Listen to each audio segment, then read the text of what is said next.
test, test.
تيست.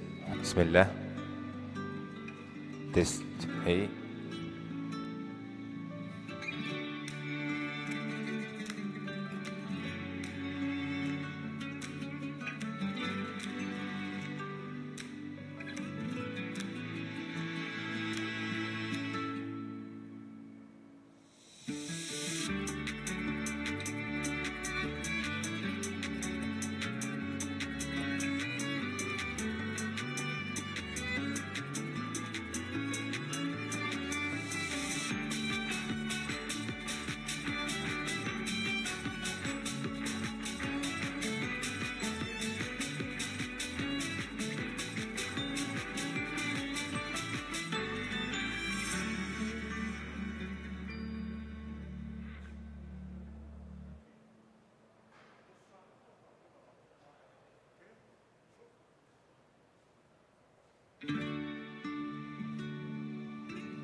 Test.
بسم الله الرحمن الرحيم.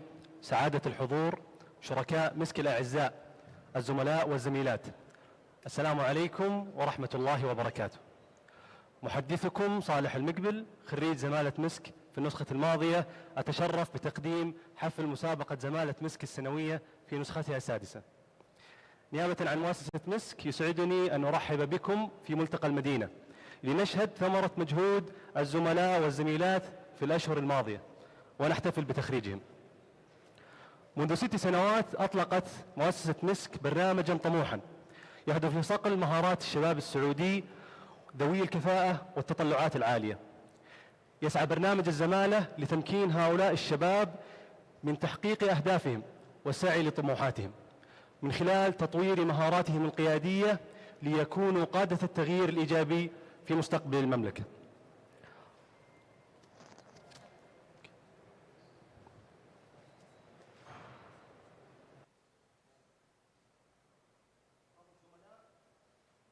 خاض الزملاء رحلة استغرقت 4 أشهر، مروا خلالها بعدة مراحل، بدءا من تكوين الفريق والفكرة وصولا إلى الحل النهائي وكيفية تطبيقه. خلال الرحلة كان هناك دعم.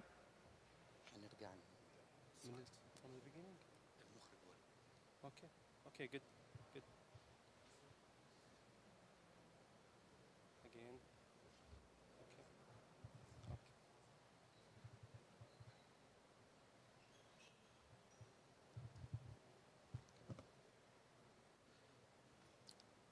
خاض الزملاء رحلة استغرقت 4 أشهر، مروا خلالها بعدة مراحل، بدأ من تكوين الفريق والفكرة وصولا إلى الحل النهائي وكيفية تطبيقه.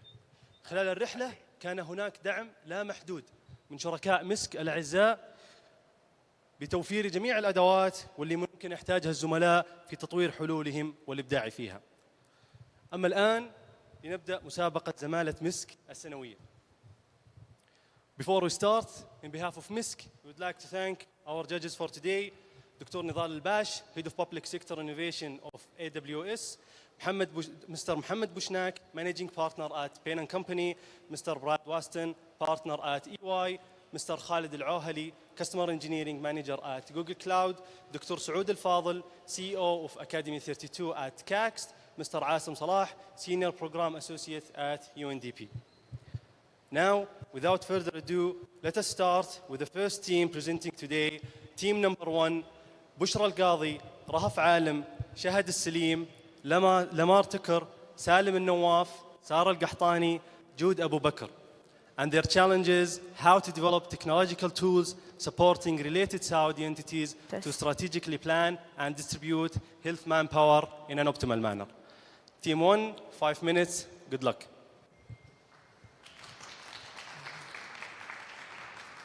Hello everyone, we are Rahaf Alim and Bushra Al-Qadhi. We're going to represent our team, team number 1. This time we are not going to tell you a story that represents the extent of the problem, because this is not an individual's problem only. This is a ministries and institutions issue. This is a national-wide problem. So we have to talk in numbers and facts. Let's go back to our solution, which is how to develop technological tools supporting related Saudi entities to strategically plan and distribute health manpower in an optimal manner. When we define plan and distribute, we know that means supply and demand. And in supply and demand, there is 2 things that we want to avoid, which is shortage and unemployment. So if we avoid these 2 things, we can optimally distribute. When we reviewed the literature and when we read the reports given by World Bank, it shows that there is a clear gap between supply and demand. However, this assessment is only for physicians and nurses, and we don't know about other healthcare workforces. So we need a tool that is instantaneous and comprehensive so we can always be proactive in our actions. So why this is so critical for Saudi Arabia's healthcare system, and why it has been reported as one of the core challenges of Vision 2030?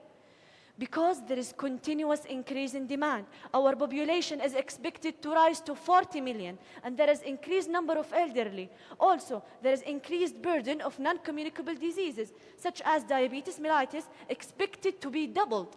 And there is 30 million visitors estimated to perform Hajj and Umrah in 2030.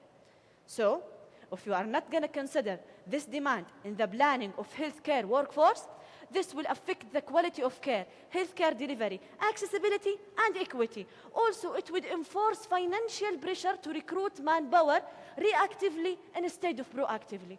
So what is our solution, Bushra? So, in order to address the aforementioned disparities, we present our novel business analytics tool called Sihhatek, tailored for healthcare workforce planning.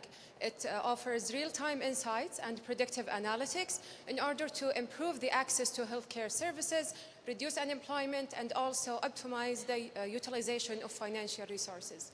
Our solution revolves around 4 main pillars by analyzing the present and predicting the future needs, and also simulating different scenarios and events such as Hajj season and pandemics.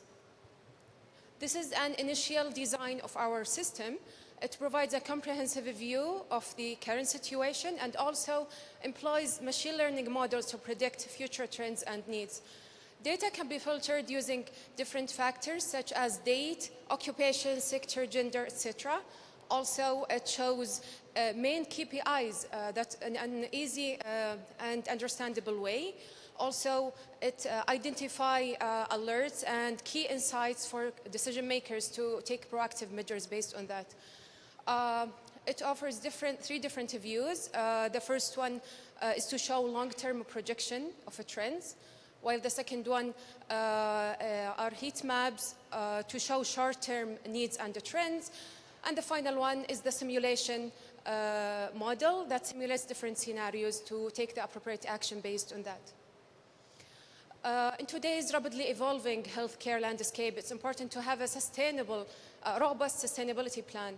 Our solution operates mainly on a subscription-based framework. However, it offers other services such as training and technical support to maximize its impact, reach, and value proposition.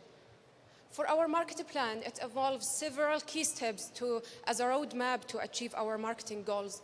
We started by identifying the problem, crafting the solution, and studying the market. And now we are proud to say that we already have received an initial approval for collaboration with Ministry of Health. As a first step, we are targeting public sector, but our aim is to eventually serve other entities in the private sector, such as private hospitals, by the end of 2024. We believe that our solution helps decision makers to deliver on the healthcare transformation in the kingdom and also to execute the strategic goals of healthcare development and planning. It also, our solution is aligned also with 7 sustainability development goals. On top of them are the good health and well-being, and also building sustainable cities and communities. Thank you so much for listening to us. We believe that our solution is a game changer and a transformative key to achieve the goals of our Vision 2030. Thank you so much for listening, and we're happy to answer any questions. Thank you, Team 1. Now we hear the judges' questions.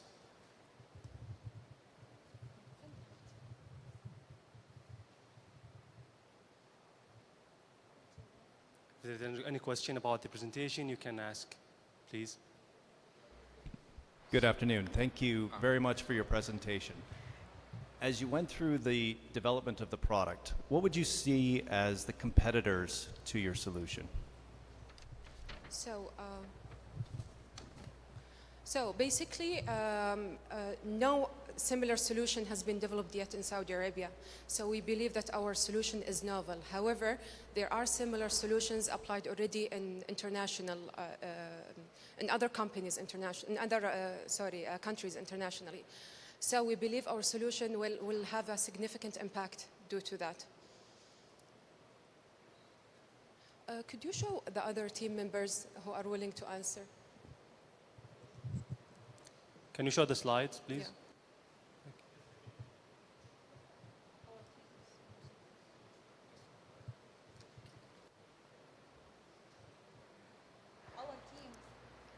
If you allow me, Bushra. Okay, any other questions? The other team members who are joining online through Zoom. I have a question. Hi. Yeah. At this stage, what's your stage of development? Is it a concept with wireframes and potential at the moment? Second thing, I saw that any solution have localization because I can see, for example, gender, location, all of that, and maybe this is the strength. But as we speak today, it's still a concept and wireframe, right? Yeah, so for the stage, we are currently at the stage of looking for a technical arm and digital partner to help us in building the system. And the Ministry of Health already provided the support to give us the necessary data with other entities, in collaboration with other entities such as Sadaya and other local entities. But your question regarding the factors, could you please repeat that part? I can see that the strength in your solution is localization because there are some, Yes. yes, I see that there are some requirement for Saudi, especially for example, gender, age, location, and all of that. I want to ask, did you take into consideration that HIPAA compliance and data classification and data privacy, because this is the core of any system before you go live. Is this part of your, because I didn't see anywhere you talk about this, because this is privacy and in the health sector it is important. HIPAA compliance, just asking, do you know it and are you taking this into consideration? Yes, those kind of regulations basically it depends on the entity that we are collaborating with. So it's part of the Ministry of Health agreement that we already made.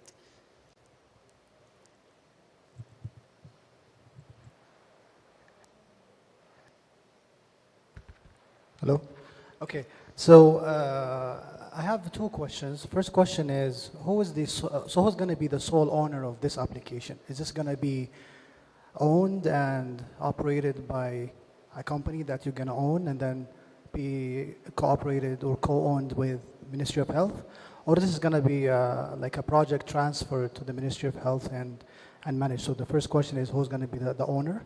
Second question is, I'm assuming this is going to be a profitable idea. So how, and you know, I saw the financial modeling and all that stuff. So how do you intend on, if you are going to commercialize and monetize these insights, what's your financial, how are you going to become profitable over 1, 2, 3, 4, 5 years? How are you going to make money? So basically, we were planning that it's going to be privately owned by our own startup. And we're going to make money by subscription based and also by providing other consultation services, technical support and maintenance. But since we already made a collaboration with Ministry of Health, I believe because of the big support the ministry is going to give us and maybe it will help us to reach digital partners, maybe we can sell the idea to a governmental entity and then they can go from there in developing the solution, because I believe that it will have a significant impact if it was operated by a very big entity in the kingdom, like such as Ministry of Health. But this thing gonna be more clear as we go with the idea and as we collaborate more with the Ministry of Health. Thank you. Do you hear me? If you allow me.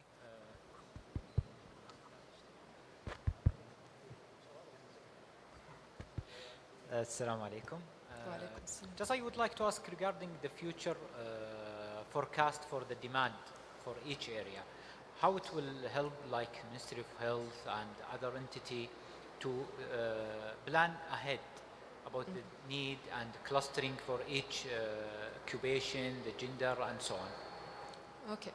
So a very big challenge that we are suffering from now in the healthcare sector is the big gaps between specialties and the demand in the market. For example, some specialties are already, the supply is much more than the demand. So they suffer from unemployment due to that. On the other hand, some specialties suffer from a big shortage. So our tool will help in imagining and visualizing the actions that the Ministry of Health, for example, would take. Sometimes you are not sure if your solution gonna be effective or this distribution gonna be effective for the future. For example, of course, you know what happened during the COVID-19 pandemic. Everyone learned from that experience that you need to prepare beforehand for such situation, which specialties going to be much needed. Also,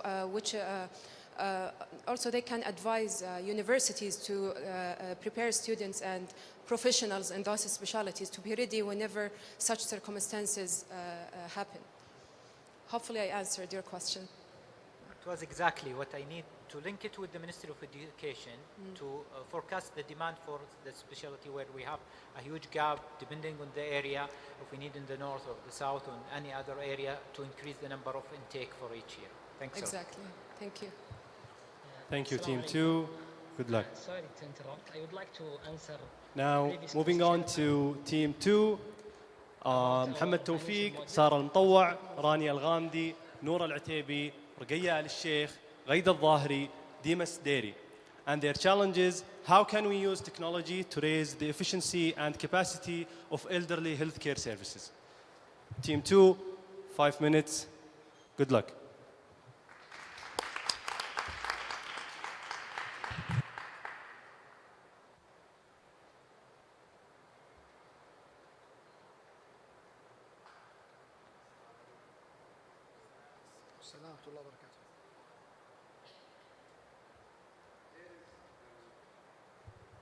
There is an undeniable fact that each and every one of you, including me, will get older one day. In fact, our demographic pyramid in Saudi is inverting currently, and by 2050, 25% of 40 million Saudi population will be above the age of 60. This growing population have constant problems, as universally struggles regarding loneliness and mobility are very common through that population, as indicated by the World Health Organization globally and locally by GASTAT, and even in our own findings where 90% of the concerns raised in our survey were related to these two problems. Going to the market, providers of services that tackle these problems weren't adequate at all. Actually, they had 4 main limitations. First of all, they were inefficient. They don't have the utilization of geolocation, for example. Also, they were accessed through text messages, phone calls, which is inefficient, of course. And also, they were hardly scalable because of the centralization of their workforce and equipment. Finally, they were very generic. There wasn't any use of previously gathered data from these users. After communicating with different service providers, one allowed us to have an insider view. Mr. Hussein from Rafiq Services allowed us to know their business model, and we have seen that their model currently operates in Qatif, a very small city in the Eastern Province, in addition to it being accessed through messages. That, with the business model, uncovered a gap that we have seen, and that sparked the potential of Rafiq Plus. Rafiq Plus provides your elderly loved ones with accessible and tailored support and care whenever and wherever they need it, empowering the current elderly population, but also us in future. And the digitalization of such services allow for it to be sustainable, much more cost-effective, and actually scalable to other cities and even rural cities. We have in Rafiq 3 main services. The first is at-home medical care, second is companionship, and finally the mobility services. And throughout the process, we have a feedback mechanism that feeds on the data of the users, in addition to the utilization of IoT and the different recommendations and notifications that it can allow. We have done a prototype of 2 main interfaces in the application. The first is the user profile, which houses the historic health data and the personal information that get access to the service provider.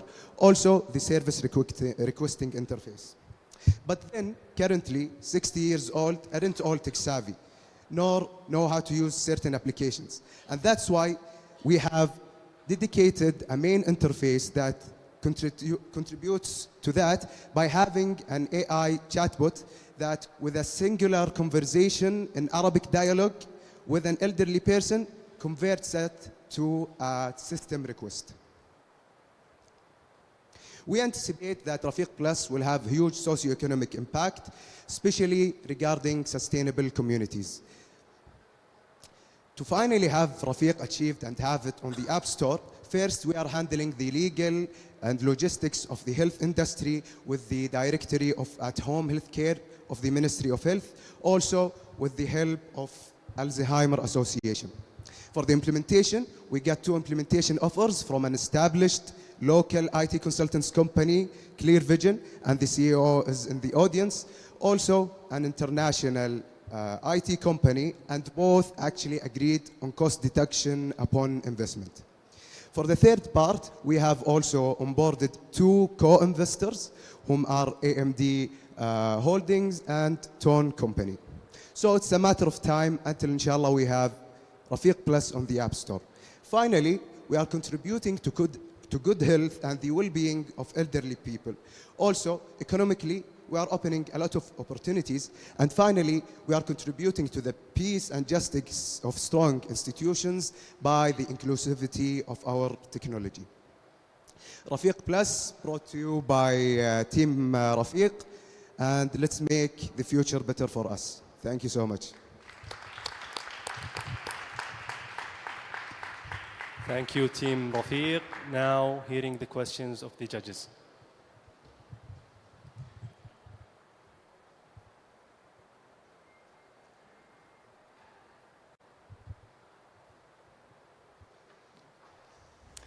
Thank you very much for your presentation.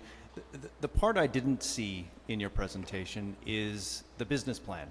So can you walk us through at a high level at least your expectations on the startup costs, the revenue, the return on investment, payback period, that sort of thing?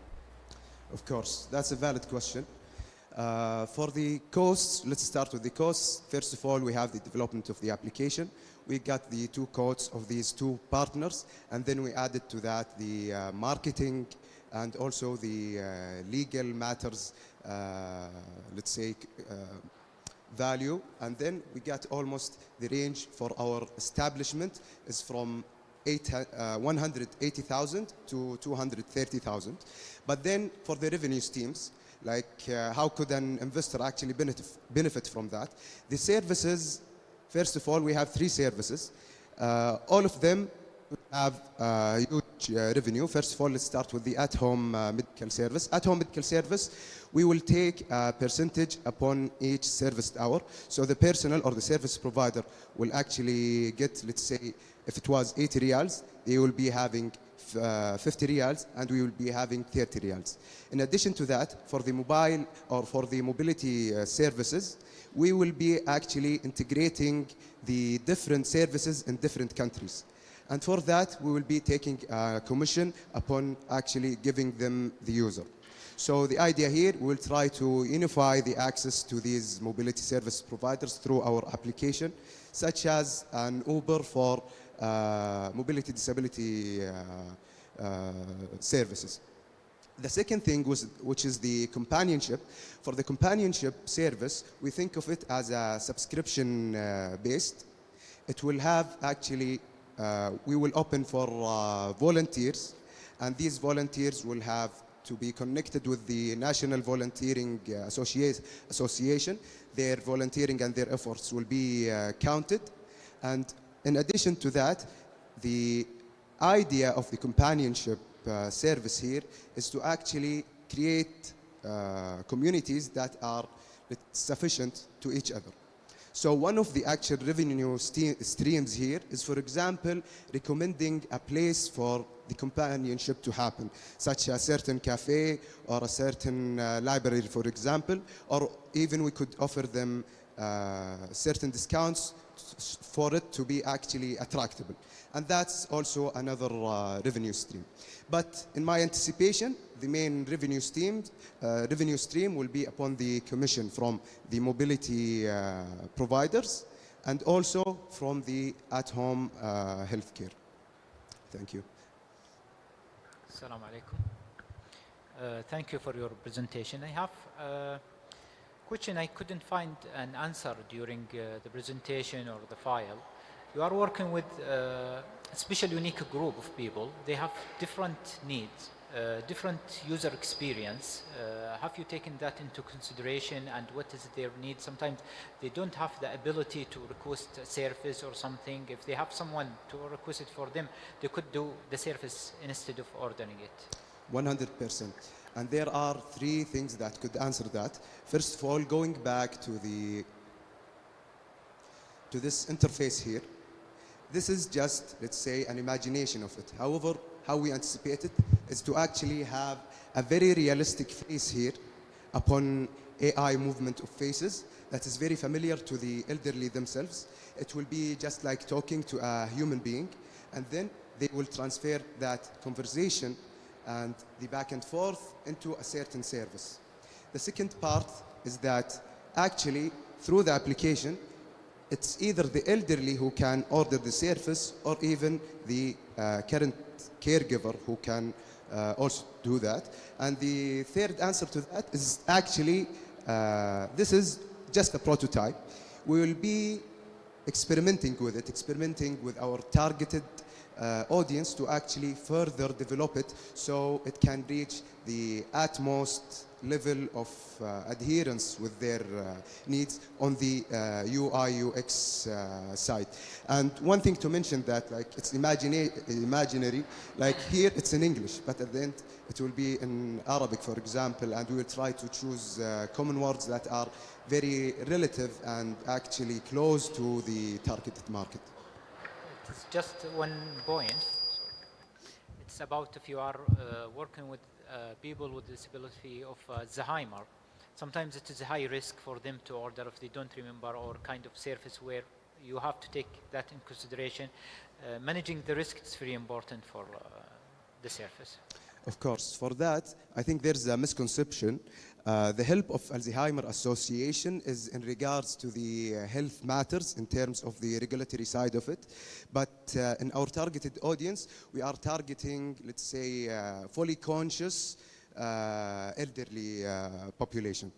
But for the Alzheimer patients, their caregiver could actually utilize the application. Okay, so I have a quick question. So now I think the barrier of entry is very low in this domain. The barrier of what? Of entry. So for example, tomorrow if one of the hospitals decided to offer the same service, what would you do, right? I know something that's unique about your solution is chatbot and AI. That's cool. But if one of the hospitals that has a super app offer the service, then I think it's a very low entry barrier for them. They just add the service, add the community, and then there you go. And in your proposal, I didn't see that you, in the competitive analysis section, I don't know how much you looked into the existing market and how competitive it will be for you. So have you thought about staying competitive, and what would you do if one of the hospitals decided to offer the same service tomorrow? Okay. I think even currently there are hospitals that provide such solutions, and even there is the virtual health solution. But the main idea here is that we are trying to commercialize it in terms of having health personnel that, regardless of their, let's say, employment or employing situation, or employing company or hospital, for example, they can actually utilize the application in their free time, in the weekends, or even if someone doesn't want to have a full contract with the hospital, but still wants to give these services, for example, he could utilize the application. And also your question is especially regarding the at-home medical service, but also there are other services in the application. So our entry level or our entry barrier is actually upon the three services. So for the first one, as I told you, it's almost like having freelancer health personnel. And also we still have the, let's say, competitiveness of unifying mobility services in our application, which is something that haven't been done yet. Thank you so much for your question. When we did the market assessment, we found that there is a services available, yes, but it is very limited to certain services, like for example, like for healthcare services. But our solution, it's like a comprehensive solution that offering the companionship and also the help for the elderly plus the healthcare help. Thank you. Also, one main thing to add that, like, if there wasn't a market for it, there won't be several models that are currently operating, such as the one we presented in Qatif and the other ones that we try to communicate. So they are actually operating and they are having revenue, and scaling that up will actually be beneficial. Thank you. I have one question. I'm looking at the last row, which is health information. And this also I need to stress on the privacy of the data, because this cannot be exposed and should be authenticated. That's one thing, because HIPAA. And I didn't see exactly the interface of the owner of the solution. It looks like peer-to-peer, someone through mobile asking, but where is the data, for example, to anticipate the demand, the supply, where is the need, which area, which age, with symptoms, with all of that. I couldn't see like an overview of the whole solution. It looks like a peer-to-peer and someone asking service. The registration, authentication, boarding people, all of the services and the dashboard around it, and analytics in order to anticipate demand and all of that. This I think is missing. So, and the chatbot technology, it's now could be, but we don't know the technology yet. There are the dialects and the new tech coming. That's all. Thank you. What's the last thing that you mentioned? The technology today, you're saying a chatbot, Yes. right? It's a voice chatbot with Arabic dialect, right? Okay. Thank you very much. Yes, exactly. Is it clear, the last point? Or Yes. Good. So upon the first thing that you mentioned, of course they are missing because we didn't develop the app yet. And the user interfaces and everything that happens in the application isn't developed yet. And that's why we actually partnered with two tech companies to further actually go with the application. But to answer your part on whether it's peer-to-peer or how is it going to go like directly in the application, the idea is that there will be an interface for the user who will be actually service requesting, and also there is another part which will be shown to the service provider, being a nurse, being a doctor, being someone who has, let's say, a certain type of vans that serves wheelchairs, for example. That wasn't shown here and wasn't developed yet. And yes, that's it. Thank you, Team 2. Thanks for our judges. Now, moving on to the next team. Team 3, Abdullah Shammari, Abdullah Al-Qahtani, Lubna Barzanji, Kamal Gazzaz, Maryam Al-Khattab, Zohra Tarouti, Iman Al-Ahmadi. And their challenge is, how can KSA utilize the new era tools like generative AI to boost the future of skills in students, for example, high order, social, emotional, cognitive, and analytical skills. Team 3, 5 minutes. Good luck.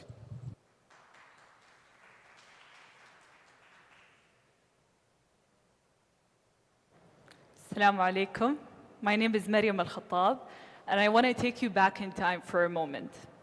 So years ago, students knew that teachers took at least 24 hours to give them feedback. And so that gave them room to skip classwork, miss homework, and the list of excuses only got more creative. So today, Fursa, translating into opportunity. Actually, let me just go ahead with the clicker.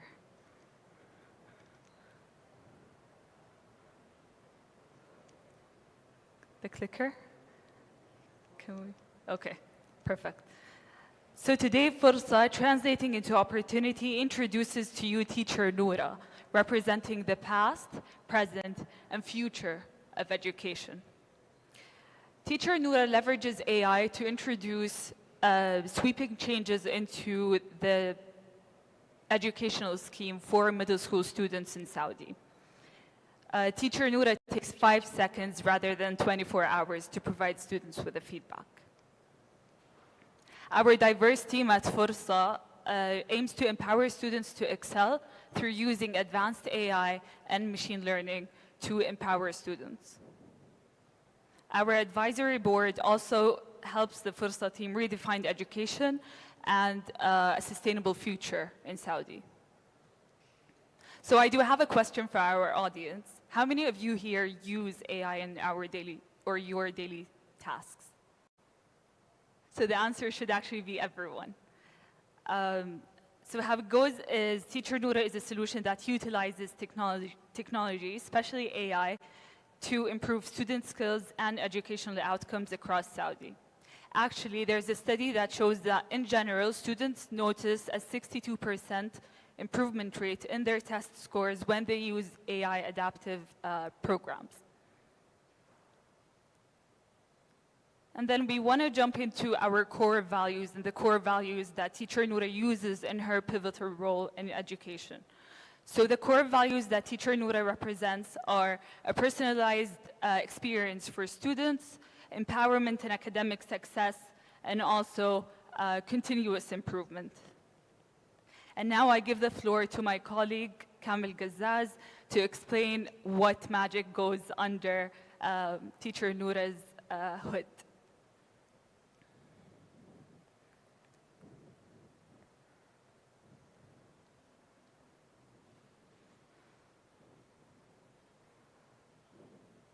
I think the volume needs to go up. Assalamu alaikum. You guys hear me in the room? Mariam, can you hear me? Hello?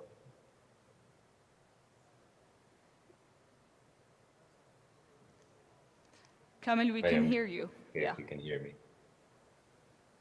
Yes, no?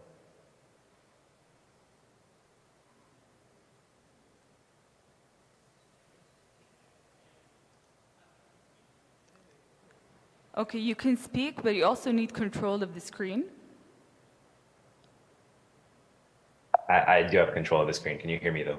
Yeah, perfectly. We can hear you just fine. Great.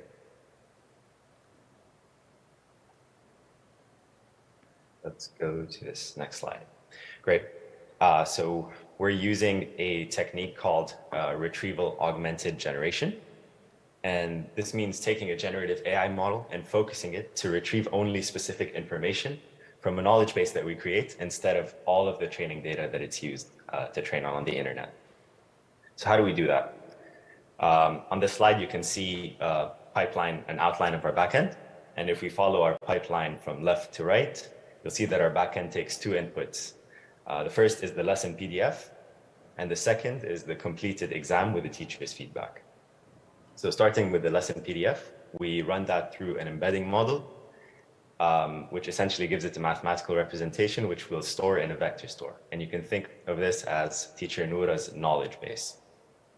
And then we'll take the completed exam with the teacher's feedback, run it through a document processing chain, and essentially split it into questions. So we are able to figure out which questions on an exam a student got wrong and which ones a student got right. And based on that, we can identify areas of weakness that the student needs to improve on. So we'll use something called semantic search by comparing the similarity of that to which part of the lesson this question relates to. And then we'll pass both of those as input to our generative AI model, which will then generate brand new exam questions that are not only on the same topic as the questions where the student needs to improve, but also using the same style of questions that the teacher asks their students. So let's take a look at what this looks like.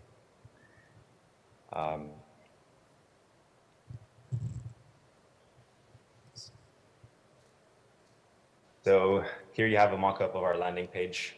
The one thing to note is we will have a companion app for the parents to be able to track their kids' performance over time. But let's, for the sake of argument, log in as if we're a student here. 10 seconds left. Please wrap up. From a student perspective, you need to upload your lesson, first step.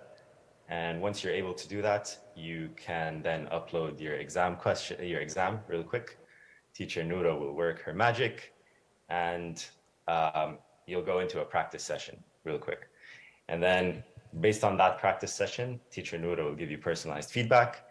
And if she's able to, if you've done well enough, you'll be able to start your exam. And with that, I'll pass it on to Zahra to give you our company financials. Okay, can you guys hear me?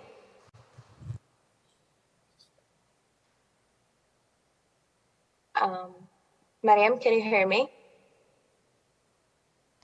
Yes, Zahra, actually, we can hear you very clearly. If you can just skim through the final slides. Yeah, okay, I'm requesting the control. Okay, so for our streams of revenue, we're planning to have subscription per person, per customer, as well as partnership with schools. We're also planning to have data analytics and insights to provide for schools so they can improve on their strategies. We are also planning to have in-app ads. And also for our competitive analysis, for our competitors in the kingdom, we have Noon Academy and Shaguf Bytes. Noon Academy only provides education resources the classical way. Shaguf Bytes provides flashcards. However, Teacher Noura will provide you education resources, exam analysis, 24/7 accessibility flashcards, and personalized learning and more.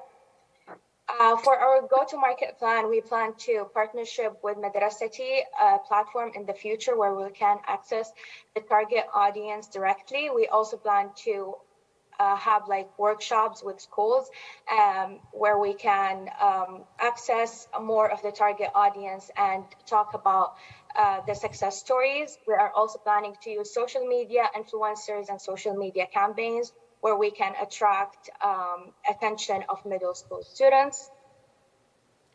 And for our next steps, we're planning to expand our impact. We're reaching to middle and high school students, ensuring every student benefits from our innovative approach.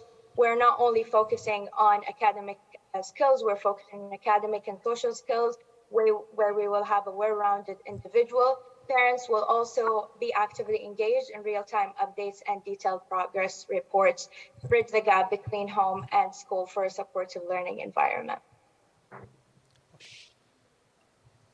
So thank you to our Thank you, audience Team and the 3. committee. Now let us have the questions of the judges. Thank you.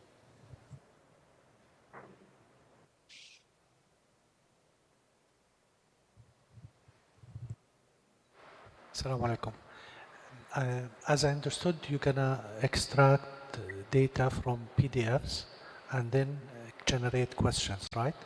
And what about in the new world, which is videos, PowerPoints, and documents? And this also is part of the education. And you mentioned Arabic, it's for Arabic. So what about the Arabic dialect? Because in document, there's no dialect. Thank you.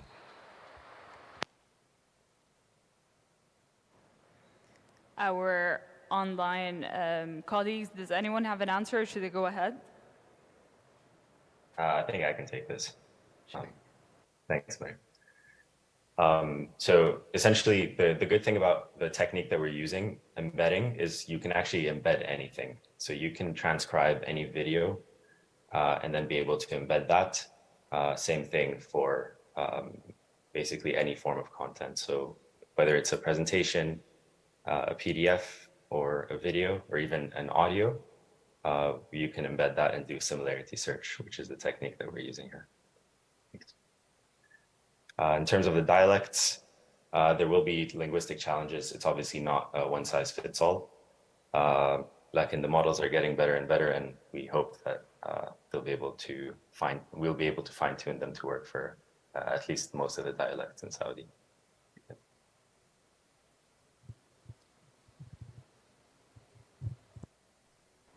Thank you for the presentation. Just a quick question on the business model. If you can just explain to me the, who is going to be paying for the service? What's the, the addressable market that you're looking at? You have a detailed financial model, but there, I couldn't understand what are the assumptions behind the millions of dollars of revenue that you're generating from year one. So can you just elaborate on that a bit?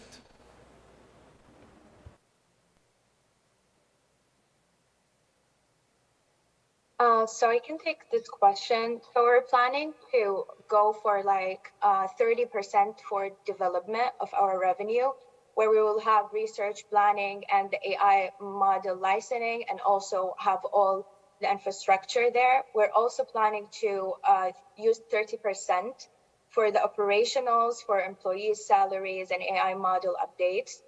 We're also planning to use some of it, like 17% for the marketing and user interface. Also, we have some 13% for customer service. We'll have training, support staff salaries, and all of these. Sorry, so that's the uses of, capital that you're raising for your investment. But what I'm asking is the revenue model, the subscription model, if you're charging students, right? So what's the average price that a student would pay to access your service and get benefit of your service? And what's the total number that you're targeting to reach that revenue number that you've showed us in the financial model?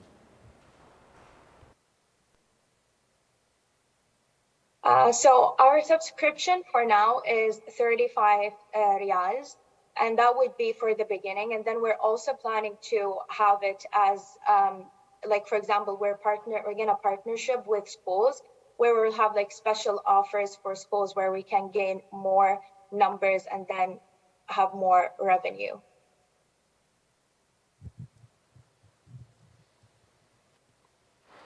If I have the chance for another question. I saw the end result for you is an exam, right? And when you mentioned gamification, the output is an exam. So do you think the exam is the issue, or the learning, for example, compliance to evaluate the students' levels? You can have multiple difficulty of questions. It's not what I understood, that the output is an exam, and it's not the gamification what you mentioned. Am I right? Thank you. I can take this again. So you're half right. The final output would be a second catch-up exam that a student can use to improve their grade. However, if you can go back to the practice slide, the whole point of it is we're actually generating practice questions that a student can use, and like you said, actually those will be right. Those will be like varying difficulty. But also, yeah, so this slide. So before a student can take a catch-up exam, they have to reach a certain level of learning. And this is where the gamification will come into play. All these questions will be AI generated. If you can see on the bottom right corner here, you can actually get help from your teacher, Noura, and she'll provide you with kind of like AI assisted hints. And this part is where most of the learning is done. The catch-up exam is actually just a way to make sure that we leave no student behind at the end. Thank you, Team 3. Now let's move on to the next team. Team number 4, Ahmed Al-Jhani, Rahaf Abu Mansour, Qusay Ghabra, Ahmed Islam, Ahmed Asiri, Ahmed Al-Hmoudi, Ismail Sufrata, and their challenges: how can KSA develop a new way of teaching method through implementation of new education model to improve educational outcome? Team 4, 5 minutes. Good luck.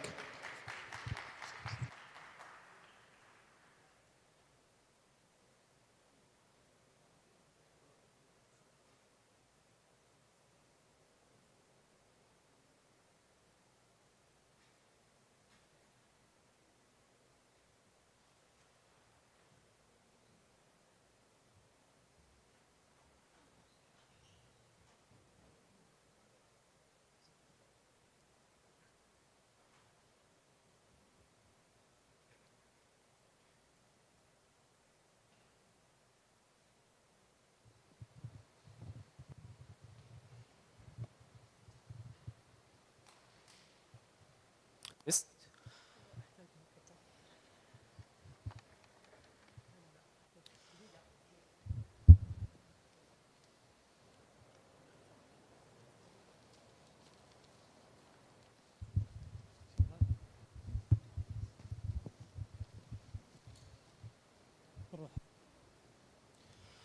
ونكمل درسنا اليوم في اللغة العربية. موضوعنا اليوم عن الجملة الاسمية. الجملة الاسمية، ركز معايا يا عبد الإله، صح معايا يا حبيبي. الجملة الاسمية مكونة من مبتدأ وخبر. عبد الإله حبيبي ركز معايا، لازم تنجح، لازم تركز معايا عشان تنجح. What's the problem, Mr. Ahmed? عبد الله روح الفسحة خلاص. The problem is all about attention. Student these days doesn't give attention. Abdullah doesn't engage with me. Or maybe the problem is all about me. Maybe I'm boring, or maybe the educational system is outdated. It's not fit the new generation these days. I have the solution, Mr. Ahmed. The solution is Abjad. Abjad is an interactive educational platform that allows users to create, share, and play learning games, quizzes, and surveys. After you've created your content, you will be able to play these games with your students in class. And students with the highest performance will earn points, which will be later shown on leaderboards, which will create an interactive teaching method. In addition, to keep students motivated, students with the highest points can get prizes such as gift cards and discounts. We've actually tried Abjad twice in 2 different schools in Saudi Arabia. Alhambra International Schools in Jeddah.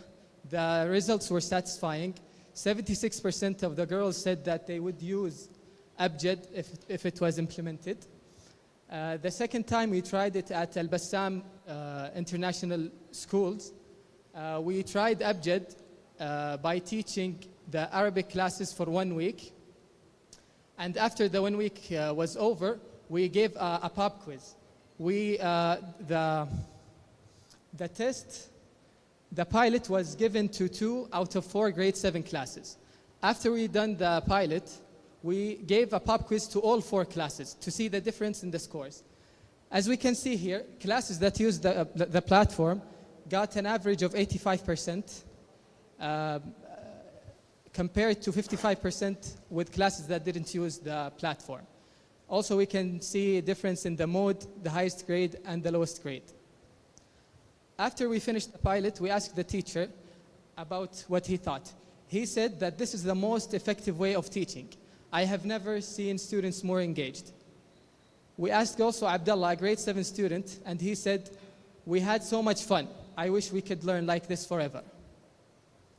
Okay, to see is there a demand for this problem or not, basically the business size of gamification in education is $700 million, and it's gonna increase with growth of 30%, reaching 6.6 billion by 2028. Next, please.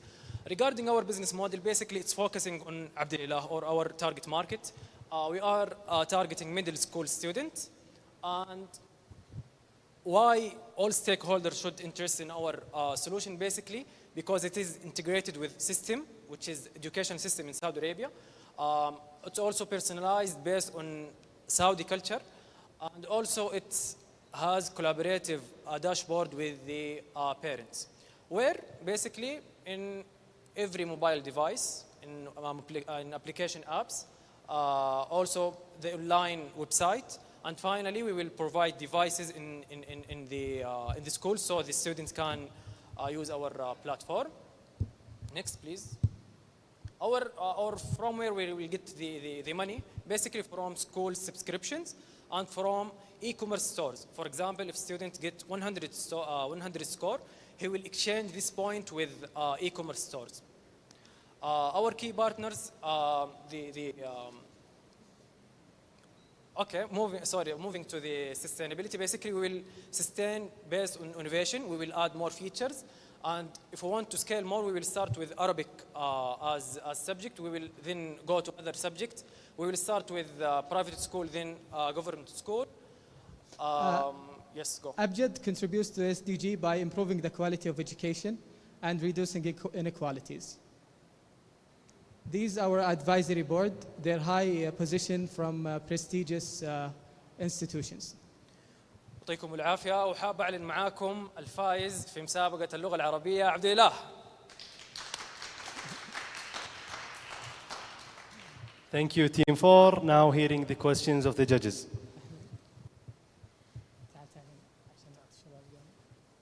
Okay, thank you so much. So So you're offering an educational platform, but what about the content? Are you offering the content as well? And then what's the idea? Are you going to, offer a gamified content for students to learn? And then what's the role of the Ministry of Education? And have you looked into the ecosystem as well or not? Okay. So the content, we have ready content based on the Saudi curriculum. And also the teacher can add any content if he or she finds it more suitable for him. And as for the ministry, we've had the initial discussions with them. They say they're maybe in the future they will go with gamification in learning. Yes. Any more questions? Thank you for your presentation. Just once you have it up and implemented and you've shown great results with your pilots, what are the barriers to future competition? How do you stay competitive in a crowded marketplace? Well, because we are the first provider for this solution, so we have the first mover advantage, and also maybe what differentiates us is the uniqueness of the solution, because it's customized on the local Saudi curriculum. So if some competition will enter the market, it will be very difficult, because we already take the initiative and we integrate with Noor and with education and with the Ministry of Education. So it will be very difficult for competition. السلام عليكم. ذكرتوا integration with Noor. The pilot did it integrate with Noor, and why Noor itself cannot have this? Because they have the content, they have the grades, they have everything. Why Noor doesn't create that app? We're gonna see our team. If I can talk, can you guys hear me? Yes, we hear you. Yeah, so for the integration with Noor, we decided to test the concept of gamification in schools first. Before we present the idea, we wanted to present results that the students really wanted and have them develop the app with us.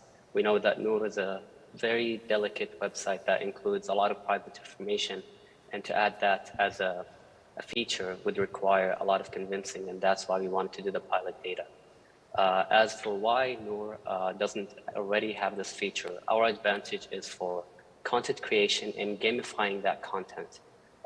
Teachers can add content on the platform, but the fact is we're trying to use the concept of gamifying this creation and having it introduced in a fun way to the students so they can be engaged. And that's why we think that having us as a collaborative third party will be advantageous both to us and to them. We can have one last question if there is any. Have you heard of Classera? Yes. Can you tell us what's the difference between you and Classera? Localization. So it's based on Saudi curriculum, and it's more engaging. You could use the platform in the classroom. You could use it also in the home. So it's different than Classera and other educational platforms. And also it's let's say gamification. So it's more having fun, having entertainment with the student. Classera maybe it's focusing on maybe higher age, high school and university students. But our solution designed for elementary and primary schools. If I could also add one last thing, I think the difference between us and Classera is that students usually associate Classera with, like Ahmed Jamil said, with schoolwork, with hard work. And what we want to do is we want to make learning fun. And so separating Classera from Abjad makes it so that the student knows that Abjad is where I can learn but also have fun, whereas Classera is really linked to like hard work and studying. So we just wanted to make that difference for middle school students to be able to approach either one. Also, if I may add, so basically, Abjad integrates current curriculums within schools. The idea is we're trying to have a better educational outcome instead of providing another customized content. We're taking the current constant and gamifying, so students can engage with what is actually presented by the government. In addition to that, going forward, the data that we're using, which we're already having a stringent processes within our organization relates to data protection and assessments and consents and etc. This data is going to help us going forward to other subjects other than Arabic. It could be English, science, and etc. Okay, thank you, Team 4. Thank you for our judges. Now, moving on to the next team, team number 5, Abdurrahman Sulaiman, Muhammad Ramadan, Razan Al-Msaad, Juman Al-Malki, Rama Sharif, Muhammad Al-Ataibi, Nasser Al-Usayfir, and their challenges: how can KSA make use of innovative technologies to achieve universal and equitable access to safe and affordable drinking water for all? Assalamu alaikum wa rahmatullahi wa barakatuh. Hello everyone, I am Juman Al-Malki and I'm presenting on behalf of Aquas today. Starting with the team members' introduction, we are 7 members and we come from different backgrounds in chemical and nuclear engineering, physics, and hydrogen technology, pursuing bachelor's, master's, and PhD in the US, UK, and Switzerland. In the past few months, we explored Sustainable Development Goal 6, water and sanitation for all, and we found that global progress towards SDG 6 is not on track with the projected 2030 timeline. The Middle East, where natural water resources are already in short supply, will only continue to face more scarcity due to climate change. For example, the water stress level in Saudi Arabia reached a value of 974% in 2020, according to the World Bank. Saudi's per capita consumption is the 3rd highest globally, with a daily consumption of 250 liters per individual. Demand is projected to rise up by more than 50% by 2035. Despite the high desalination capacity of Saudi Arabia being 30% of that of the whole world, desalinated water alone cannot suffice the future need, is energy intensive, and wastewater reuse is underutilized, with only 10% currently repurposed.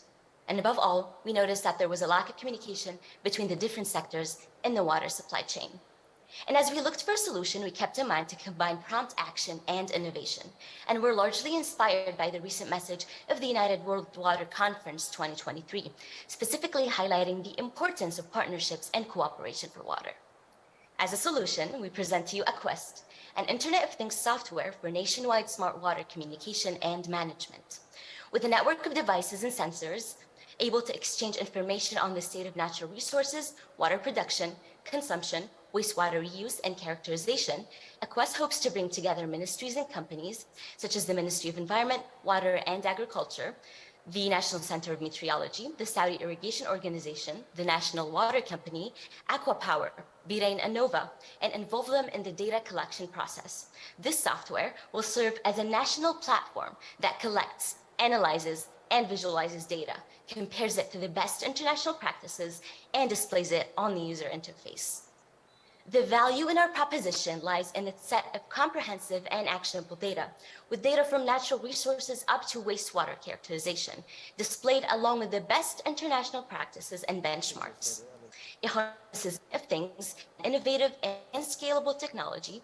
It provides nationwide collaboration for water, involving companies, ministries, and individuals.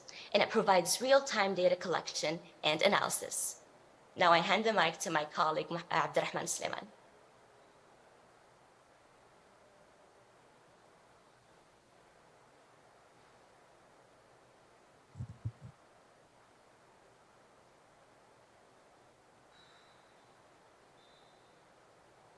Thank you so much, Jumana. Briefly, I'll go through impacts, business case, go-to-market plan, and wind down with conclusion. As you can see, there are multiple impact areas ranging from environmental, social, economic, health, and then also culminated. Nevertheless, for timekeeping's sake, I'll only discuss the environmental impact. In terms of the environment, our software has the potential to significantly reduce water wastage, thereby conserving precious water resources and alleviating stress on local ecosystems. However, it's important to acknowledge that there is an environmental impact with IoT devices and energy consumption with data centers. So when we go to the business case, our objectives are clear. We aim to implement large-scale software for data-driven water management, monitor water consumption, ensure accurate wastewater characterization and tracking for reuse, and provide real-time monitoring of natural water resources. The benefits are compelling.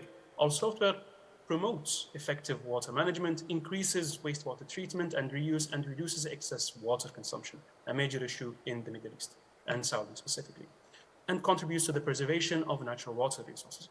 But to achieve these goals, we need support. We require investment to develop, integrate, and test our software, as well as collaborate with key institutions. Moreover, there are key risks related to privacy, data, and infrastructure. And 30 seconds left. Go-to-market plan. Our go-to-market plan is divided to 3 phases. From 2023 to 2025, we'll focus on establishing a solid foundation involving completing software development and testing and promoting pilot stages. Then from 2026 to 2028, well, this is our expansion area. We, in general, want to basically expand our user base and actually, put our data to the test. Finally, from 2029 to 2030, we aim to showcase and actually analyze and output the results of our software. And in conclusion, our software contribution to SDG 6 is substantial. By providing actionable insights and promoting efficient resource allocations, we directly address the core targets of ensuring clean access to water and sanitation for all. As we embark on this transformative journey to revolutionize water management in Saudi Arabia, we invite you to join us in shaping a sustainable future for all. Thank you so much, and we are pleasure to answer any questions that you may have.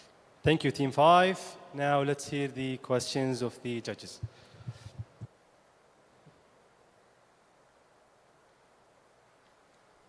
Thank you very much for your presentation. Help me understand your business model. I understand you're pulling data together and you're integrating it and so on for a user interface. But an interface with whom, and how will that generate revenue for you? Definitely, that's a very good question. So the interface should include experts from the companies and the ministries that we are working with. And it should also include experts in specifically the implementation of Sustainable Development Goal 6 in Saudi Arabia. It provides them with data that is benchmarked with the best international practices on the level of water resources in Saudi Arabia, for example, on the characterization of the wastewater resources that we have as well in Saudi and the reuse of them. And then these data offered to the people that are decision makers and that are experts in the field can be used to deduce and to make actions that can help Saudi Arabia contribute to SDG 6 more. In terms of the revenue streams, we are hoping to obtain investments from the companies and ministries and governmental entities that we work with, as well as subscription plans that can aid them to access our software and so on.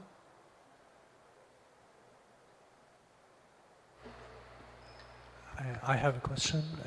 You labeled your solution as IoT solution, and it looks like it's a technology. I saw one source of data, looks at sensors and monitoring water level and all of that.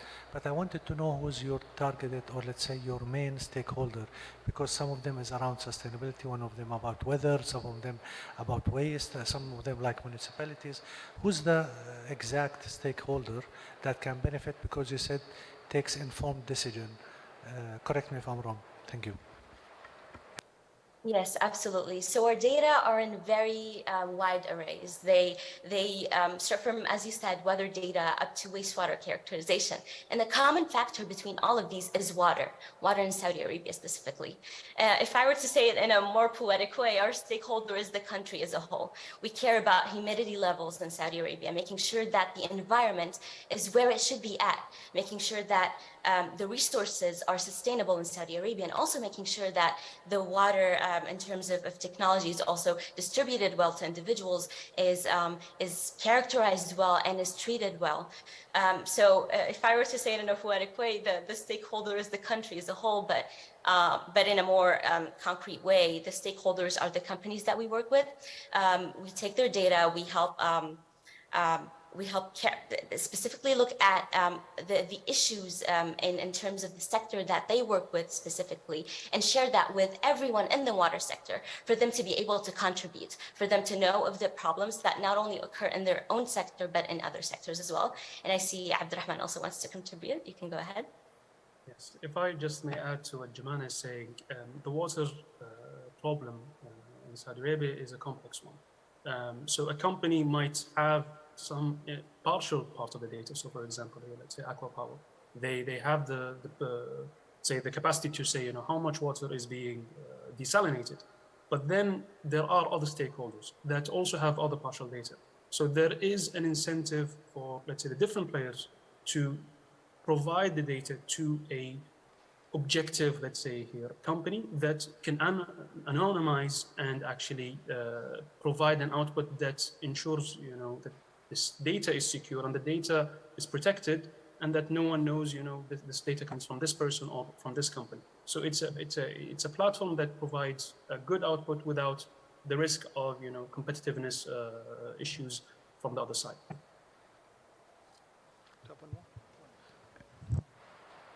You can ask. One more question from my side. So I think your biggest challenge is in the regulation, right? So who owns the data? Now you're talking about smart meters and water consumption by consumers. Have you thought about how are you going to get this data, and then you're gonna integrate all of this data into one platform and then monetize it? Like, have you thought of all those stakeholders who have this data, and how will you be able to have the go-ahead from all of them to use it, because there is a data privacy and regulation in place? Indeed, and we will ensure that we use safe protocols and that our data are encrypted in transit, and also in a still state. We will make sure that we use multiple factor authentication and end-to-end encryption. And also at the same time, in terms of contacting and forming the partnerships, we will make that clear to our partners how the software works. And then if that works with them, then it works with us. We will ensure to tackle all the challenges as they come. And yes, that is the way we're going about it. Also, if I may just add to what Jaman is also saying, here, again, the problem is huge, but we are going to start small. So we're not going to contact everyone at the same time. We need to have, an actual proof of concept. And that's what we're aiming for the first phase. So that's why we're going to set, this pilot stage and involve at least, 2 or 3 interested players. Here, it is in the best interest, of the regulator for the data to be available to everyone. So that we actually reduce our water consumption. The main issue is not for us, or let's say the benefit is not for us to actually get the monetization, but it's for us to solve the issue of over consumption of water in Saudi Arabia. Thank you, Team 5. Thanks for the 5 teams that presented today. Now we will have a break for 15 minutes. There are refreshments in the back. Please enjoy yourself. We will resume right after the break. Thank you.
Hello?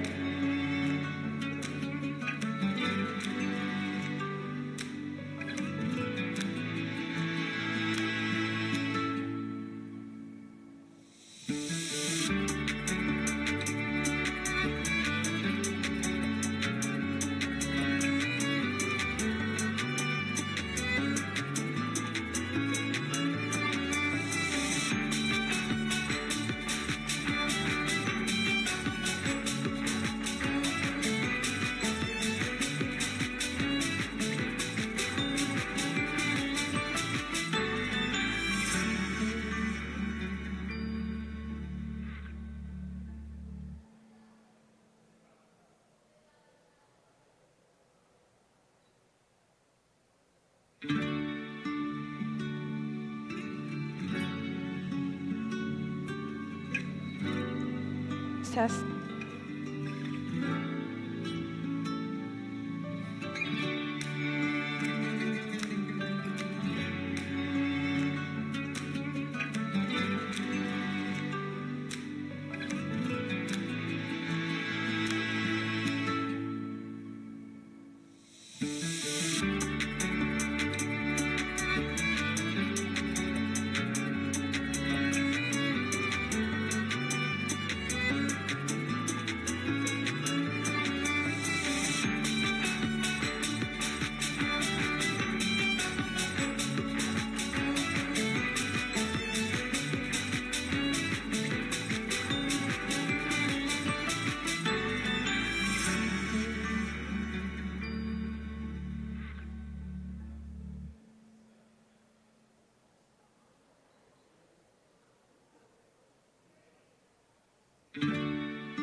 Hello?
2 minutes and we will resume the presentations.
شفت البروسيس كيف؟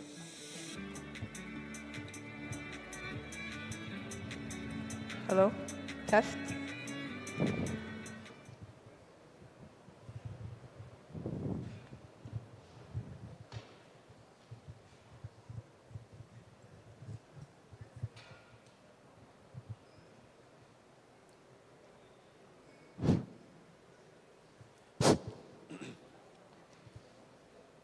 Assalamu alaikum. We hope that you enjoyed the break. Let us continue with the team's presentation. Starting with team number 6. خالد العنزي, ريناد الأفندي, علي الجشي, محمد القويفلي, فراس بتوى, ليان الريس, زينب العلي. And their challenge is, how can KSA promote innovation in the renewable energy sector to develop efficient, cost-effective technologies that address local climate challenges? Team 6, 5 minutes. Good luck. So today we are presenting to you Shams Center. My name is Zainab, and this is my team. I did my undergrad in petroleum engineering, and if you are asking me why I decided to be a petroleum engineer, because I was surrounded by people working in oil and gas industry. I grew up knowing that I will be contributing to my country GBD, and by being part of oil and gas industry, I will be the leader of the world. However, this is my own story. I was born in 1993. For the coming generation, we want them to be the leader of renewable energy, aligning with the Kingdom vision. We want them to be the leader of renewable energy, aligning with the Kingdom vision. We want them to be the leader of a transition. However, we noticed that there is a limited accessibility of renewable energy education. There is a lack of awareness about renewable energy education, and the rise of a smartphone and their roles in the coming generation is taking over. If you are asking, how did we come up with this? We did a lot of surveys in different regions in Saudi Arabia. 87% of the parents said their kids knew nothing about renewable energy, or they knew the minimum. 88% of the parents said they want their kids to participate in renewable energy activities.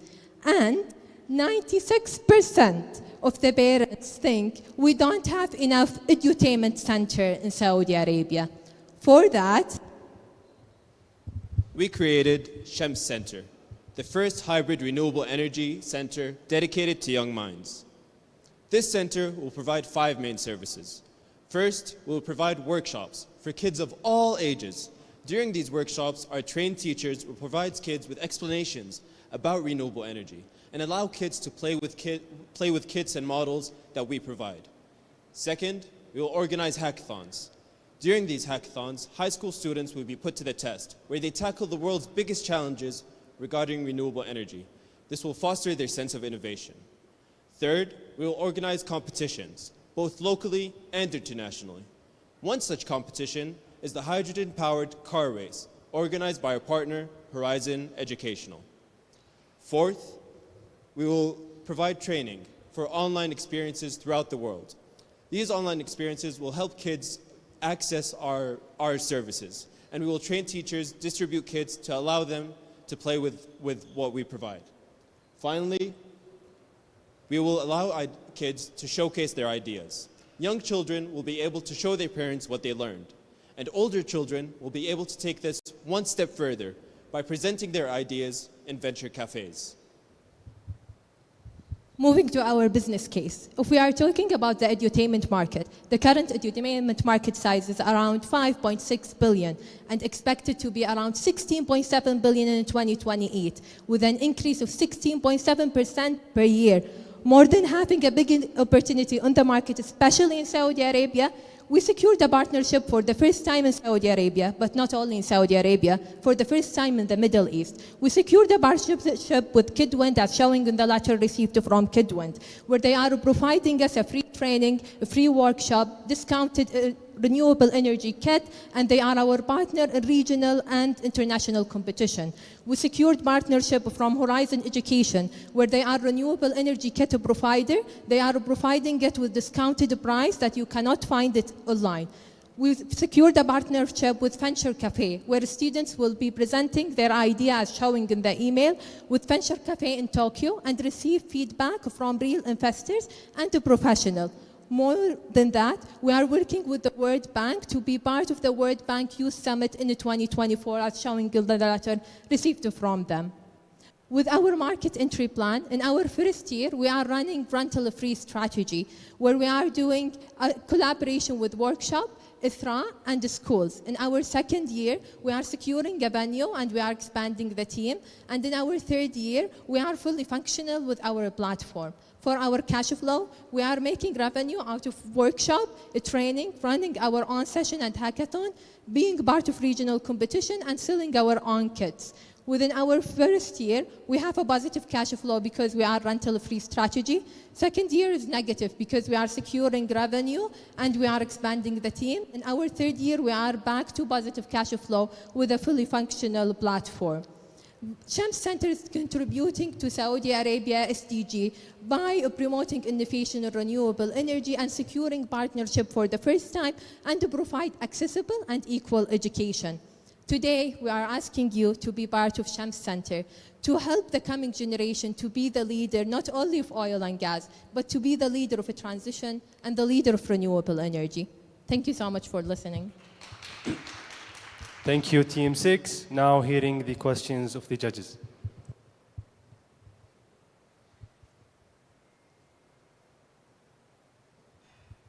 Thank you very much for your presentation. You had a great slide in there that talked through the economics once you got started. What are the startup costs, and how do you plan to fund the initial capital requirements? So within our startup cost, as I mentioned, we are going rental free because we want it to be within the minimum cost. The way that we are targeting that, our team, all of us within the team, we didn't introduce the team because of the time, but all of us came from a renewable energy background. I'm doing my master in renewable energy. My team is chemical, electrical, hydrogen, PhD, and master. So our team is really a special team, I would say. So we are running it with our own idea. How we are providing the cost, we are talking with the Ministry of Energy to get funding, and we are talking with ISRA. Currently, we have a couple of meetings with ISRA, and they are within the funding. The funding at the beginning is very low cost. We can even do it from our salary, but we want I would say, an advertisement to start that because we are under testing.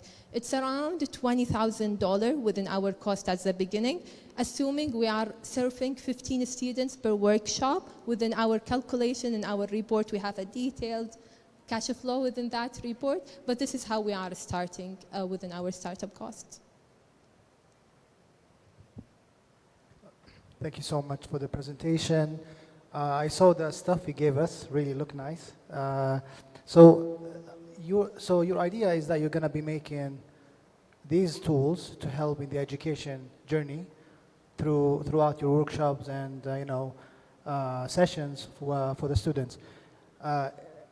So does the idea stop there, or are you looking like what is your 2, 3, 4, 5-year plan if you were to integrate technology into this, say cloud or solar panels where you can read sensors? Like, have you thought of, because I'll be honest with you, like this, if tomorrow some educational center said, you know what, I'll just get this stuff, I'll get some experts in renewable energy and they can come and teach the students.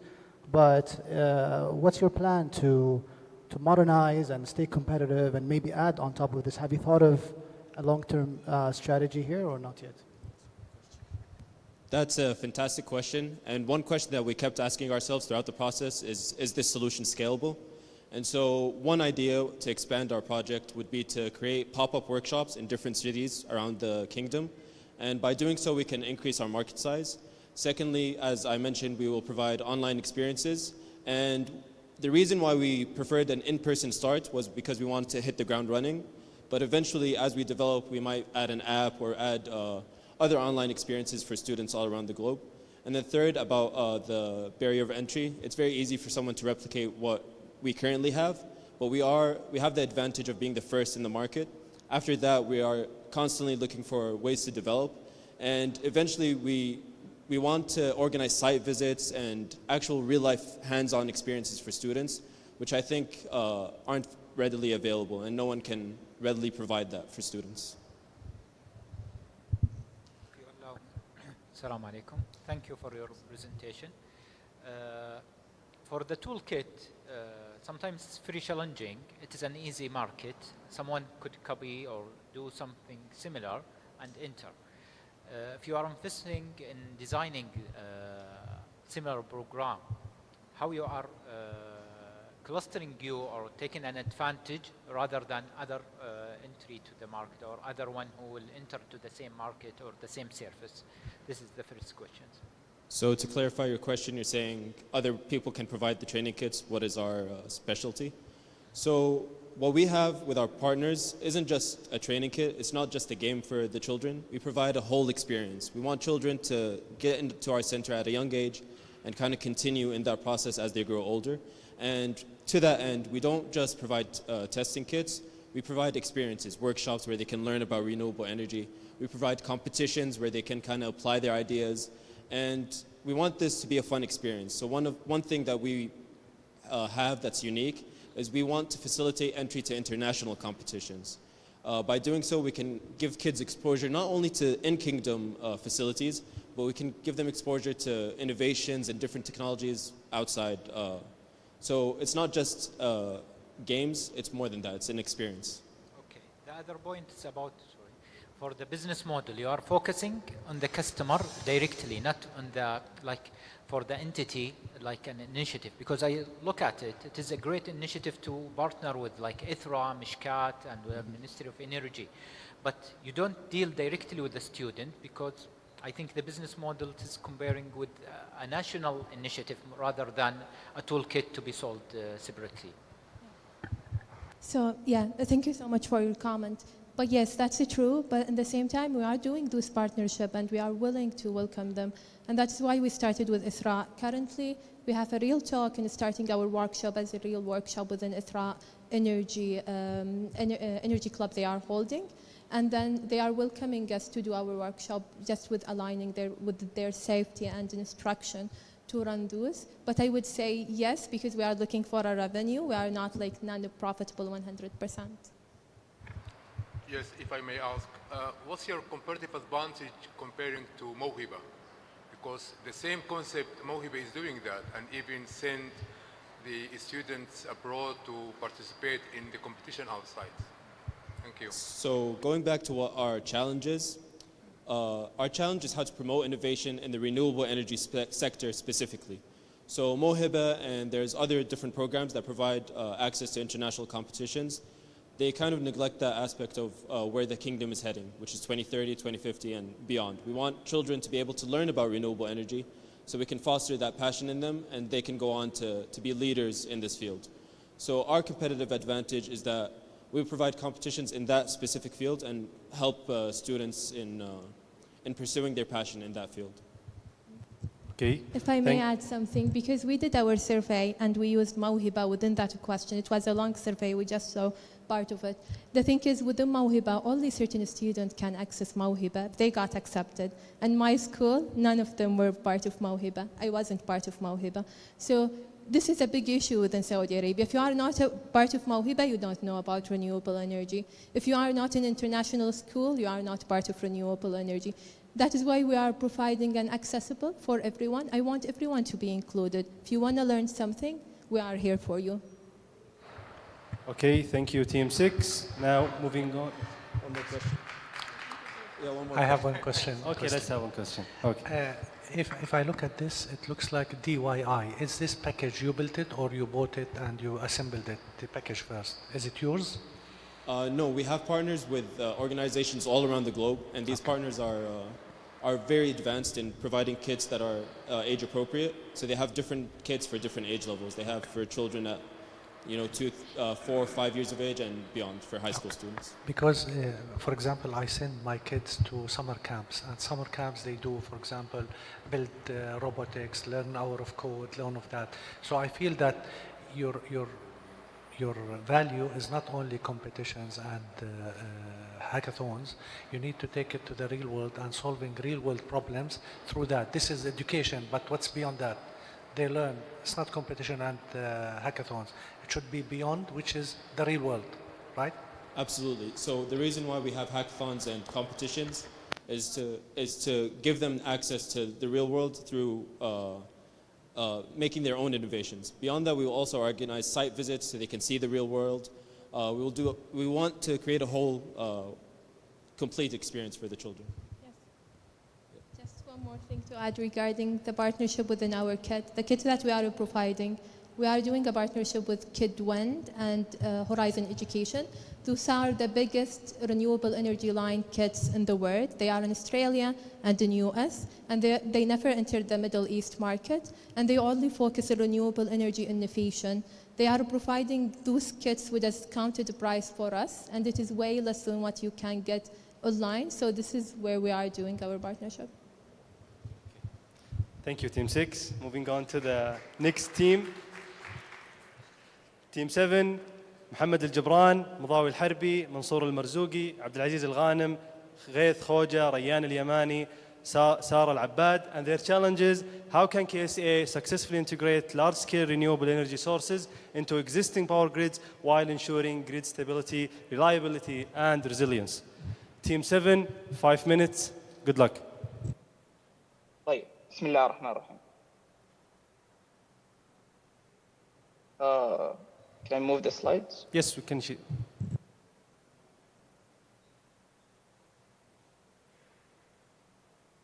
Okay, the slides are not moving.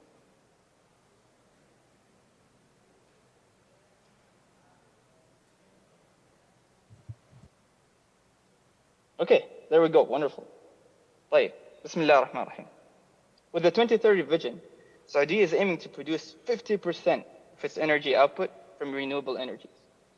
Ambitious projects, such as the Red Sea Global, is aiming to produce all of its energy from renewable sources. By 2030, Aqua Power is aiming to produce 150 gigawatts of energy. Much of that comes from renewable energy. All of this produces a problem for us. How can we integrate this renewable energy into our current grid system? Why is this a problem? Because renewable energy comes with intermittency. So our challenge is how to integrate renewable energies into our power grids while ensuring reliability and resilience from the consumer side. let me introduce the team that will tackle this challenge. We have Mohammed Al-Jabran, who's currently pursuing a PhD in Energy Sciences and Engineering from Stanford. Rayan Al-Yamani is a Senior Associate at CAPSARC.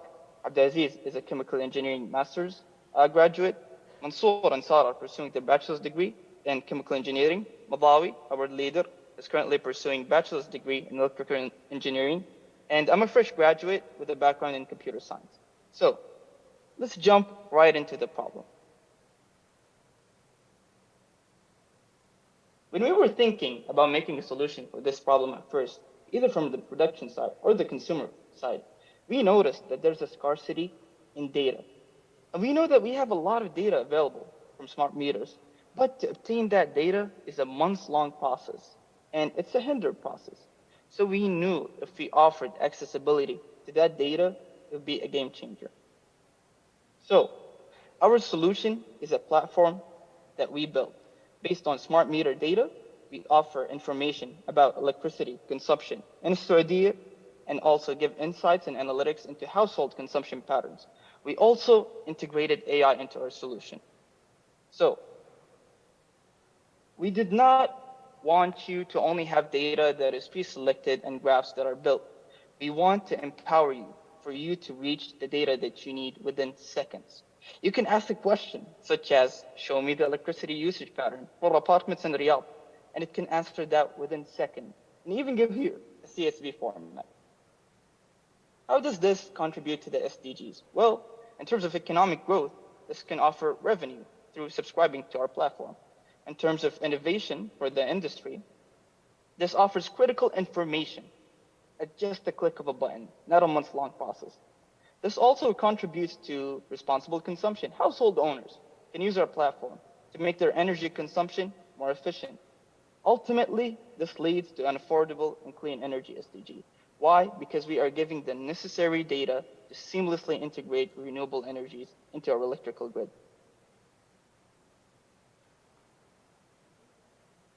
Now, in terms of revenue stream, we have two options. One is B2B, where we can sell this to entities in the private sector or the public sector.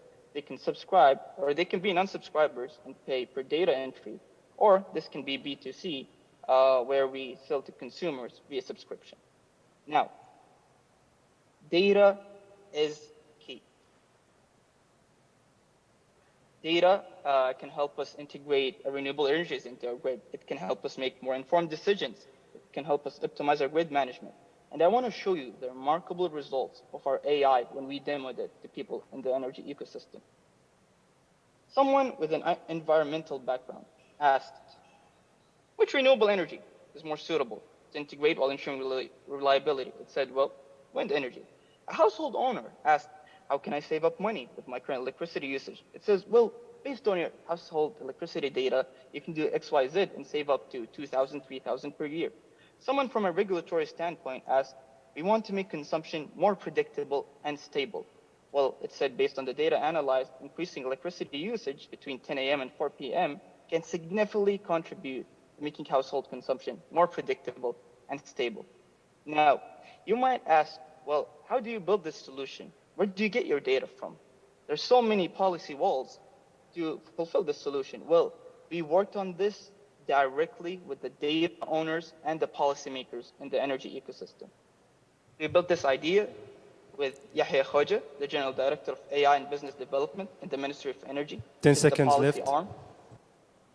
We also presented this to Dr. Riyad Bouhlaga, the Chief Data AI Officer in the SEC, and Abdullah Al-Madi, the CEO of Saudi Electricity Power Services Company.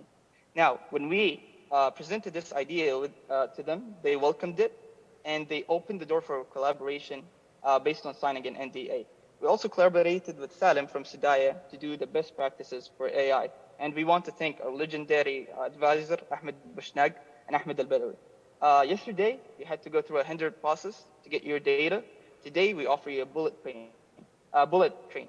With a click of a button, you can get all the data you need to seamlessly integrate renewable energies into our power grid. Thank you very much for your time. Thank you, Team 7. Now hearing the question of the judges.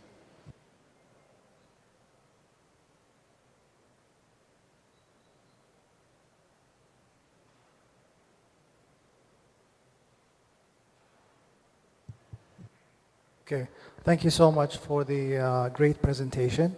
So, in the beginning, you were saying how do we integrate power grid data into renewable sources? Like the premise was that you were going to show something on the renewable energy side, but it seems to me that this is purely like a analytics or data platform that's going to help consumers understand the utilization of electricity and data for specific use cases.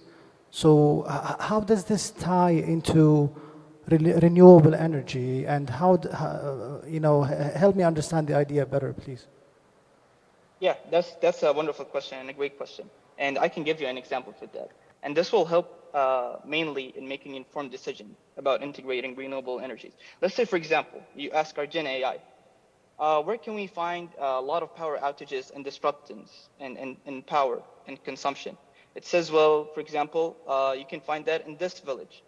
Well, then we can go to that village, we can build a renewable source plant, and we can store that energy. So when there's a power outage or the power fluctuates, then we can use that renewable energy source to make that portion of the grid more stable. So now we actually integrated renewable energies with our conventional power generation to make this portion of the grid more reliable and more stable. And all of that came from the data obtained from our platform and a question that you asked our Gen AI. Assalamu alaikum. Can I add to what Ghait just mentioned as well? For grid stability, usually you look at the problem like Ghait would mention from the supply side or a demand side for you to have those harmonized with each other.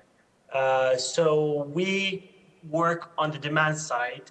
The thing is, we have in Saudi Arabia an understanding of the demand, but when we go into the granular level of consumption, there's a limitation when it comes to that understanding.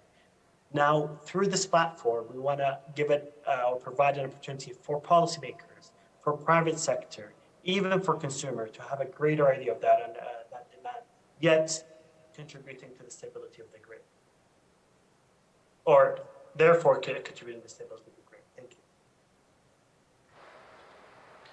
you. I have a question. Today you're talking about the data, the integration, and analyzing what happened. The value of the data is to be able to predict the power and, for example, consumption, the usage, the trend, the behavior, all of that. For example, I receive on my mobile application today with my electricity bill, it says that you are above the average in your area, in your building, in your neighborhood by 2%, and then I need to check why, because they provided me with a way to check why am I consuming above average in my neighborhood, for example. So this is all about data, is to predict, but definitely we know how much we consumed, how megawatt, all of that is not. So you're talking about understanding the past and give data for the people for future. What is the future prediction? Where the strength? Okay. بيشون يكون عندكم باك جراوندز جاهزه.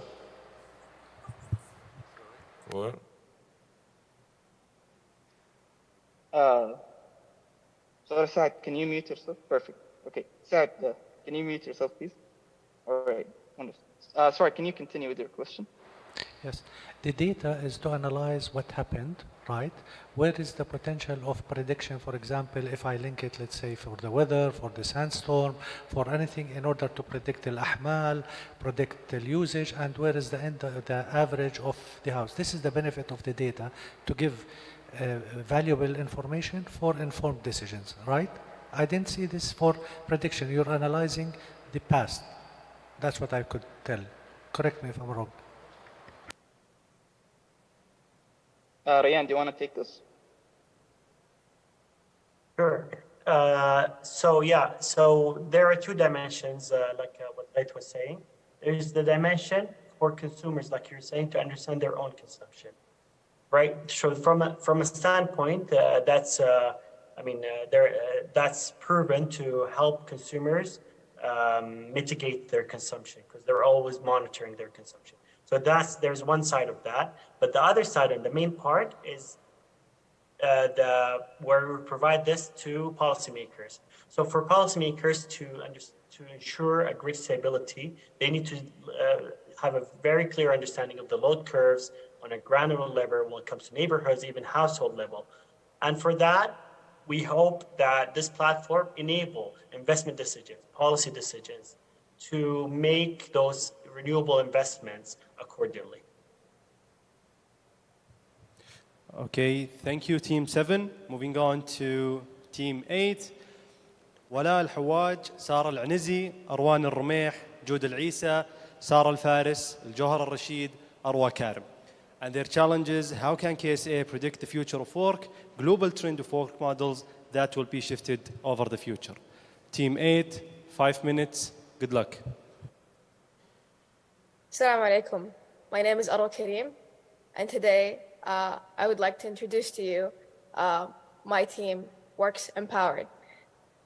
In a world where rapid technological advancement and global shifts constantly redefine the world landscape, Saudi Arabia finds itself at a pivotal juncture, necessitating innovative strategies to navigate and influence these transitions.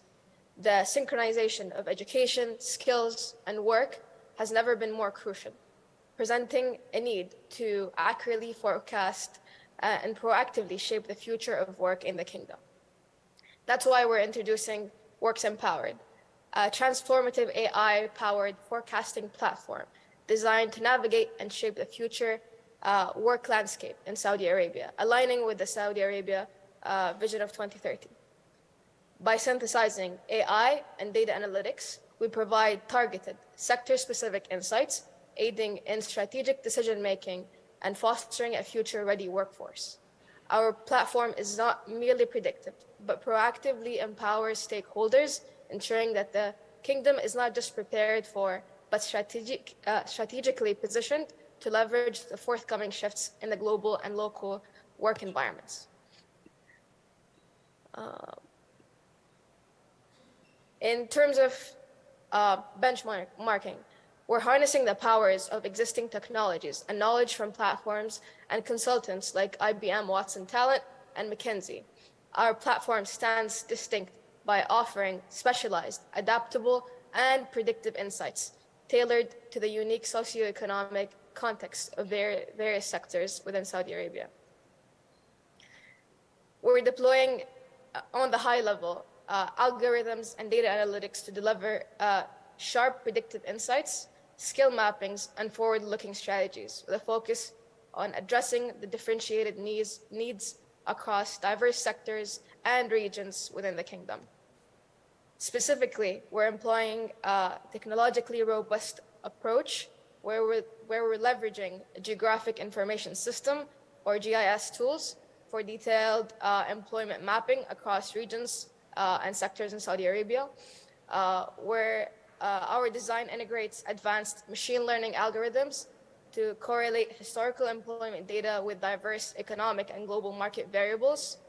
We're using natural language processing to enhance our qualitative analysis of sectorial data, identifying emerging skills and roles, while our scalable and secure data architecture ensures seamless real-time analytics. In terms of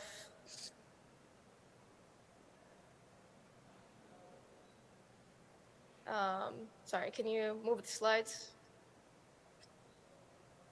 Yeah, in terms of revenue streams, we are using various revenue streams. We've instituted various channels, including subscription services, and you can think of this as a white-labeled SaaS. We have specialized consultations, data licensing, and custom solutions to ensure the platform's financial stability and continuous advancement.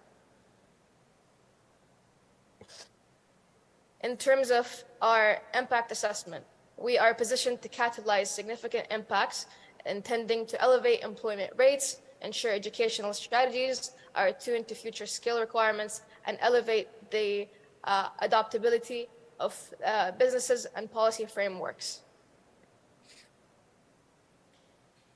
Our sustainability plan, our platform guarantees prolonged relevance and efficiency by continuously updating data, fostering active stakeholder collaboration, employing robust financial strategies, and ensuring scalability, providing continuous user training, and maintaining a responsible environmental operational approach. 30 seconds left. To conclude, Works Empowered is set to be a strategic ally in actualizing Saudi Arabia's aspirations, shaping it into a global paragon of innovation and adaptability in the evolving work domain by converting emerging challenges into strategic opportunities through intelligent, future-centric forecasting. Thank you so much. Thank you, Team 8. Now, hearing the questions of the judges.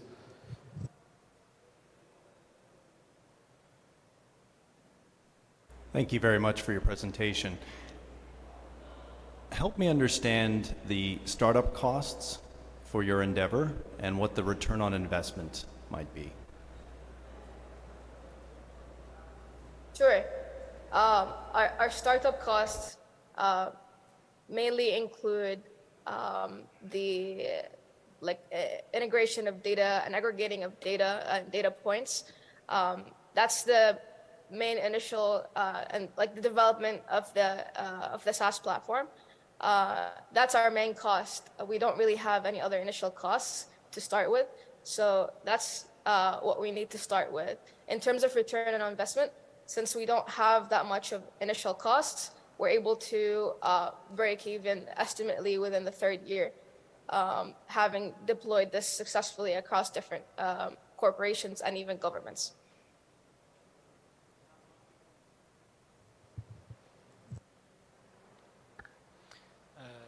I need, if you allow me, thank you for your presentation.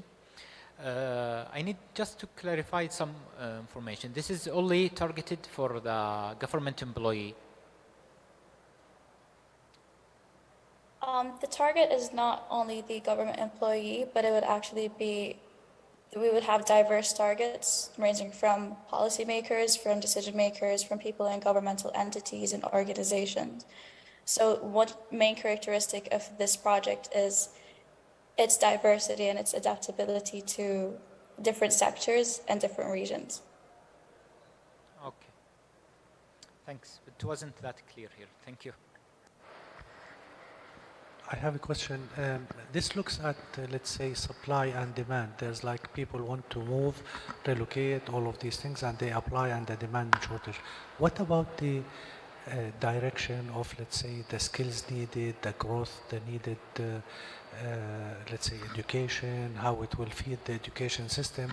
Because today we're talking about supply and demand in the current. What about the future? Thank you.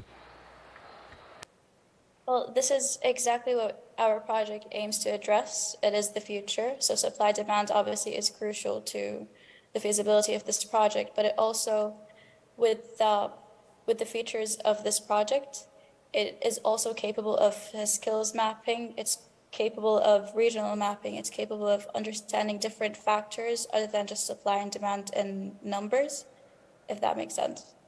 If I may add as well, this is, as I mentioned, adaptable to many different kinds of institutions, including educational institutions. So when an educational institution wants to have this platform, give it back, they can feed it their own data, and this will basically spit out insights of how they can tailor their educational curriculum, or how they specifically can tailor it that it heads to the direction where there is a demand, and how they can provide that supply, basically.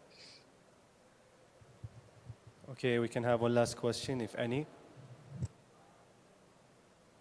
Thank you so much for the presentation. So my question is, are you also looking into analyzing the output of universities and educational institutions and the impact on the market? Because this has been a big challenge to know, for example, if universities today graduate good skilled employees for the market, right? So are you looking into that, or just trying to look at just data points from companies and their needs and stuff like that. Because if you try to map the education system with the with the market itself and the skills in it, then that's really a big challenge. Have you thought of this as well, or just the demand from the companies and the existing institutions? Well, we have also thought of like the challenges such as this one. And one thing this project aims to do is to allow opportunity for strategic upskilling and reskilling dependent on other variables that are produced by the data analytics, by the needs of the companies, by the trajectory of the kingdom and the workforce. And yes, as you mentioned, it's a huge challenge, and that's the advantage we have as a project, is that this is very scalable across different sectors. As I mentioned before, it's like it could be like a white label SaaS, so you could pretty much put it anywhere. You want to put it in the education system, it will the algorithm will learn. If you want to put it into corporate, it will also learn, and that's how our algorithm stands out, is because of its adaptability and scalability across different sectors, and how this can be like spread out and monetized in different ways. Okay, thank you, Team 8. Now moving on to Team 9. محمد المطرود، جوهر السديري، عبد الله المنيع، لولا عبد الجبار، محمد الدوسري، عبد العزيز الجلعود، سلطان مدخلي. And their challenges: how can KSA enhance mobility of workforce? Team 9, 5 minutes. Good luck.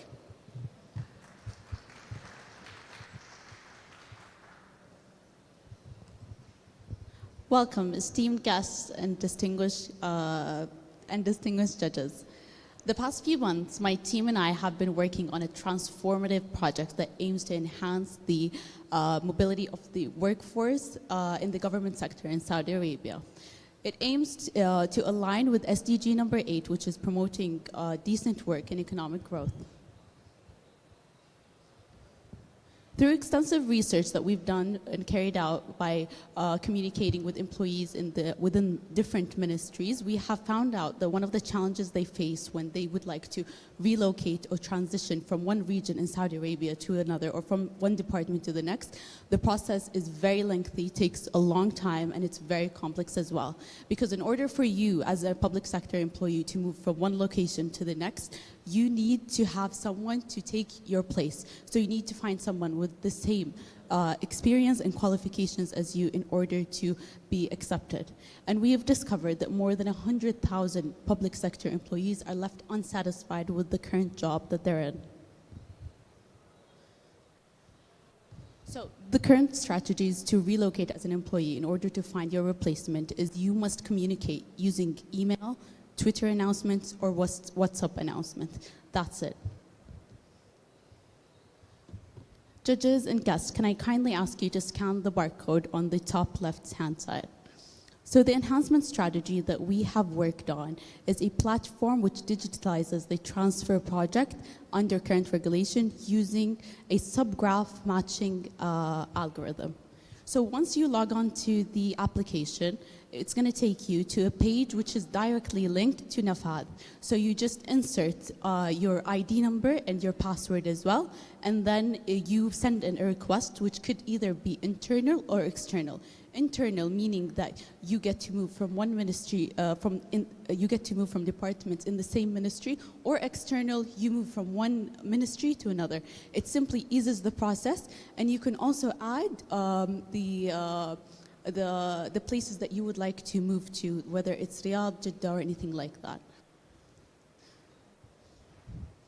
So the value that we are trying to add is to contribute in fostering the transition to the digital government by providing a platform that can connect multiple governmental entities into one platform to cover the rise in demand for the relocations at the public sector.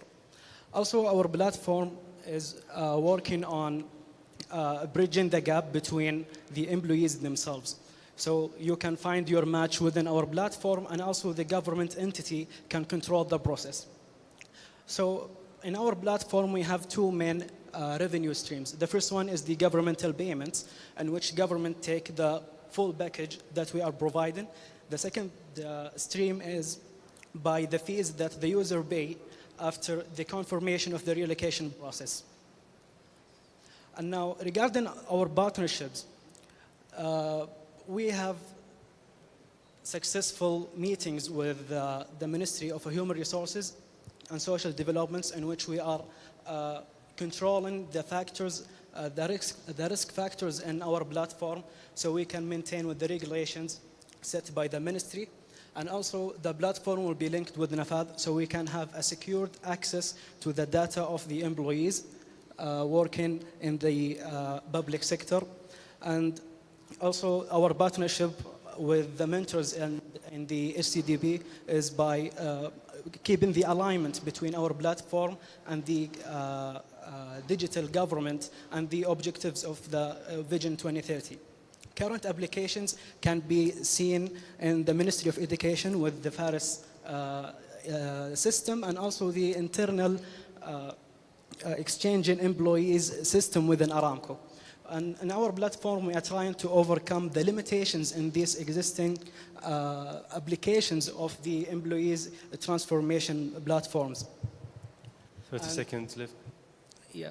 So the SDG impact that we are trying to make is not only the one that we associated with, which is number 8, but also we want to contribute more in reducing the number of accidents, and also to increase the efficiency of employees and foster the stable family environment, and also by reducing the carbon footprint by all automobiles by the public sector employees that they are using on a daily basis. Thank you.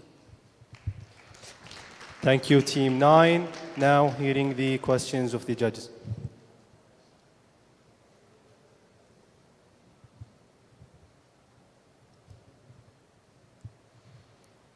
If there is any question, please feel free to ask.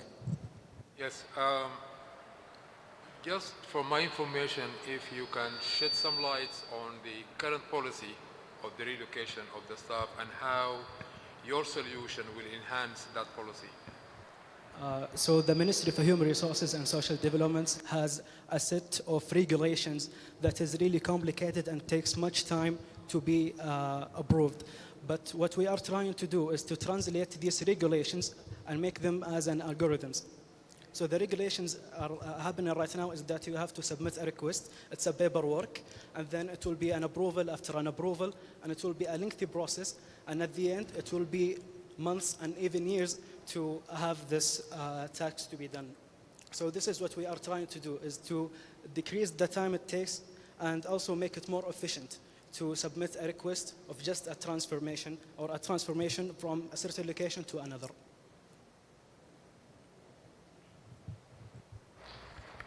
Usually such systems, they call them like rostering systems or something. People, they apply for a specific location and that person want to relocate. So it's like swapping or available positions, right? But what if the position require higher skills, higher cost, higher salaries, all of these things? It should be looked at that this is the level. If, for example, if you want to move from level 12 to another place and it requires level 13 or 11, and there's a specific cost. Is there taken into consideration where you're moving? Does it come with it, the benefit, the logistics, the cost, all of these things, or not? Or just position to position? Initially, what we aim to do is that we find the perfect suitable job for you as that gives you the same benefits and that requires the same qualifications. And it's usually either in similar departments or in different departments. So it's not like a promotion. It's simply like we find you basically in a different department all over Saudi Arabia, and we try to exchange you with that. The benefits and the limitations that come with that new position, it's up to you as an employee to decide whether you choose to want that position or whether you choose to stay in the current position. But what we do is we link you with a pool of thousands of employees all over the country, and you get to see your options. As you've seen in the app, you can choose multiple areas in which you can apply to in several departments. So we search for employees in those areas. Each department is different, and each employee is different as well. So those factors will be taken into consideration after we approve like the two employees exchange, or after they themselves approve. We can have one last question if there is any. Okay, thank you, Team 9. Now, moving on to Team 10. Moving on to Team 10, رزان الطويرقي, سعد الدين أبو بكر, فهد الشهري, بسام الدين, نوف عسيري, محمد الحارثي, دانا حجازي. And their challenges: how is KSA creating a sustainable regional economies that contribute to the overall of the kingdom? Team 10, 5 minutes, good luck. Thank you.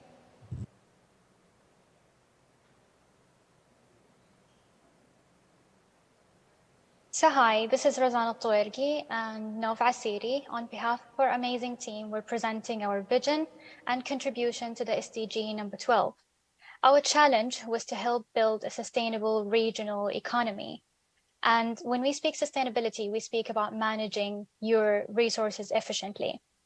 So can you guess what is the highest percentage of waste in the Kingdom of Saudi Arabia? Well, it's not plastic nor paper, but food waste. Unfortunately, food waste forms up to 40 to 51% of the waste in the kingdom, followed by paper, cardboard, and other types of waste. And in a recent study in 2019, food waste was 33%, which is 1/3 of the waste of the food in the kingdom, which is equivalent to 60 times the weight of Sydney Harbour Bridge, costing the country 40 billion riyals annually. So my team and I thought, how can we contribute to solving this issue? And that's when our solution, Jisr, came to light after 4 months of work. So our vision is to integrate the waste management solutions to be merged with sustainable agriculture seamlessly. Through strategic coordination, we will be harnessing this often overlooked resource.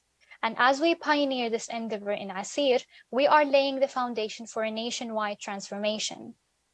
And Asir fits perfectly in our plans and our vision, as they already have their strategic vision established and published, and it's based on the very 3 pillars that we are basing Jisr on, which is al-iqtisad, al-ard, wal-insan. So our platform, Jisr, is a waste management system that seeks to coordinate and connect local businesses with waste management companies in order to be supporting agriculture and support, while we have the support from our partners, such as Asir Development Authority, KAUST NRD, and CERC, who we're already having meetings with. So Jisr is not just a connector, it's a game changer, providing vital data for sustainability and fostering strategic partnership that will drive a greener future in Saudi Arabia. So let's see how Jisr works.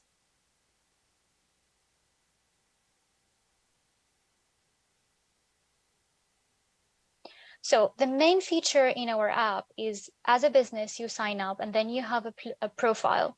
In this profile, you can track your waste process and even look in which company is handling your process. Also in the map, you can show all the progress that is happening, and also what technologies and R&D is involved in the processing of your waste.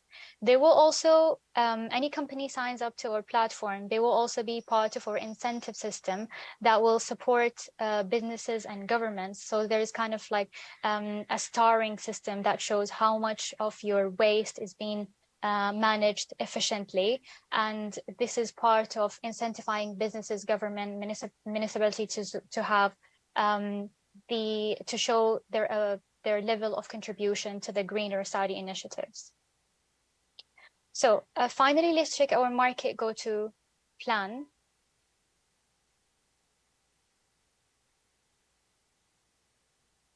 So in year one, the go-to-market plan will basically revolve around platform development and testing. We'll be developing Jisr, which is our B2B, B2G platform, doing the beta testing with selected companies in order to kickstart and do the initial launch in Asir area, doing the marketing while raising the awareness, the societal awareness around the waste management.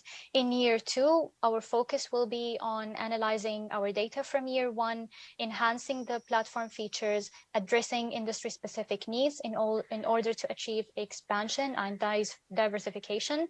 So our goal by year two is to launch in at least 2 more regions in Saudi Arabia, increase our collaborations with our partners, and track the platform's carbon footprint.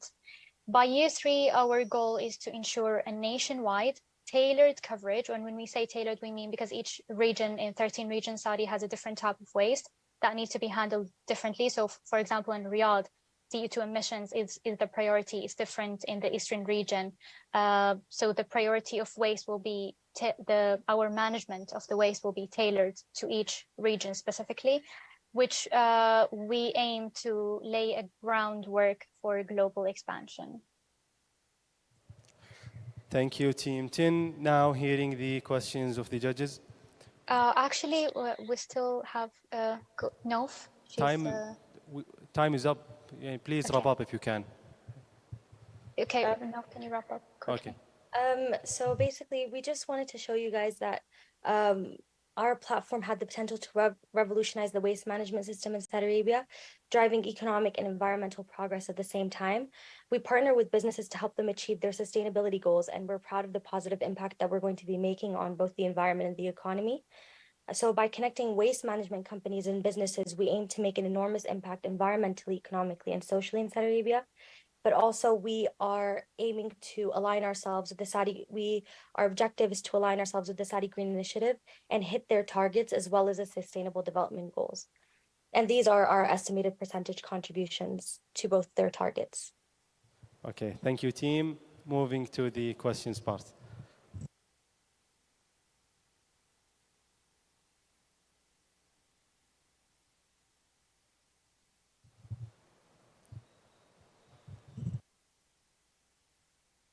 Thank you very much. Help me understand I suppose, the business model for your proposed solution and what the economics might be.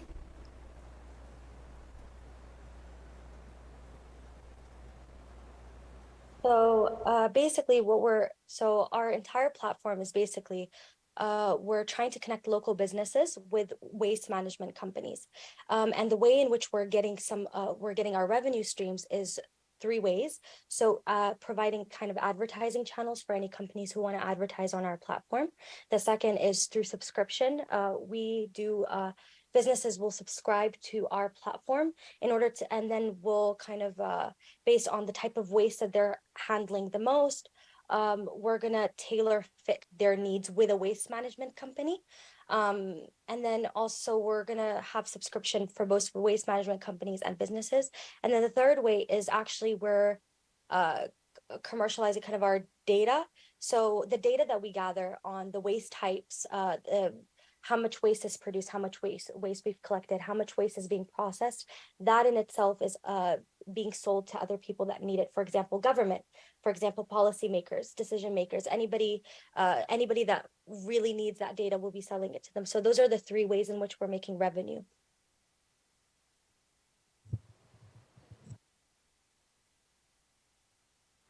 I have a question around recycling or like collecting food waste and these things. This requires, you said, repackaging, redistribution, and that might involve even additional layer of health things and approvals and all of that. Did you take into consideration? Thank you. Yes. So we actually did have a conversation or a meeting with the Ministry of Agriculture, Energy, and Water in order to kind of understand how would we actually be, especially with food waste.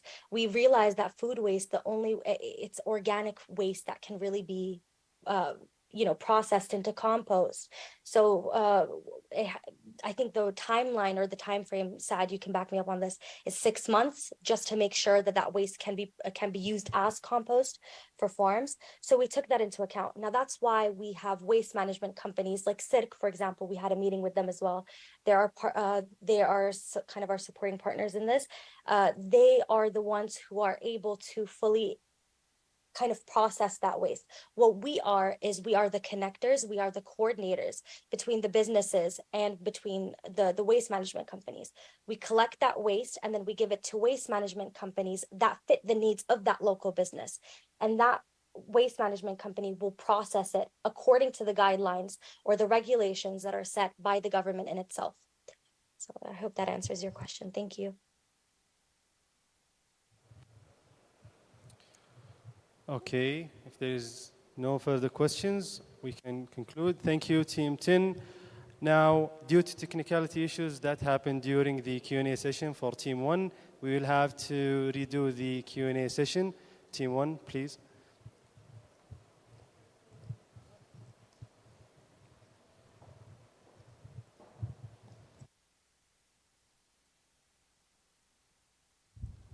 Thank you, Misk team, for giving us the opportunity again. Thank you, judges, for this. First, we would like to clarify two main points regarding data privacy and ownership and the financial model. And just want to make sure that our teammates from the online are present to answer the questions. So regarding data privacy and ownership, our model will be based on two things. Publicly published data, which is published by GSTAT, Ministry of Health, Ministry of Education, Saudi Commission for Health Sciences, and the specific entity data. So we own the model, however, the entities own their own data. And what we are doing is we are refining, cleaning the publicly published data, and we are designing the model and collaborating with those entities to plug in their data so they can get a customized insights and alerts. And my fellow Salim would answer the financial model question. Go ahead, Salim. Thank you, Sarah. Assalamu alaikum. Regarding the financial model, in the first stage, actually, in this current stage, we identified some incubators to help us having the funding for the first stage, which is the proof of concept and building the first practical tool with the MOH. MOH for us, not just a partner, but it's a really valuable partner because they will utilize not just the financial as a client, but also the data that we will use to prove to have the proof of concept. And then the second stage, we are going to launch our product commercially to other governmental health entities and also the private sector through the subscriptions model. As based on our research, it's the most suitable financial model. Thank you. We would like to welcome any further questions from the committee. Yeah, please.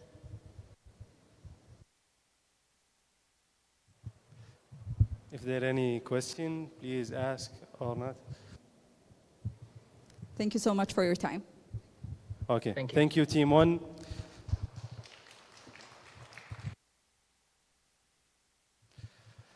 Now that we have reached the end of the team's presentation, we'd like to thank all of the fellows presented today. So there will be 2 winning teams based on the audience voting. Here you can see the barcode. Please vote for your best team.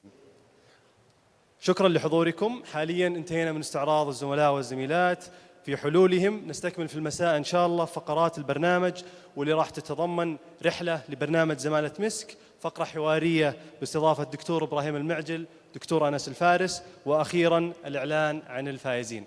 شكرا لكم، نشوفكم على خير.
Test, test. Okay.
Okay.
هي بسم الله.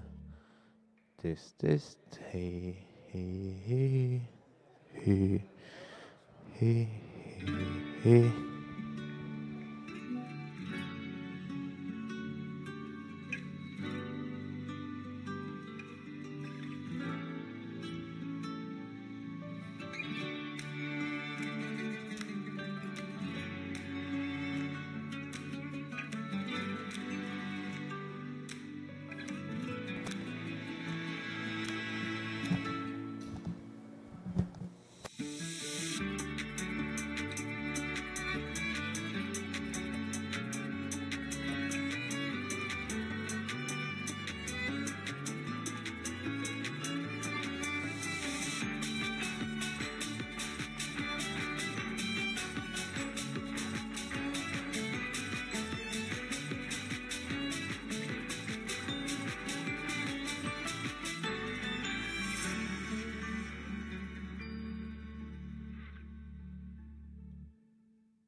بسم الله. هي تست 1 equal to. هي هي هي بسم الله.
هي بسم الله.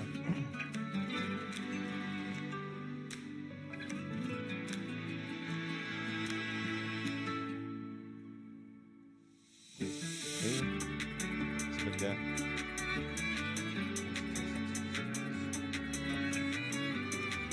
تست تست تست تست. تست تست. هي تست.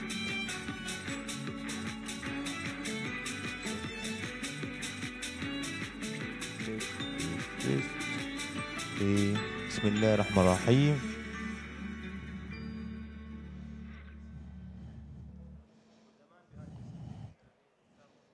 تست تست. تمام يا غالي اهو، بس اهم حاجه ما تتنيش ده عشان لما كله كان بيطلع بيحط في جيبه ويتنيه وهو اللي كان بيعمل شلون كذا؟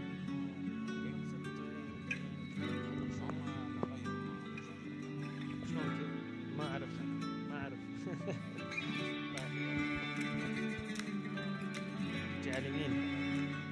اوكي طيب اوكي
تيست. صالح الصوت اوكي؟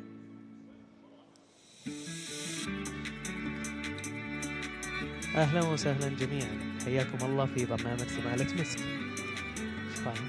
انسي القادم.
تست.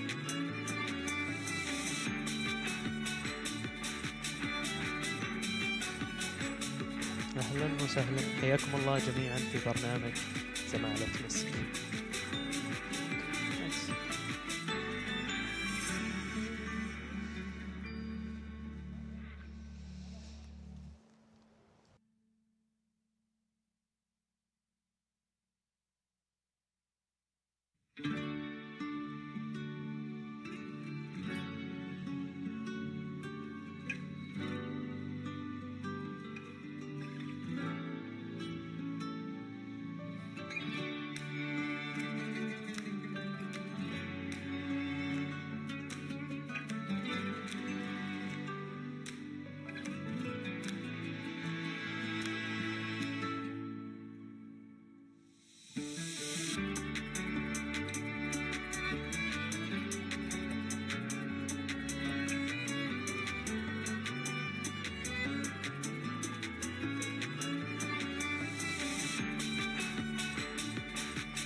تيست تيست شغال؟ اوكي.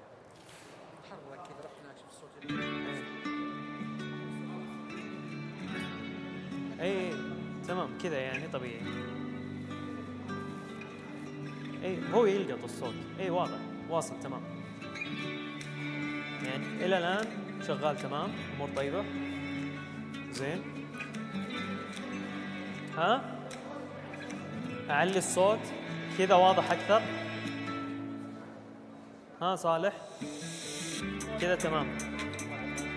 اي لابد يعني. اي فخلاص كذا تمام ان شاء الله. خلصت سواليفي خلاص ما عاد عندي سوالف اكثر. هلا وسهلا حياكم الله جميعا في برنامج زمالة مسك المسابقة السنوية.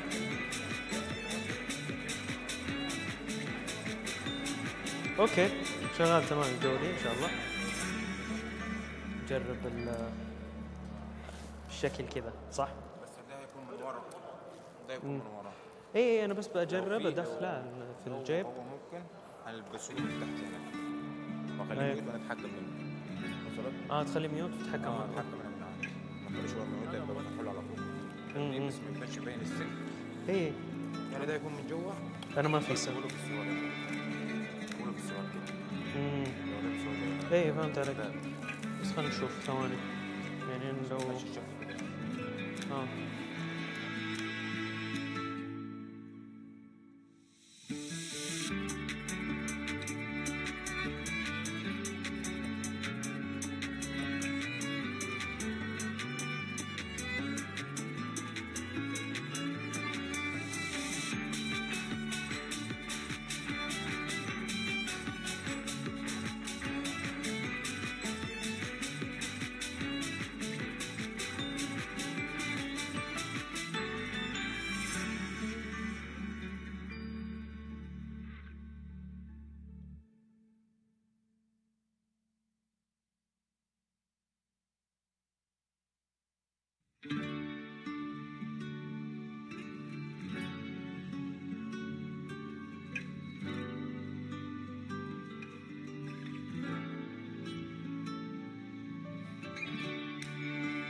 تيست. الصوت واضح؟ ممتاز. الصوت واضح؟ تيست. بسم الله الرحمن الرحيم. تيست. هلا محمد. هلا وسهلا. كيف امورك؟ الحمد لله. الحين بنسوي تيست للمايكات مع بعض، شغاله او لا. اوكي. فعندي مايك شغال. عندي المايك بعد شغال. حلو. محمد اند مور. شغال المايك معك ولا؟ لا لا. تمام. تيست شغال. تيست شغال. رجب حبيبنا شغال معك المايك تيست تيست. تيست. ممتاز. شغال المايك. تيست تيست. كله شغال. خلينا نتاكد من على البوديوم هنا اذا شغاله تمام.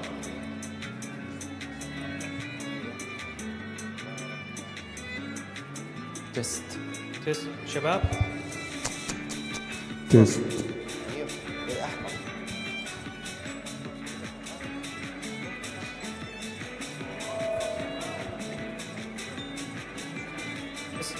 رجب شباب، مايك البوديوم مو شغال.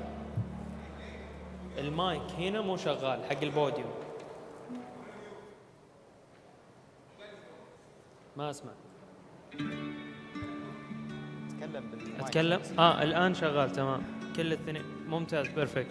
كله تمام شغال. هنعد بوديوم. مايك نمبر 2. نمبر 2 شغال. نمبر 2 شغال. نمبر 1 محمد. تيست. نمبر 1 تيست. نمبر 1 غير شغال. تيست. نمبر 1 تيست. تيست. تيست. اي خلاص شغال الحين. صوت تيست. رجع.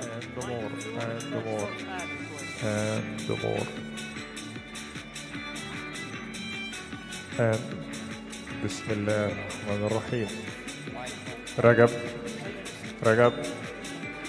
تيست. يجيب الصوت. تيست. تيست. بسم الله بسم الله بسم الله بسم الله. تيست. رجب الصوت هنا كان شوي ضعيف. بسم الله. تيست 1 2. الصوت هنا كان شوي ضعيف كذا. الان الصوت واضح، اوضح كذا صح؟ كذا ممتاز الصوت. اتوقع واضح ولا ترفع شوي؟ ابى اروح للستيج اجرب. تيست. صوت واضح؟ صوت واضح؟ طيب الصوت عند محمد واضح؟ عندي واضح؟ واضح الصوت. خلاص تمام. اتوقع كذا بيرفكت.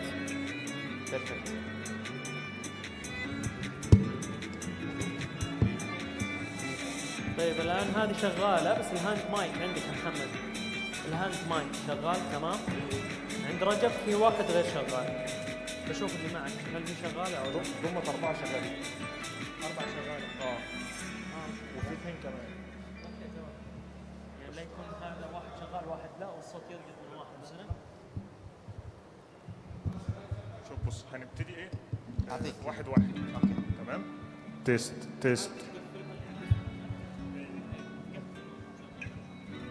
يلا تيست. تيست. ما تجربش. جرب هذا. اي تيست. ممتاز. طيب تيست هي بسم الله. تيست هي بسم الله الرحمن الرحيم. الاثنين اللي معك كلها شغاله صح؟ ولا عندك؟ مايك نمبر 1 شغال. تيست. محمد. بسم الله. مايك نمبر 1 شغال. نمبر 1 شغال. اي تكلم الحين. المايك شغال والحمد لله امور طيبه. 4 المايكات شغال. اوكي احس الصوت شوي ضعيف في المايك 1 و 2. لا انت تسمع واضح الحين لما الصوت واضح ولا؟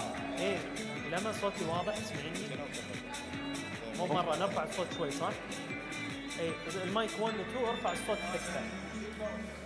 وممكن اللي بيتكلم مكاني بيكون صوته واضح. ايه انا قاعد احاول اعلي صوتي على اساس يصير اوضح. انا عليت صوتي صار واضح. اي يعني ممكن نعلي الصوت شوي يكون واضح اكثر. اي اوكي بدون موسيقى الحين اتوقع الصوت واضح تمام. ايه كذا ممتاز. خلاص اعتمد. خلاص كذا الصوت واضح ان شاء الله. نمبر 2 مايك نمبر 1 الصوت واضح. أنا تمام. خلاص بيرفكت ممتاز. يعطيكم العافيه شباب. تيست تيست تيست. بسم الله. هذا نمبر 1.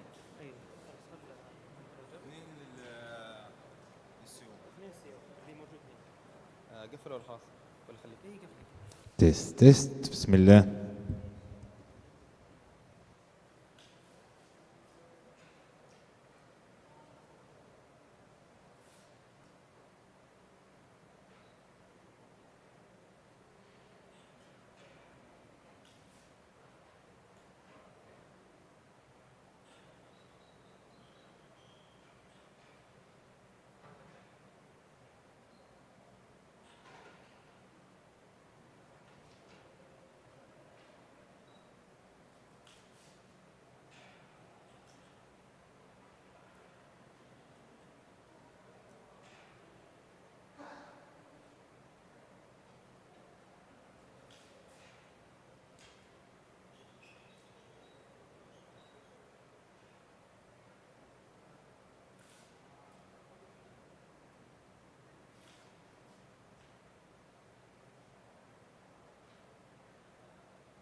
تست.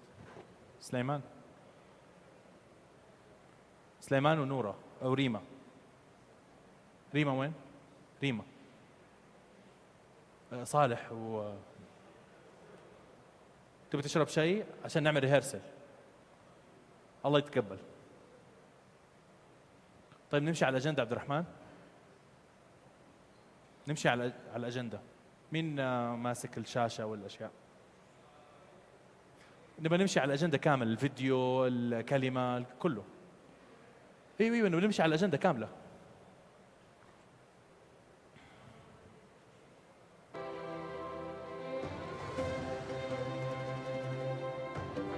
نظبط الصوت والدنيا واعملوا لها كيو.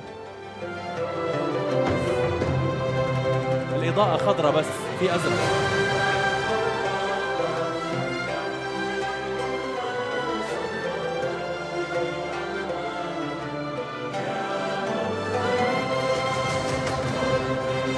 علي الصوت.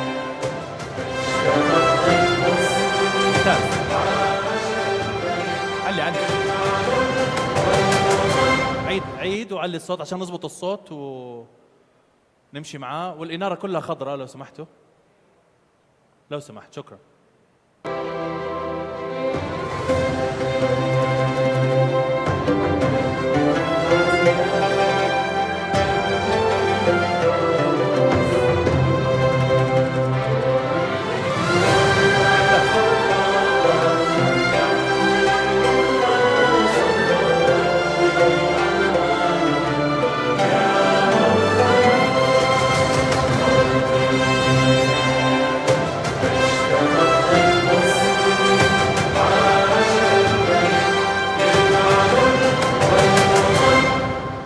ممتاز.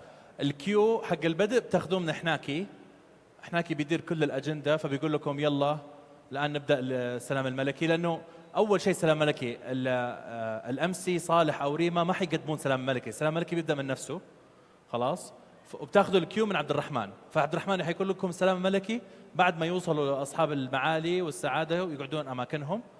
عبد الرحمن بيعطيكم الكيو، تبدأوا السلام الملكي. بعدها عبد الرحمن وش في بعد الأجندة؟ الأمسي السلام عليكم حياكم الله نرحب فيكم إلى آخره. وش الفقرة محمد؟ دكتور بدر صح؟ دكتور بدر. ودي بس نجرب الميوزك. هذه الميوزك حقتنا هذه اللي اخترتوها عشان الناس تطلع. ممتاز. خلينا نجربها. أنا حجلس هنا وحقدم نفسي عشان نضبط الميوزك. فخلصنا السلام الملكي، حياكم الله نورتونا. ودي نرحب بالدكتور بدر البدر لإلقاء كلمة الافتتاح، فليتفضل مشكورا.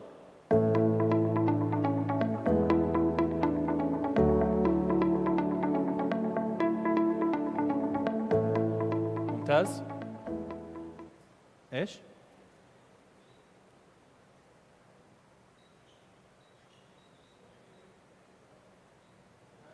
ممتاز. خذ راحتك. طيب فالدكتور بدر حيطلع وحيتكلم، حيرحب بالناس، حيشكر الشركاء، حيهني الزملاء، حيخلص وحينزل مكانه. فايش حتطلع ميوزك؟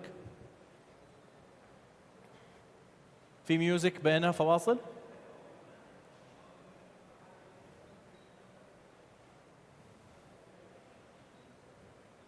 إذا ممكن بس نحط ميوزك هو نازل والأمسي اللي طالع.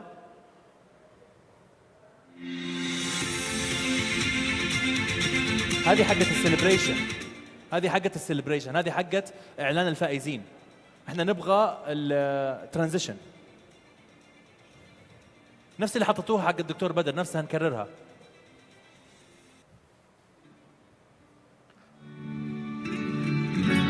ما في مشكلة، خلاص نثبت على هذه. اثبتوا على هذه أغنية مسك. أي أحد يطلع على الستيج أو ينزل من الستيج نستخدمها هذه كفواصل. اتفقنا؟ ممتاز. دحين دكتور بدر خلص نازل. شكرا يا جماعة يعطيكم العافية. لا خلاص انسوها هذه، خلونا على اللي قبل. خلص الدكتور بدر نزل، صار في لخبطة صح؟ وشو؟ عبد الرحمن وش الهرجة؟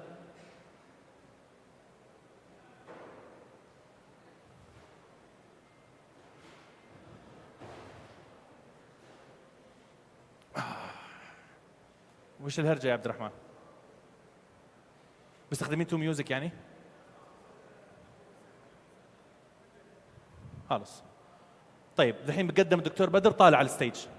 تفضل يا دكتور بدر اطلع على الستيج. نعم؟ ماشي. هذه قبل، هذه بعد، قبل، ارجع ورا. عبد الرحمن امسك المايك عشان ماني سامعك، إذا تبغى عشان اسمعك.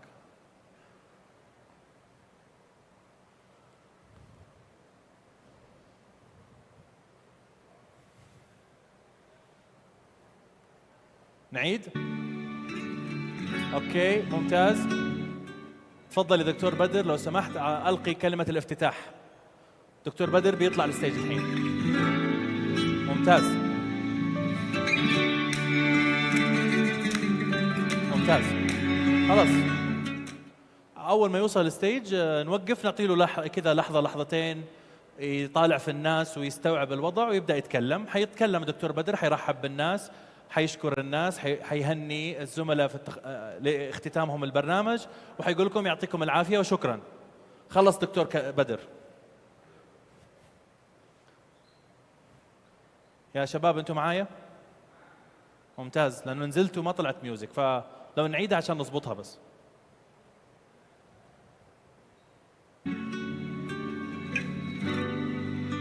تمام؟ ممتاز. وصل الدكتور بدر، الامسي طلع على الستيج.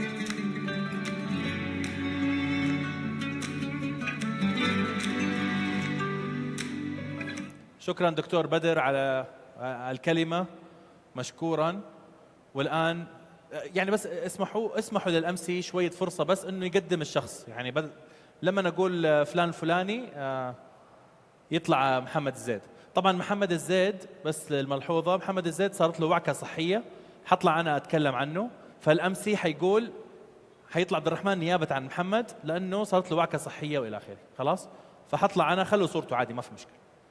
فحيطلع محمد الزيد، أو ممكن تغيروها لو في وقت، تغيروا صورة محمد حطوا صورتي ما في مشكلة، كذا أو كذا. فمحمد الزيد حيطلع. ممتاز.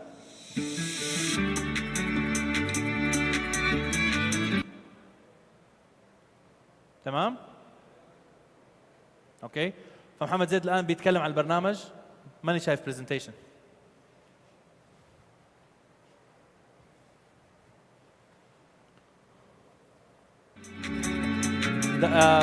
خلينا نشيل دقيقة.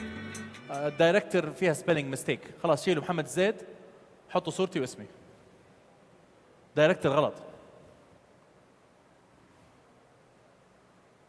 شيلوها، يا شيلوها تماما او حطوا اسمي.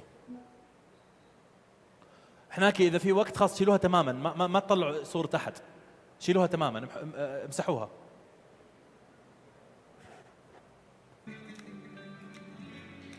تمام؟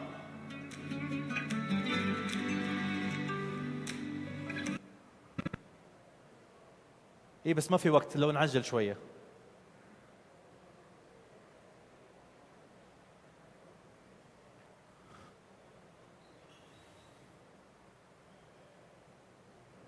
ممتاز. هذه البرزنتيشن حقت محمد زيد، حيتكلم لمدة 5 دقائق، حيشرح البرنامج، نشأته، بعض الأرقام اللي حققها البرنامج خلال هذه السنة والسنوات السابقة، حقول لكم يعطيكم العافية وشكرا، وحينزل من الستيج. ميوزك. شكرا. مو مرة عالية.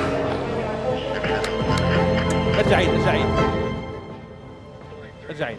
بس اعطوه فرصة ينزل من الستيج، بعدين شغلوا الفيديو لأنه تداخلت الأشياء. خذوا وقتكم، يعني حط الميوزك، خليه ينزل شوية بشويش، بعدين لما تشوفوا نزل والناس استوعبت انه هو نزل، شغل الفيديو، وطي صوت الميوزك وشغل الفيديو. اوكي؟ عبد الرحمن ما تبغى الامسي يقدم الفيديو ولا يشتغل فيديو لوحده؟ خلاص ممتاز.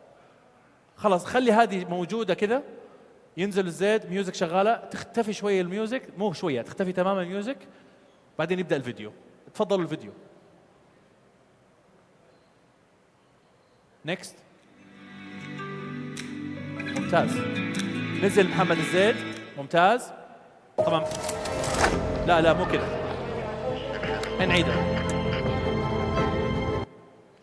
نعيدها من اول جديد لو سمحتوا. ممتاز. ميوزك نزل. جميل. لا بشويش يعني حنية. ماشي نعلي الصوت شوية بس.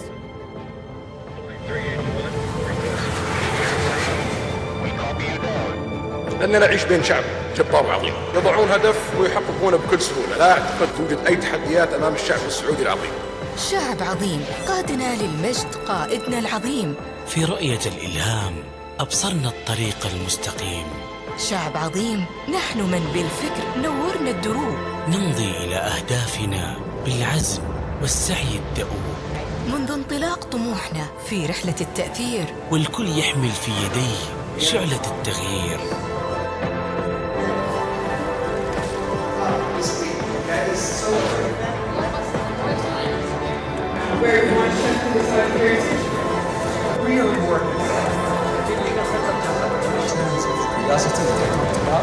عهد علينا أن نظل معا يدا بيد بالصبر والإصرار نحيا في ازدهار غد.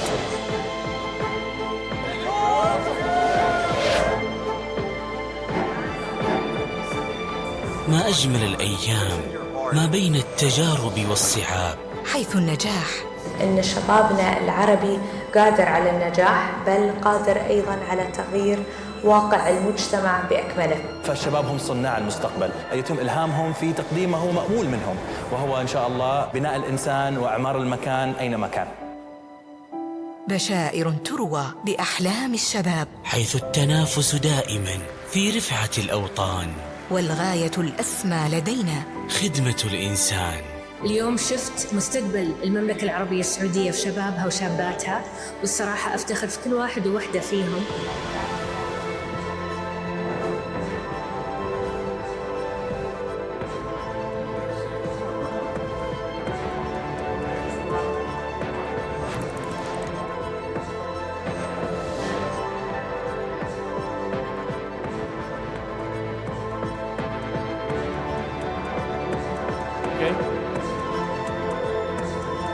ممتاز.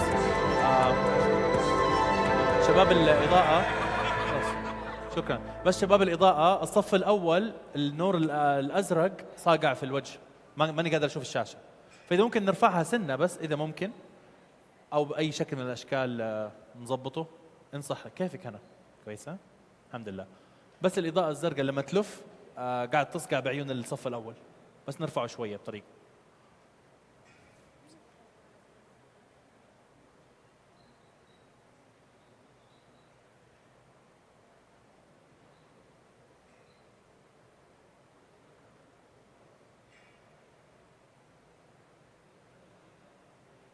مايك عشان نكمل. صالح ايش؟ ديما جايه. ايه ما في مشكله. بس حنعمل ريهرسل بس نتاكد من الستيج. طب خلص الفيديو، ايش الفقره اللي بعد عبد الرحمن؟ السيشن. عبد الرحمن حناكي تيست. بعد الفيديو في سيشن صح؟ تيست. الطلاب. ممتاز. ايش اول فريق؟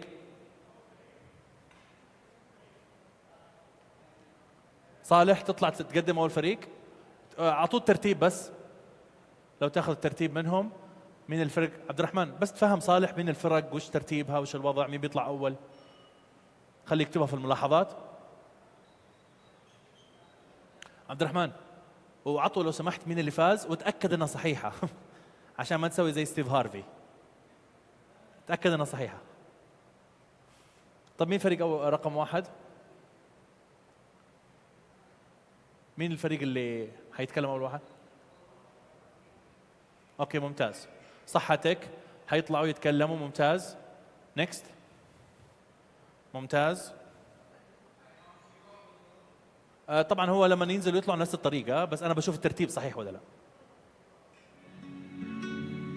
الو خلاص عرفت.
برضو كمان لو سمحت الإضاءة لو شوية بعدها شوية يمين برضو عشان الفي اي بيز. شكرا لك.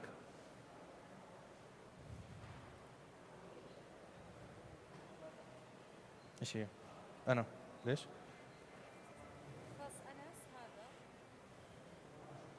وهذا هذه وهذه هذه انس ايه اللي هي تقريبا 6. ايه لو سمحت. طيب نكمل.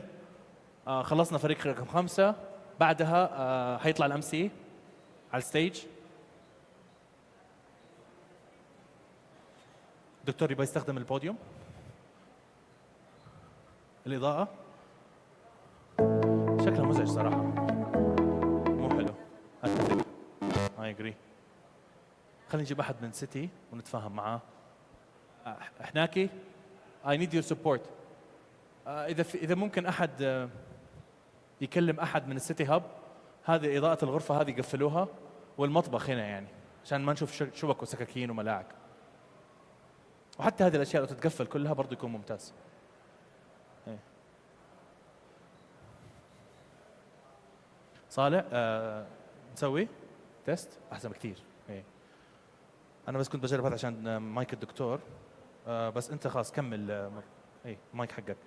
طيب فضلا لا أمرا، إذا بس بما إنه صالح موجود نرجع نعيد كل حاجة من البداية. ما في مشكلة.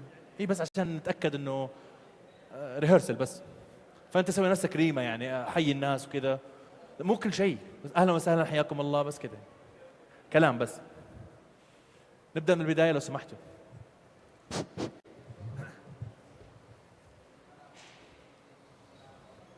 Do you have glass? Not plastic? Do you have glass? We had glass in the morning. Why it's plastic? Finished? طيب ماشي. اوكي نبدأ ولا نبدأ من البداية بس خليهم يخلصون، يبدو بيسوون شيء.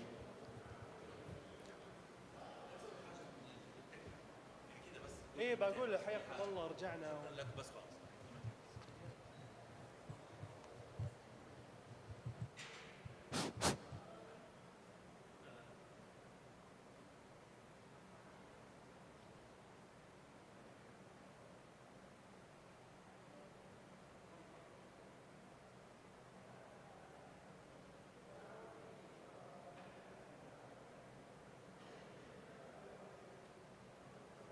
بسم الله بسم الله بسم الله الرحمن الرحيم. تيست.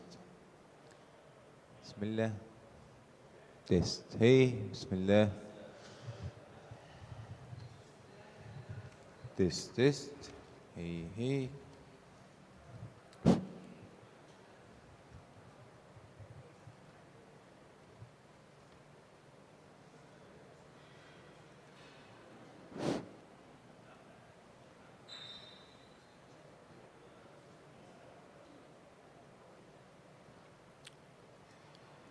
والأستاذ عبد الرحمن الحناكي.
تيست. يلا. والآن مع السلام الملكي.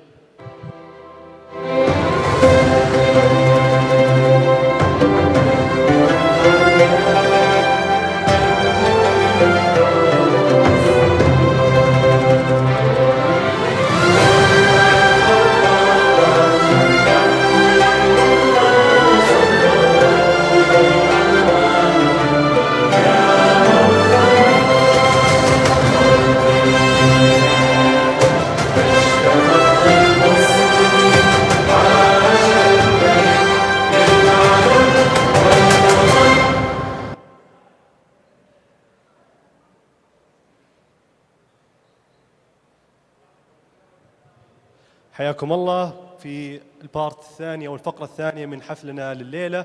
بعد نستعرض الشباب حلولهم العشرة الأولى، الآن نستكمل فقرات الحفل، بداية بكلمة من الدكتور بدر البدر، رئيس التنفيذي لمؤسسة مسك.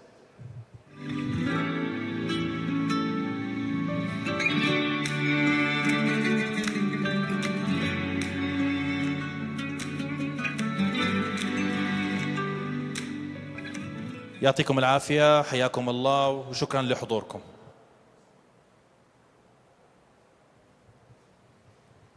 أوكي. أما الآن ياخذنا المهندس محمد الزيد في رحلة عن برنامج زمالة مسك. أوكي. عن رحلة عن برنامج زمالة مسك والمشاق والتحديات اللي خاضوها الشباب خلال هذه الرحلة. تفضل.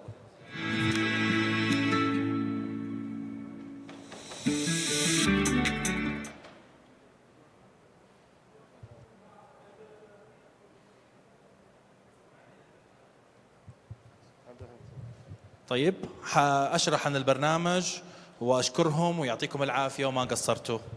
بعدها دايركت الفيديو يشتغل، ما راح أتكلم.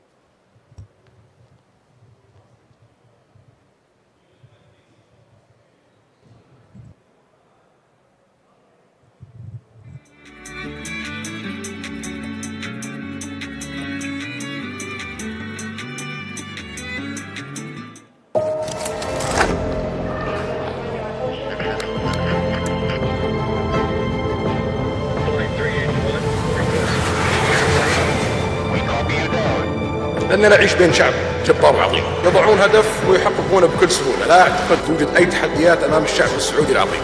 شعب عظيم قادنا للمجد، قائدنا العظيم.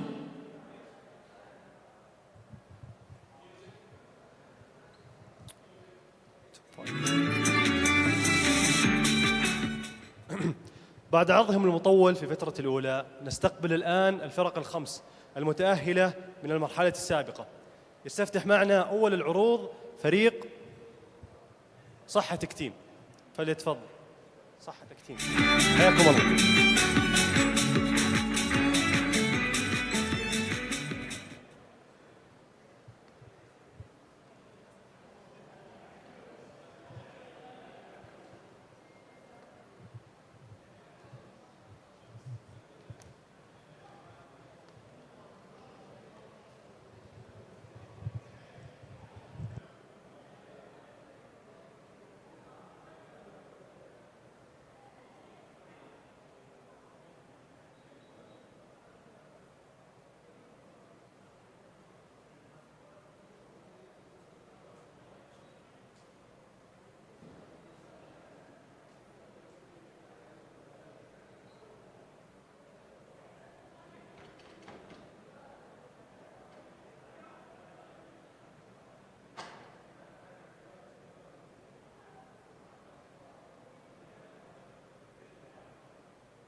يعطيكم العافية فريق صحتك تيم، أو يعطيكم العافية فريق صحتك. الآن معنا فريق أبجد، حياكم الله.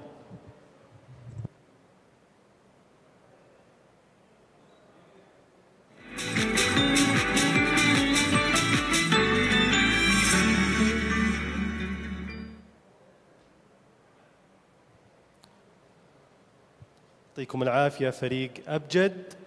معنا بعدهم الآن فريق إيكو ووريرز، حياكم الله فريق إيكو ووريرز.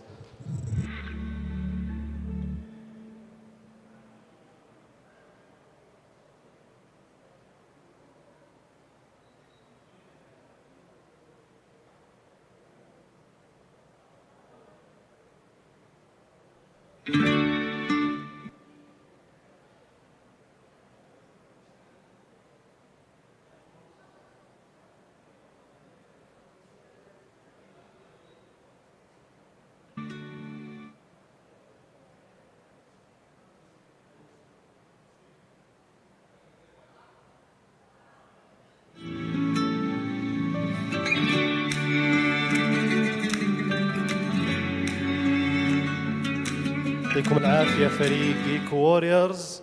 الآن معنا فريق اي كويست، حياكم الله اي كويست.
بسم الله بسم الله تيست تيست هي هي هي هي بسم الله الرحمن الرحيم تيست مايك 1 2 بسم الله تيست هي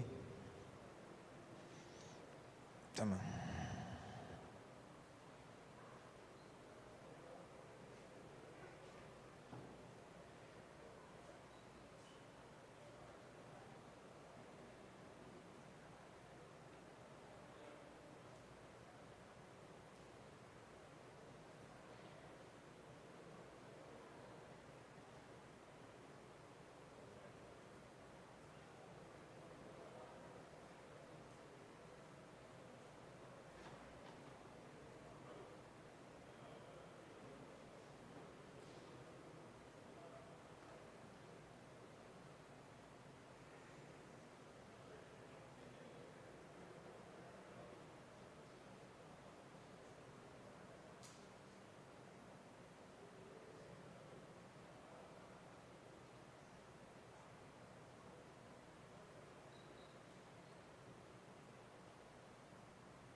تيست.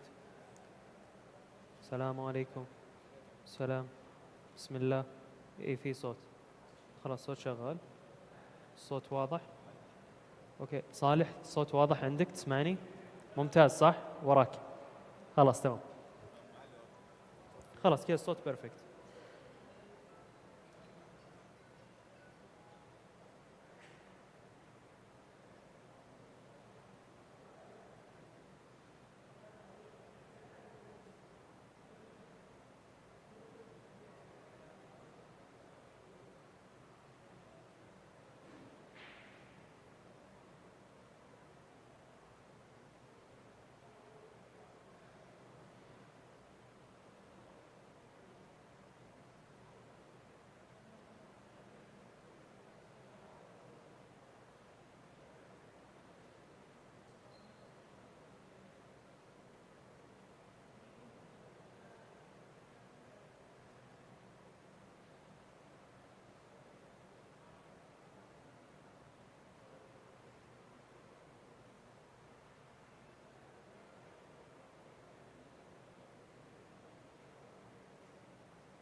المستوى كان كويس.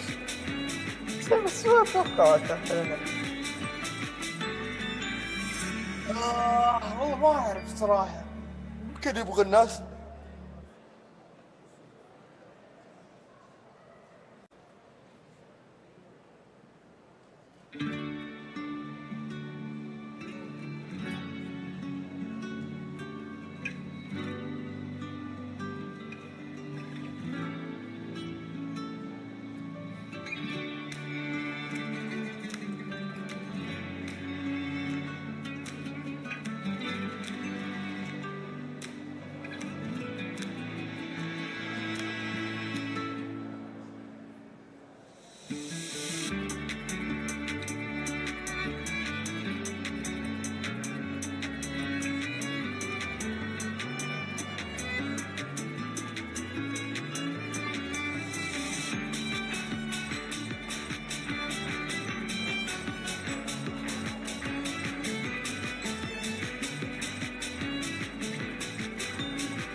عشان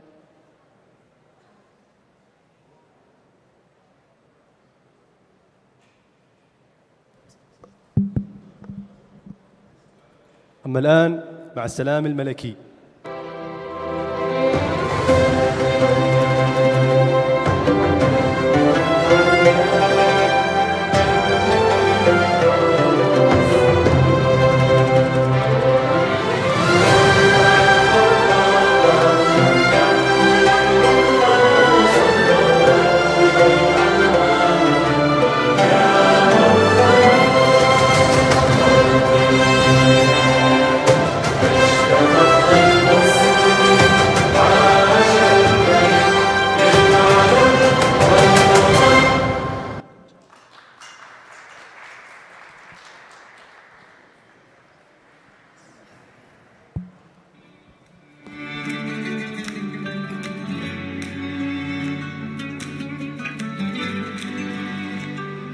بسم الله الرحمن الرحيم. أصحاب المعالي، أصحاب السعادة، الزميلات والزملاء الحضور، متابعينا عبر الشاشات، السلام عليكم ورحمة الله تعالى وبركاته. محدثتكم ريبس حباني. اليوم هو يوم الاحتفاء بختام برنامج زمالة مسك للدفعة السادسة بعد رحلة دامت لمدة 6 أشهر. يهدف برنامج زمالة مسك إلى صقل مهارات الكوادر الشابة ذات الكفاءات العالية لنراهم بين نخبة القيادات المميزة التي تعكس روح السعودية الأصيلة والرؤية الطموحة. فرسالة البرنامج الأساسية تتمثل في إعداد جيل قادر على صناعة التغيير الإيجابي والاجتماعي والاقتصادي على الصعيد المحلي والعالمي.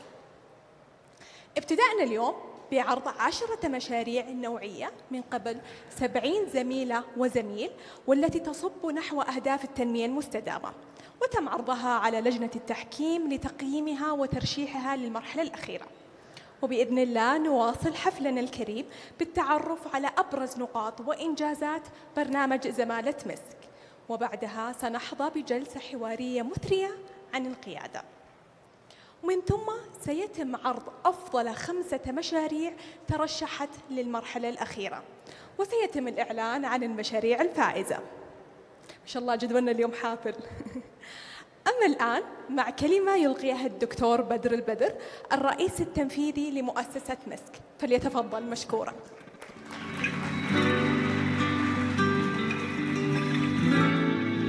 السلام عليكم ورحمة الله وبركاته، وحياكم معنا في هذه الليلة المباركة. أصحاب المعالي والسعادة، زملاء مسك، شركائنا الأعزاء، ضيوفنا الكرام، السلام عليكم ورحمة الله وبركاته. بعد رحلة قيادية مثرية استمرت 6 أشهر، نحتفل اليوم بإنجاز زملاء مسك. هذه الرحلة التي صاحبنا فيها شركاء النجاح الموجودين معنا اليوم، والذين بدعمهم وإيمانهم بهذا البرنامج وإيمانهم بمهمة مسك في تمكين الشباب كانوا جزءاً لا يتجزأ من نجاح برنامجنا اليوم، فاسمحوا لي أن أحييهم تحية خاصة.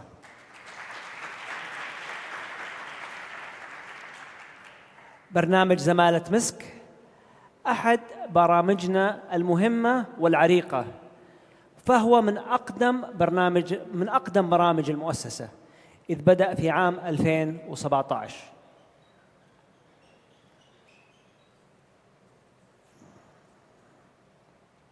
منذ ذلك الوقت إلى الآن خرجنا 350 شاب وشابة طوروا من خلالها مهاراتهم المهنية والشخصية، وأنتجوا حلولاً لتحديات مجتمعية وعالمية. يركز البرنامج على تمكين الشباب الواعد، ويخلق بيئة صحية للمواهب لتنمو وتزدهر، ويتضح ذلك في إنجاز زملاء مسك في دفعاته السابقة. مثلاً في الدفعة الماضية أحد زملاء مسك الدكتورة رقية عجاج عرضت مشروع اسمه، أنا ودي أتأكد أني أنطق بطريقة صحيحة، جيجدن إذا نطقت بالطريقة الصحيحة، واعتذر من الدكتورة. هو عبارة عن مشروع لإدماج المتميزين من أصحاب الاحتياجات الخاصة في الجيج إيكونومي، بحيث يستطيعوا المساهمة والحصول على أعمال وينمو فيهم مهاراتهم ودخولهم.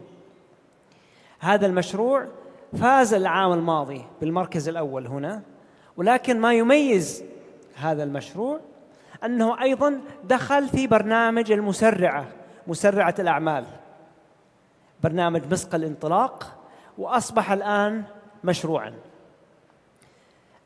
هذا البرنامج يستقطب المميزين وينمي من مهاراتهم، وهو محطة في رحلة قيادية طويلة للمتميزين أمثالكم. في اجتماعنا اليوم يتنافس زملاء مسك في إيجاد حلول تنموية مبتكرة لتحديات محلية وعالمية، ويحاولوا الوصول إلى بعض أهداف التنمية المستدامة للأمم المتحدة. التنمية المستدامة ليست عنواناً أو هدفاً بعيداً نسعى لتحقيقه يوماً ما فحسب، ولكن هو أيضاً هدفنا وتحدينا اليومي، إذ نحن نرى أن تنمية الشباب هو جزء من التنمية المستدامة، حيث أن الشباب هم وقود المستقبل. مؤسسة محمد بن سلمان، ومن خلال دعم سخي من سمو سيدي الأمير محمد بن سلمان، وخلال 10 سنوات من تأسيسها قامت بدعم وتأهيل أكثر من 5 ملايين شاب وشابة في المملكة العربية السعودية. وما جسده زملاء مسك خلال 6 أشهر من تفاني والتزام مثلهم مثل خريجي الدفعات الماضية يضع علينا عبء إضافي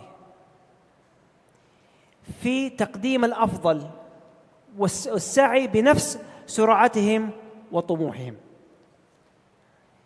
اليوم ليس مجرد احتفال بختام هذه الرحلة أو مجرد تكريم للأفكار الفائزة، وهو كذلك، ولكن هو دعوة لنا جميعاً للقيام بمسؤوليتنا في المواطنة الفاعلة، وكل يقدم ما لديه للوصول لأهداف التنمية المستدامة. زملاء مسك الطموحين، أحييكم وأهنئكم بتخرجكم الليلة، ومتأكد أن طموحكم القيادي لن يقف عند هذه المحطة في هذه الليلة. وأدعوكم بهذه المناسبة للنظر في الانضمام إلى برامج مسك التالية، وإلى المشاركة الفاعلة في مجتمع مسك لقادة الأعمال.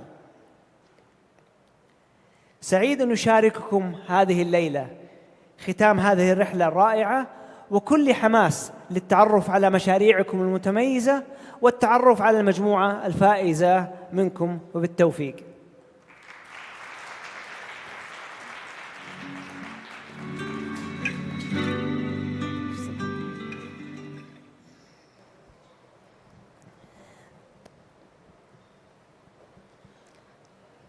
نشكرك سعادة الدكتور بدر البدر على الكلمة الضافية. بالفعل برنامج زمالة مسك هي أحد البرامج المميزة وأحد الثمرات النوعية لرؤية 2030. والآن سنتعرف عن قرب عن برنامج زمالة مسك مع الأستاذ عبد الرحمن التيماني، مدير البرنامج في مؤسسة محمد بن سلمان مسك، فليتفضل مشكورا.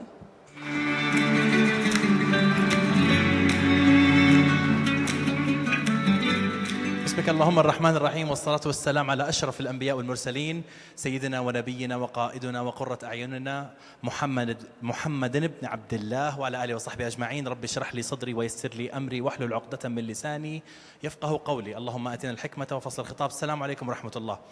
أنا أعتذر نيابة عن زميلي محمد الزيد، صارت له وعكة صحية، فسأقدم هذا العرض عنه. يتكلم عن البرنامج ودي أختصره بثلاث عناوين: واي، هاو، وات. ليش احنا قاعدين نسوي هذا البرنامج؟ كيف قاعدين نقدمه؟ وش بعض المخرجات اللي نتج عنها هذا البرنامج؟ البرنامج قدم عليه أكثر من 8,000 متقدم من حول العالم، من شبابنا وشاباتنا اللي يدرسون في الخارج وفي الداخل. اخترنا منهم فقط 70، يعني نسبة القبول ما تتجاوز 1%. وهذا يدل على شيء، فهو يدل على عملية الاختيار الدقيقة عشان نختار الناس الأنسب لتحقيق ما هو المأمول منهم من خلال الأوبجكتيف من البرنامج، اللي هو أنه نوسع دائرة تأثيرهم ونمكنهم بالمعرفة، نمكنهم بالمهارة، ونمكنهم بالفرص اللي تساعدهم يحققون الأثر المأمول الإيجابي، كل في مجاله، خاصة أنهم جايين من خلفيات أكاديمية ومهنية مختلفة، إن كان في تخصصاتهم بالجامعة أو حتى كمان مساراتهم المهنية. فthis is our why. كيف قاعدين نسوي هذا الموضوع؟ بأنهم إحنا قاعدين صممنا برنامج مدته 6 شهور بيخوضوا فيه تجربة نوعية على أعلى مستوى. من خلالها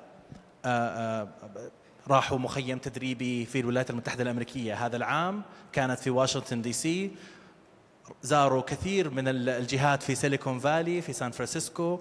يعني ما ودي أسمي وأنسى لأن كل الشركاء موجودين هنا، بس يعني بعضها زي جوجل، زي IBM، لينكد إن، بوينغ، عشان لا تزعل الدكتورة زينة، وكثير من الجهات المرموقة، كلها فقط عشان ياخذوا الإكسبوجر وياخذوا المعارف ويقابلوا كبرى القيادات اللي موجودة حول العالم، وينهلوا من ما آتاهم الله من معارف وخبرات وبس براكتسز وأفضل ممارسات عشان ينقلوها للمملكة ويحققون الأثر المأمول منهم.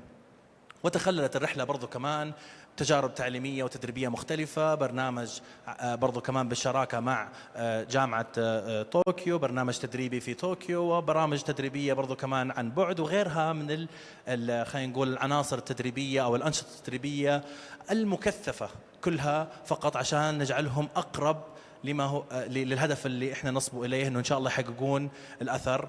وهذا شيء متماشي مع المشن حقة البرنامج، وهي يعني الاستثمار بالإنسان أينما كان من الشباب السعودي. ومن خلالها قدمنا خلال ال6 نسخ السابقة العديد، عشرات آلاف الساعات التدريبية بالشراكة مع أكثر من 14 شريك. نشكرهم بوجودهم الآن وأقدم لهم كل التحية على كل ما قدموه.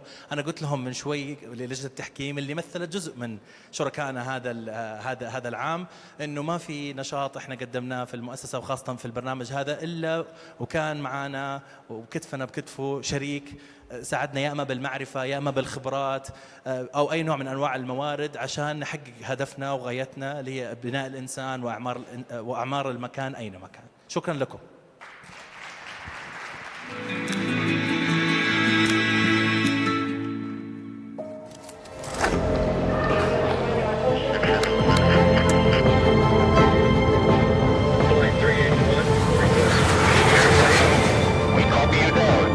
لأننا نعيش بين شعب جبار عظيم يضعون هدف ويحققونه بكل سهولة. لا أعتقد توجد أي تحديات أمام الشعب السعودي العظيم. شعب عظيم قادنا للمجد قائدنا العظيم. في رؤية الإلهام أبصرنا الطريق المستقيم. شعب عظيم نحن من بالفكر نورنا الدروب. نمضي إلى أهدافنا بالعزم والسعي الدؤوب. منذ انطلاق طموحنا في رحلة التأثير، والكل يحمل في يديه شعلة التغيير.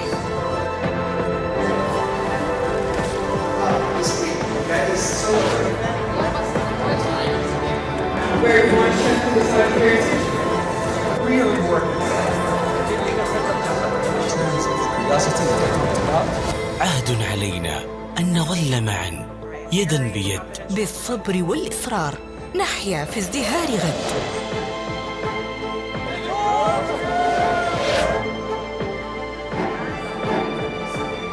ما أجمل الأيام ما بين التجارب والصعاب، حيث النجاح إن شبابنا العربي قادر على النجاح، بل قادر أيضا على تغيير واقع المجتمع بأكمله. فالشباب هم صناع المستقبل، يتم إلهامهم في تقديم ما هو مأمول منهم، وهو إن شاء الله بناء الإنسان وإعمار المكان أينما كان.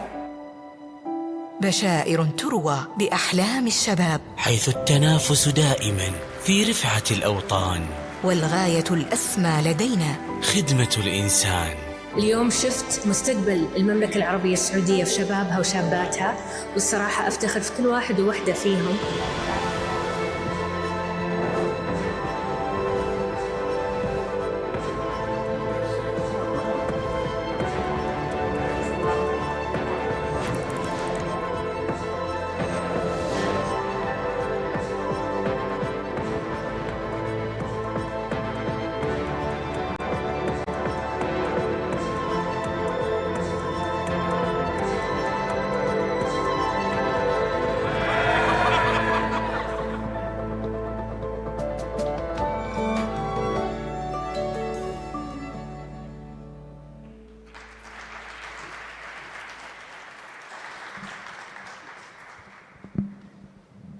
بعد عرضهم المطول لمشاريعهم في الفترة الأولى، نستقبل الآن الفرق الخمس المتأهلة من المرحلة السابقة لعرض مختصر عن مشاريعهم. يستفتح معنا أول المشاريع فريق صحتك: بشرى القاضي، رهف عالم، شهد السليم، لمار تكر، سالم النواف، سارة القحطاني، جود أبو بكر. حياكم الله، عندكم 3 دقائق، تفضل.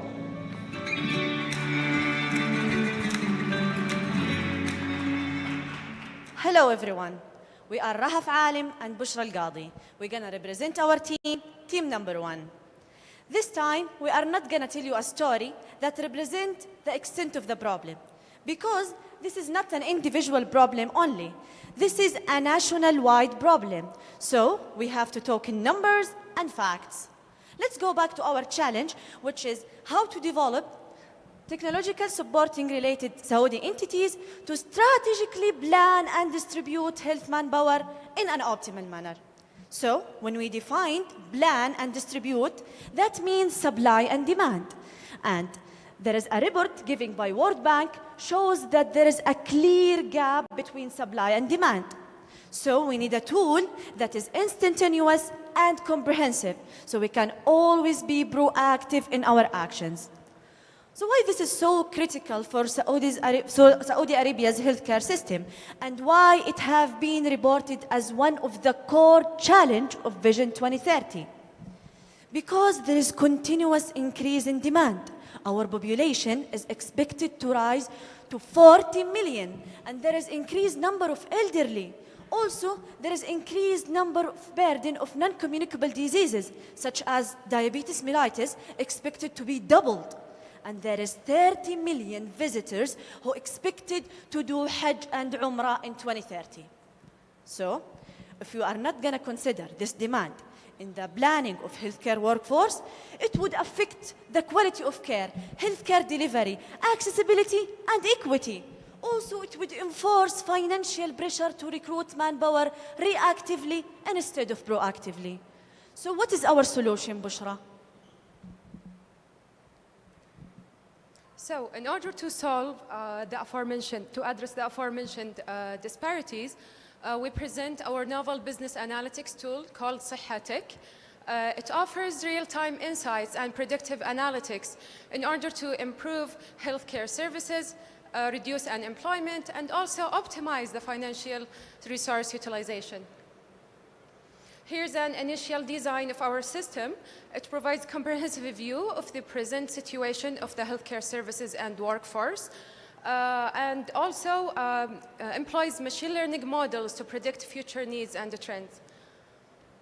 It provides different filters, also major KPIs to be kept in mind, and also provide detailed insights for decision makers to take proactive measures.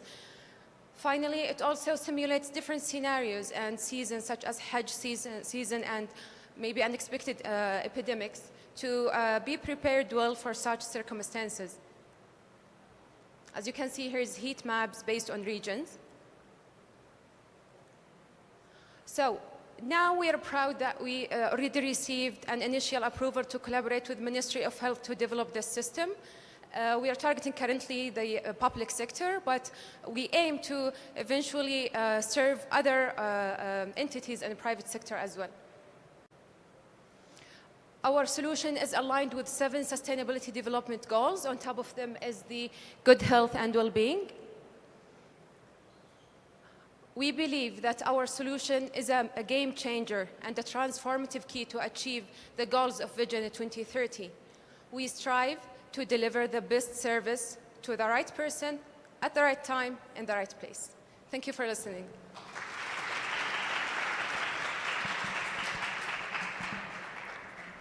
يعطيكم العافية فريق صحتك.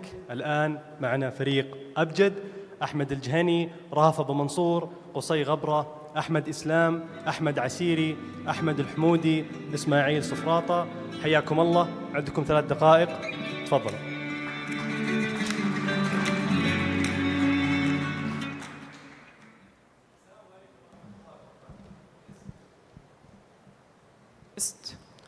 السلام عليكم ورحمة الله وبركاته. ويا أحمد جميل عبد أحمد عسيري representing team 4. سيكون هدفنا أن يحصل كل طفل سعودي أينما كان على فرص التعليم الجيدة والمتنوعة. هكذا قال سمو ولي العهد الأمير محمد بن سلمان واصفاً دور التعليم في تحقيق رؤية المملكة 2030. Our challenge is how we can improve the educational outcomes by implementing new teaching method. So when we dig deep into the problem and to understand what are the root of the problem, we found that our educational system is teacher-centric, which means it is one way of communication. The teacher is talking for 45 minutes, the students are listening. As a result, students don't pay attention and they don't engage with the teacher.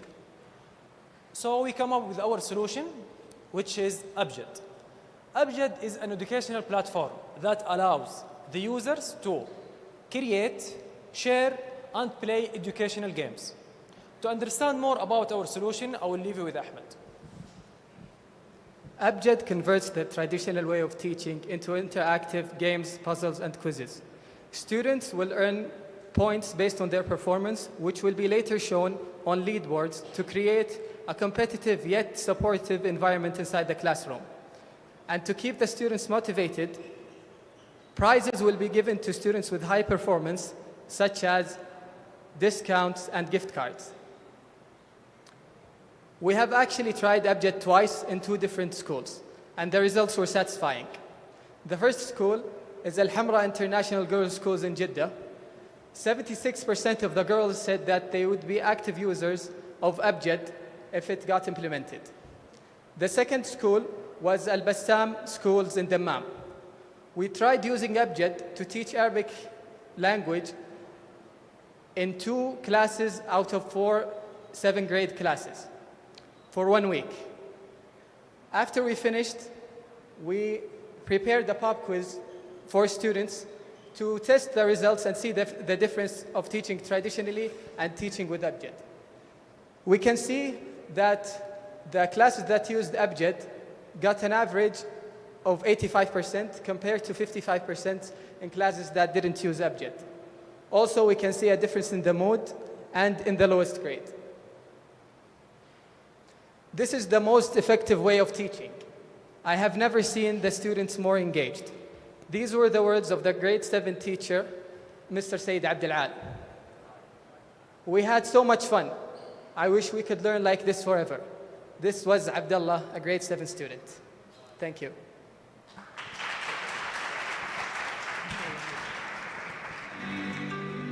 يعطيكم العافية فريق أبجد.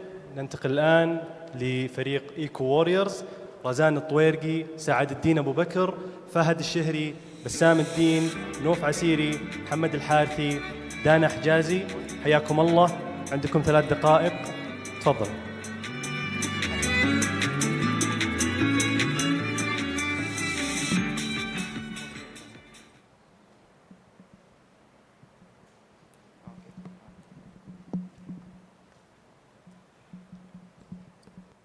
Esteemed investors, thank you for your time today. My name is Razan, and on behalf of my team, we're presenting our vision and contribution to the SDG number 12. We want to shed a light on a critical issue in the kingdom. Can you guess what has the highest percentage of waste in the kingdom? It's not plastic nor paper, but food. Food forms up to 40 to 50% of waste in the kingdom, and this waste is 1/3 of the food that is produced in the country. To put that into perspective, it is 60 times the weight of the Sydney Harbour Bridge, costing the country a staggering 40 billion riyals annually. So our challenge as citizens and visionaries was clear: to build a sustainable regional economy in Saudi Arabia, and that's when our solution, Jisr, came to light after 4 months of work. Our vision was to integrate waste management solutions with sustainable agriculture. Through strategic coordination, we want to harness the often overlooked resource, and as we pioneer this endeavor in Asir area, we are laying the foundation of a nationwide transformation. So Asir area actually fits perfectly in our vision because they already have their plan published, and it's based on the 3 pillars of al-iqtisad wal-insan wal-ard, which is exactly the pillars that we're basing Jisr on. So what makes us different, or how does Jisr work? When a business signs up for Jisr, they create a business profile that allows them to track their waste management and see which company is handling it. Also, our interactive maps displays real-time progress and outlines the plans that incorporating cutting-edge technology. Additionally, businesses that sign up or join our green system and become part of our incentive program. Our platform is not just about waste management, it's about driving economic, environmental progress. So one of our goals is to include a 50% reduction in landfill waste, 40% increase in recycling around the kingdom, and a 60% cut in CO2 emissions by 2028. While converting 80% of processed waste into sustainable agricultural resources. So economically, we empower businesses to reduce waste, save their money, and increase their ability, while increasing their revenue and increase their ability to achieve their sustainable goals. So in conclusion, Jisr is more than just a platform, it's a movement toward a greener, more sustainable Saudi Arabia. And by joining hands with us, you're not only investing in a thriving business, but also bettering our environment and the prosperity of our nation. Thank you for your time and your consideration.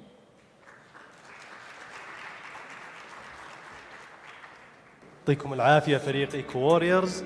الآن معنا فريق إيكويست، عبد الرحمن السليمان، محمد الرمضان، رزان المساعد، جمانة المالكي، راما الشريف، محمد العتيبي، ناصر الوصيفر. عندكم 3 دقائق، تفضلوا. السلام عليكم ورحمة الله وبركاته. I'm Jumana Al-Malki and I'm presenting today on behalf of Aquest with my teammate Abdurrahman Sulaiman. Global progress towards Sustainable Development Goal 6 is not on track with the projected 2030 timeline. Saudi Arabia is a country where natural water resources are already in short supply, with a water stress level of 974% in 2020, a high daily consumption of 200 liters per capita, ranking 3rd globally. Despite its incredibly high desalination, being 30% of that of the whole world, wastewater reuse is underutilized, with only 10% being currently repurposed. In addition to all that, there's the lack of communication between the different sectors in the water supply chain. As we looked for a solution, we were largely inspired by the recent message of the United Nations World Water Conference 2023, specifically highlighting the importance of partnerships and cooperation for water. Today, we present to you Aquest, an Internet of Things software for nationwide smart water management and communication, with a network of devices and sensors able to exchange information on the state of natural resources, water production, consumption, wastewater reuse, and characterization. Aquest hopes to bring together ministries and companies such as MIWA, the National Center of Meteorology, the Saudi Irrigation Organization, the National Water Company, Aquapower, B-Rain, and Nova, and involve them in the data collection process. This software will serve as a national platform that collects, analyzes, and visualizes water-related data, compares it to the best international practices, and displays it on the user interface. Our software is comprehensive, innovative, actionable, and scalable. It transforms the way we look at water problems. With Aquest, we look at every piece of the puzzle, from the humidity level in the weather, to the surface water level in a reservoir, to the average individual water consumption and the composition of wastewater. And up to my teammate, Abdurrahman. Thank you, Jumana.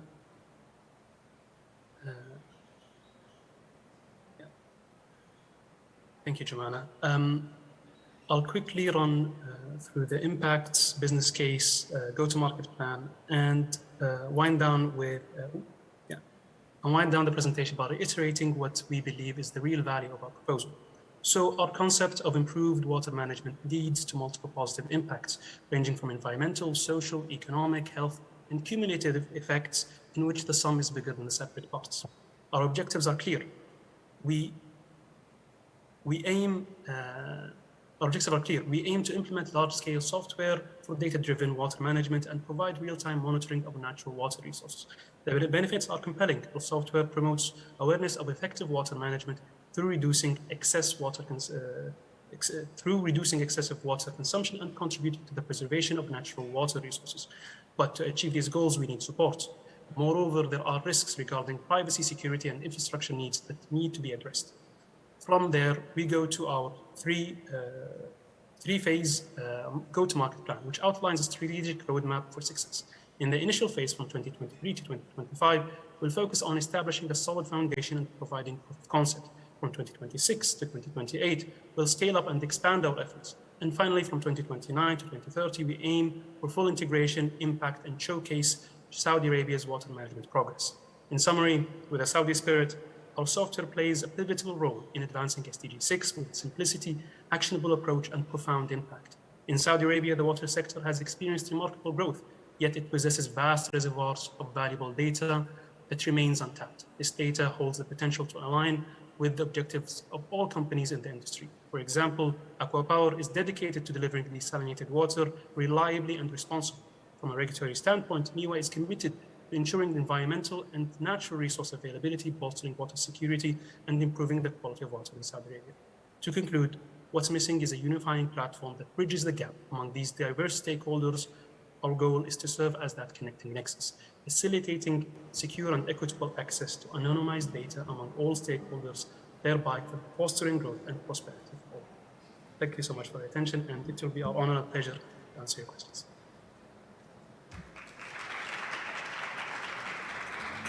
يعطيكم العافية فريق ايكويست. معنا last but not least فريق شمس، خالد العنزي، بناد الأفندي، علي الجشي، محمد القويفلي، فراس بتوى، ليان الريس، زينب العلي.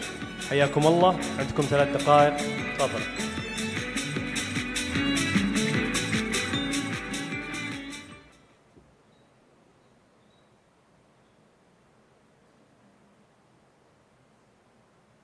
Assalamu alaikum. A few months ago, my team and I had the privilege of traveling to Japan to learn about the new emerging technologies in renewable energy. During our journey, we met Dr. Assam Bukhari. He told us something that has resonated in my mind. He told us, you guys are sitting here today learning new knowledge, and you have the responsibility to carry it for the next generation, because those are the ones who are going to fulfill Vision 2060 of having zero net carbon emissions. So, my question to you is, what are we doing to the next generation? How are we educating them in the renewable energy sector? And how can we ensure the promotion of innovation in that sector? We did a survey asking parents about if they know about if their kids know about renewable energy. 87% of them said no. And we also said, if we were to do something about it, will you be encouraged to enroll your children in that activity? Well, 88 of them said yes. And also, we've asked them if they feel there's a lack on the education of renewable energy. 96% of them said yes. So, we took it on our hand to make a long investment, but we are sure that this investment is worth it. We are Shams Center, the very first hybrid renewable energy center dedicated for young minds. What do we offer? We offer workshops that are interactive sessions on your renewable energies in partnerships with our toys, with our Kid Horizon and Kidwind. We also offer hackathons and competitions that will boost innovation in those younger minds. We also offer training using the toys that we design, and also idea showcasing with our partners in Tokyo, which is, as you can see, kids engaging with their family. The edutainment market size is growing by 16.77% by 2028. And these are the secured partnership that we were able to do, which with Kidwind and Horizon to offer the toys for the children, and the Venture Cafe to boost innovation and help those kids pitch their ideas. These are some of the partnerships that we were able to score. These are our contributions. We have contributed to 6 SDGs, and I want to leave you with this message. Take a step towards a greener tomorrow by enrolling the future leaders of 2050 and beyond in the Renewable Energy Center that we offer, and watch them become the champions of sustainable innovations. Thank you.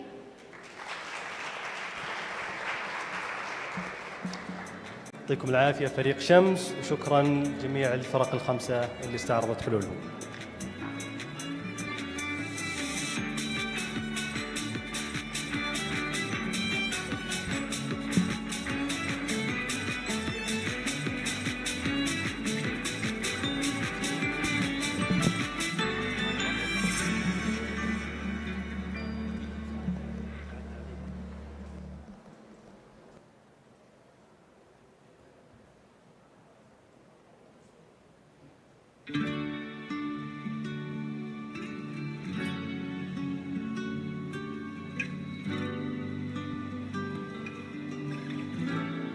شكرا صالح، شكرا لجميع الفرق على عرضهم، شكرا فريق صحتك، فريق أبجد، فريق إيكويز، وفريق اي كويست، وفريق شمس.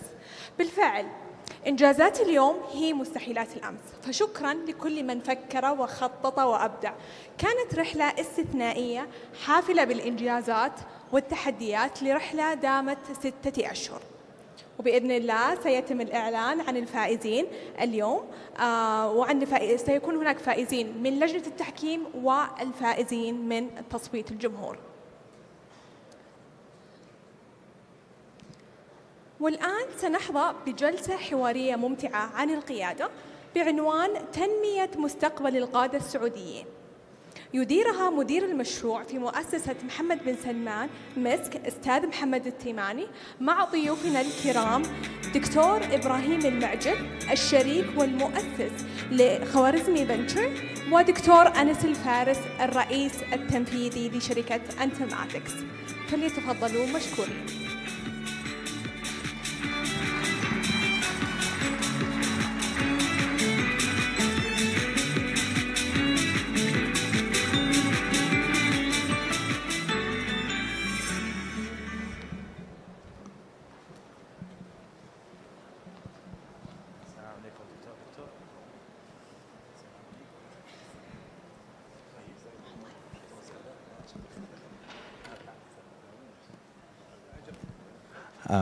الدكتور كان بيقول لي مكثرين مويه شكلك بتنشف لنا ريقنا. لا ان شاء الله جلسه لطيفه خفيفه. دكتور وش رايك بالحلول؟ دكتور وش رايكم بالحلول اللي يعرضوها الشباب والشابات؟ كذا انطباع اولي تو بريك ذا ايس. في مايكات الدكاتره؟ يعني ليش نسيتوهم؟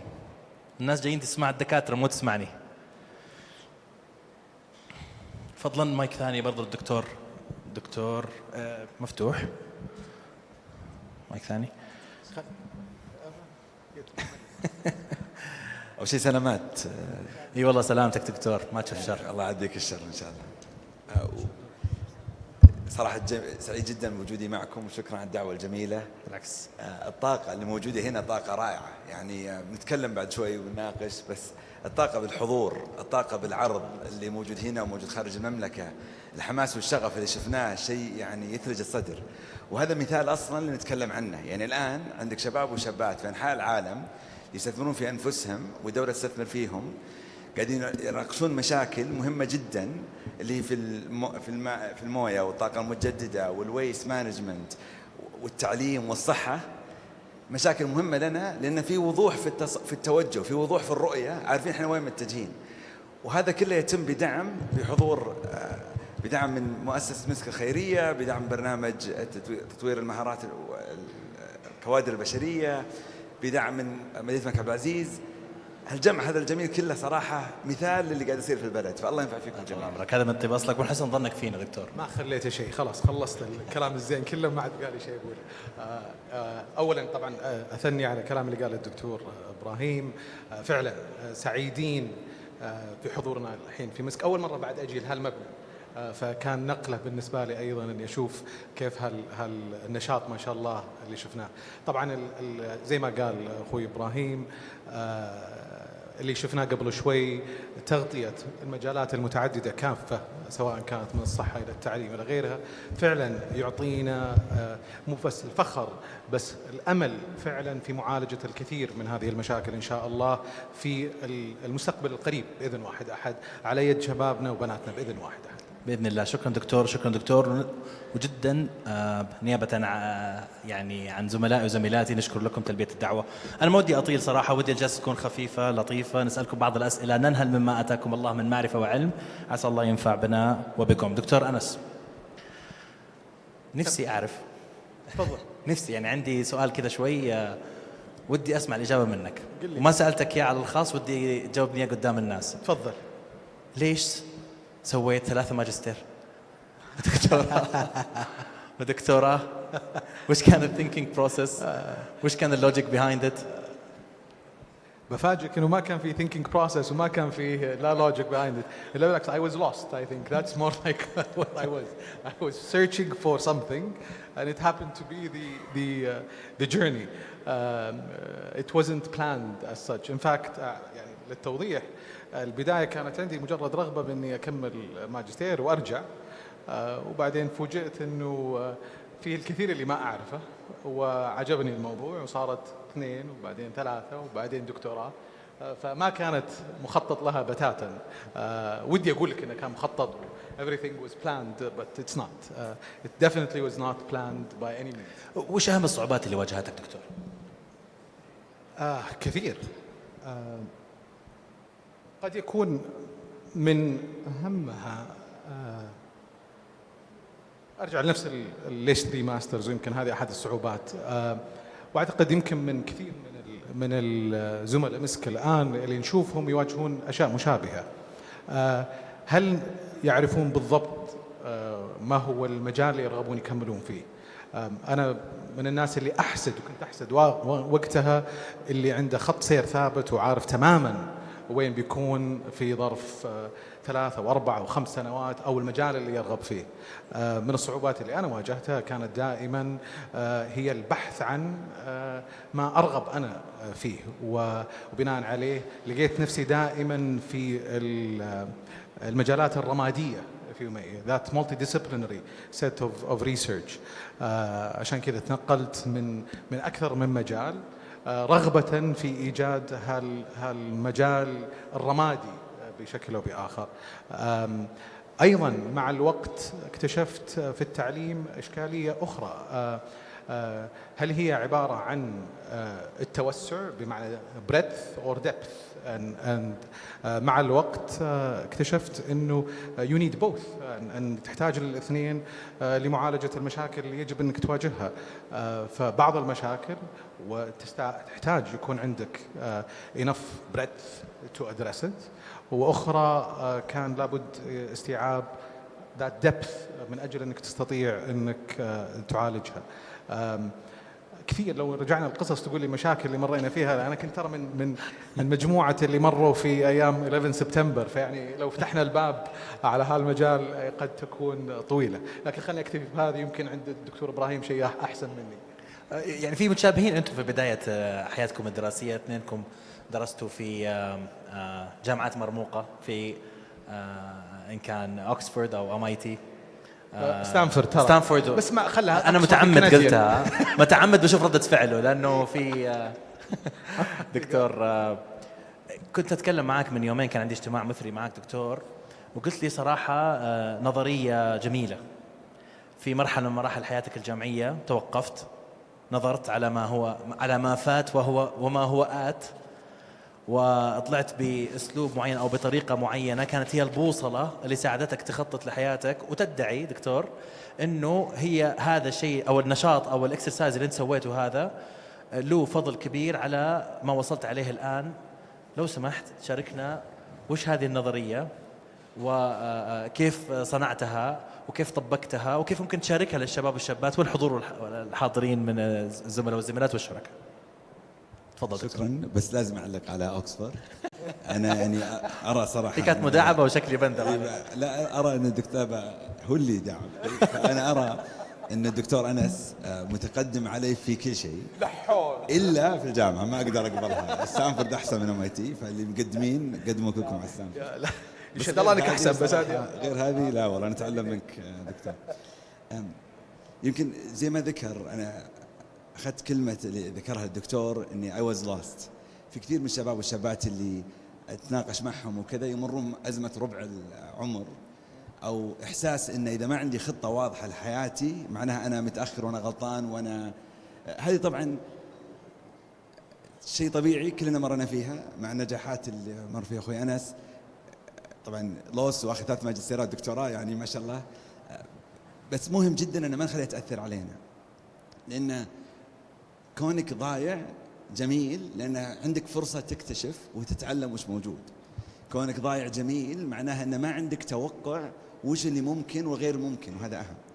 فلو بعطي نصيحتين على هذه وبعدين اعرج على التجربه مرت فيها، لان انا نفس الشيء دخلت الماجستير جيت متاخر، دراسه الفيزا تاخرت 9/11، فجيت اول مره نظام ربعي وليس النظام نصفي، اختبارات سريعه، منافسه عاليه، ما تعودت، تعرف دافور، فالامور سهلات الا الحين عرفت ان الله حق. فمريت في فتره اكتئاب، فتره ضياع، مو بس ضياع، اكتئاب ثقيل.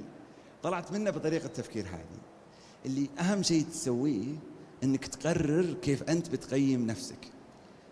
لان اذا ما قررت كيف تقيم نفسك، طريقه تقييمك لنفسك بتكون هي من اللي حولك. ومو هذا خطا، بالعكس نتعلم اللي معنا، بس بتكون the lowest common denominator، في اقل شيء يربط ولا اقل شيء متوافق عليه اللي يجمع الجميع، وهذا غالبا يكون اقل الاهداف مستوى. فاما يكون المال أو شهرة أو حتى بس تجارب مختلفة أو كذا بدون ما تكون صادق مع نفسك. فيمكن أهم درس تعلمته فترة الاكتئاب هذيك إنك تقرر كيف تقيم نفسك. أنا وقتها قررت شيئين، هذا كلام عام 2003، فمن 20 سنة، واستخدمت نفس طريقة تفكير انتقالي داخل أرامكو، انضمامي للحكومة وحتى خروجي من الحكومة. قررت أني عندي هدف مالي معين وقيمته بما يعني لي المال. المال يعني لي ذاك الوقت ولا يزال اللي يقدرني عليه. فكنت أرى أن في المستقبل، ما كنت متزوج ما عندي عيال، بس إذا أحد من أبنائي لا قدر الله احتاج يتعالج في مستشفى ولا كتب له الله وانقبل في ستانفورد، إن التكلفة ما تكون شيء أفكر فيه، إن التكلفة سهلة، إن التكلفة تكون مو شيء أقدر عليه بس شيء ما أفكر فيه. فإني أحتاج أصل هالمرحلة المالية اللي تخلي التكلفة سهلة، لأن فكرت في المال بما يمكنني المال. أكثر من هالمبلغ فكرت وبعدين دائما في أكثر. تقدر تسافر، تقدر تسافر أفق، تقدر تسافر أولى، تقدر تسافر طيران خاص، تقدر تغير المكان اللي تبيه. قلت لا، أكثر من هذا هدفي التأثير، أبي أوصل لتأثير أكثر من محيطي. وحطيت لنفسي رقم 1,000,000 شخص. 1,000,000 مو كرقم، ما راح أعد الناس، ولكن وإن شاء الله نعد هنا وتعلمني كم نوصل، بس 1,000,000 إنك أكثر من محيط المباشر وغير المباشر، إنه محيط أعلى مني. خليت هالقرارين، هالمنظورين يقررون كيف خياراتي، فأي قرار أتخذه في العمل وش بيقربني من هالهدفين. فيوم جت الحكومة قلت يلا نتكلم عن الأثر، جاك الأثر. خطتي مختلفة جدا كانت، ولكن خلاص أذكر كنا في كروز ورسمت اتخاذ القرار وسويت شجرة القرارات. قلت تبي الأثر، جاك الأثر، يلا اتكل على الله. وبعد 5 سنوات من العمل الحكومي كان رائع جدا، وأنا أعشق الصندوق الصناعي وأعشق منظومة الصناعة، وكان مريحة جدا صراحة العمل ومع خيرة شباب وشابات. بس راجعت نفسي مرة ثانية، قلت طيب الأثر عندك أهداف ثانية، يلا أنت صادق على الهدف، ارجع للهدف. بعدين إذا كنت تفكر بالأثر كيف تحصل على الأثر، فكان في 3 طرق لها. إما أثر بتأثير شخصي، الناس يسمعونك لمن أنت لاعب كورة، أنت عالم، أنت مشهور، أنت اللي هو. أو تأثير مؤسسي، الناس يسمعون لك لموقعك المؤسسي، أنت رئيس المدينة، أنت رئيس أرامكو، أنت رئيس وزارة أو وزير. أو قدرتك المالية، الأصول اللي أنت تحكم فيها وتستثمرها. فلازم تحدد أي واحدة منهم توصل لها عشان تصل التأثير اللي تبيه. وهذه إلى الآن آخرها السنة الماضية أو آخر 21 سويت دراسة مرة ثانية وقررت على أساس أني أنتقل للقطاع الخاص. أذر عن الإطالة. بالعكس ما أطلت أبدا. إجابة مثرية استمتعت فيها مرة ثانية، مع أني سمعت الإجابة قبل كذا، استمتعت فيها كأني أول مرة أسمعها. طرقت بمعرض إجابتك دكتور لموضوع تركك لSIDF أو الصندوق وتوجهك لمسار آخر أو في قطاع آخر، وربما هذا شيء مشترك بينكم دكاترة. حتى أنت دكتور برضو كمان هو سبقك عليها، بس أنه هذا شيء مشترك بينكم، اثنينكم كنتم ماسكين مناصب مرموقة تركتوها في مرحلة من المراحل وقررتوا تتجهوا إلى توجه آخر. أبسأل ليش وإيش الصعوبات أو التحديات اللي مرت عليكم من خلال هذه الرحلة؟ ما أتوقع أنه كان قرار سهل. فودنا توصفوا لنا هذه الرحلة. ودي أبدأ معك دكتور أنس، لما يشرب موية الدكتور إبراهيم ونرجع له. هذا السؤال للاثنين صراحة، فبس حبدأ مع دكتور أنس. لا أكيد أنه ما في لا أستطيع أن أقول أنه أي قرار من هالقرارات كان سهل. مشابهة أيضا للدكتور إبراهيم في قصة نقوم تقييم. احنا كل فترة معينة نعود وننظر إلى الوراء، نقول وش أنجزنا، هل هذا اللي ترغب في إنجازه ولا لا، هل المستقبل اللي ترى نفسك فيه هو هذا المجال. فكان لابد في فترة معينة أن أقرر على وين المجال اللي كنت أرغب فيه. بالنسبة لي كانت القرار عبارة decision tree على قولة كانت 3 مسارات. إذا الاستمرار في قطاع أكاديمي، أو الاستمرار في مجال حكومي بحت، أو الانتقال للقطاع الخاص. المجالين الأولى كنت جربتهم. كوني أكون أكاديمي، كنت أكاديمي لفترة طويلة، وباحث، عملي بالحكومة أيضا قمت فيه، والقطاع الخاص كان بالنسبة لي هو جزء كنت أرغب فيه فعليا، بالانتقال من النظر إلى منظومة الابتكار من الخارج إلى أني أعيشها فعليا. فرغبت فعليا أنه قلت اتس ويندو، هي فترة معينة، إن لم أستطع أن أمارس ما كنت أرغب فيه في هذه الفترة قد that window might close and I would not have that opportunity. وإن شاء الله الواحد يخدم الوطن في أكثر من مجال، يعني ليس. فكان القرار بالنسبة لي قرار واضح إنه no it is time.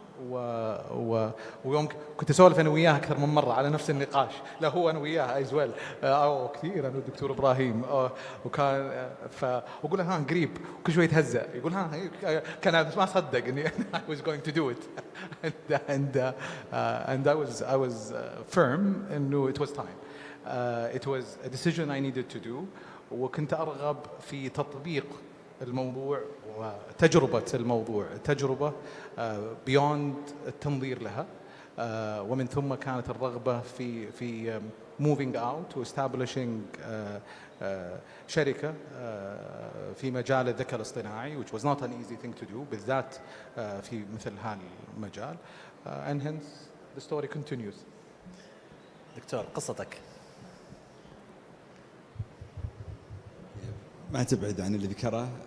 أنا بعد 4 سنوات راجعت، كل فترة راجع اللي أسويه وراجع بأهدافي الموجودة، وتكلمنا عن التخطيط والخطط. صراحة روزفلت قال إن يعني plans are useless but planning is indispensable. الخطط عديمة الفائدة ولكن التخطيط لا غنى عنه. إن التخطيط يساعدك تقرر أولوياتك، كيف تقيم نفسك، وش الخيارات الممكنة. الخطة نفسها لو بتأكد من شيء أنا مستعد أبصم لك إن خطتك ما راح تمشي عليها، إنك ما تعرف إيش بيصير في المستقبل، بس لأنك خططت بتعرف وش ممكن، شلون ممكن تتعامل مع المتغيرات. فأنا بعد 4 سنوات مريت تجربة كذا، انتبهت إن الموضوع صار سهل مرة، يعني الحمد لله تمام، بس يعني قصة طويلة، بس انتبهت إن عملي صار سهل. وقت كثير، تحديات كبيرة، ولكن ما كان فيه التحدي نفسه. فراجعت نفسي وقلت خليني أتأكد وش الأثر اللي ممكن أضيفه. مهم جدا إنك المكان يصير أفضل بعد ما تطلع، بس مو لأنك طلعت. في فرق كبير بين الثنتين. يكون أفضل بعد ما تطلع مهم جدا، بس مو يكون أفضل لأنك طلعت. فإذا راجعت نفسك وتأكدت إن اللي قدمته واللي عندك أعطيته، لازم تترك مجال اللي بعدك يضيفون عليه ويصيرون أفضل إن شاء الله وأحسن. فبعد 4 سنوات راجعت، طبعا سنة لما مع الوزير الله يجزاه خير وافق. كان صعب جدا إني صراحة أعشق المكان والفريق وزملائي وزميلاتي في الصندوق كانوا رائعين، الوزير ومجلس الإدارة داعمين. العمل الحكومي خاصة هالفترة اللي أنتم الآن فيها جميلة جدا، يعني متى حصل له فرصة الواحد يكون جزء من تغيير بلد. ترى هذه يعني احنا تعودنا عليها، صار شيء عادي، بس ترى والله مو بعادي. يعني أتخيل أول 10 سنوات الناس يوم اخترعوا الطيران واكتشفوا الطيران وبدأوا الناس يطيرون، واحد مو مصدق إني قاعد أطير حتى لو متعود على الطيران. أنا أحس نفس الإحساس هنا، إنه مو بشيء طبيعي إن نعيد بناء بلد صراحة قائم بالكامل في كل المجالات. فتجربة رائعة تكون فيها. بس رجعت لنفسي وأهدافي وقيمتها وشفت الخيارات اللي عندي.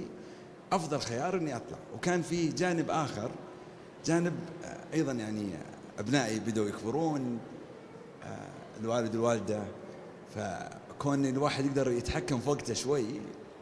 يعني أذكر بعد تغير مجلس الإدارة بين معالي الفالح المعالي الخريف، كلهم راعين وكلهم قادة، طريقتهم مختلفة شوي. قابلت معالي الفالح قال شلون وضع الصندوق؟ قلت والله الحمد لله فقدناك أبو عبد العزيز، وأنت يعني دائما قائد محفز وكذا، وأنا صادق، ولكن الصندوق مثل ما هو ما كان أحسن. بس عرفت وشو موسم الرياض، أنا وسارة طلعنا نتعشى زوجتي، يعني عرفت وشو قاعد يصير. بس حتى مع هذا، مع العمل الحكومي وطلباته، كوني أقدر أقعد كل يوم ساعتين مع أولادي يساعدهم في الدراسة وكذا، هذا كان له هدف كبير. الحمد لله. الله ينفع بك دكتور. أرجع لك دكتور أنس لو تسمح لي، سؤال قبل الأخير لأنه داهمنا الوقت.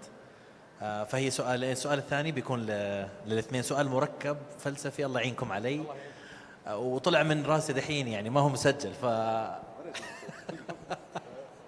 طيب سؤال دكتور أنس، تطرقت من شوية على موضوع المجال والقطاع اللي تشتغل فيه في انتلماتكس، وقطاع اللي هو artificial intelligence. هو أصلا قطاع بطبيعته متغير ومتسارع ومتطور جدا، يوميا نسمع عن أشياء متطورة وجديدة، وخاصة الآن هذا التسارع في هذا القطاع متزايد أكثر وأكثر، خاصة في الآن التطورات اللي قاعد تصير والحراك اللي قاعد تصير في قطاع التقنية في المملكة العربية السعودية.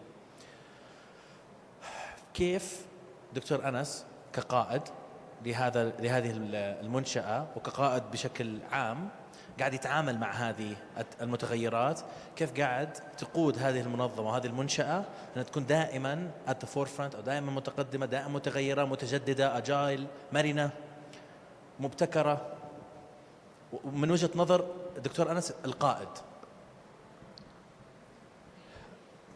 خليني بس أرجع بسيط لفكرة انتلماتكس كيف بدأناها كشركة. بدأناها كقصة وطموح فعلا، أنه هل بالإمكان إنشاء شركة مشابهة لجوجل في منطقة الشرق الأوسط؟ هل ممكن نقوم فيها yes or no؟ وهل ممكن أن نبني مثل هذه الشركة؟ إنشاء شركة تقنية عميقة أو ديب تك كومباني في المنطقة ككل مو هو بالساهل، لعوائق كثيرة ممكن نمشي عليها. فهم المجتمع لها، فهم المستثمرين لها، كلها كانت عوائق بالنسبة لنا ندرك كيف أننا يجب أن to educate both المستثمر والكاستمر لما نستطيع أن نقوم فيه بتطويرها.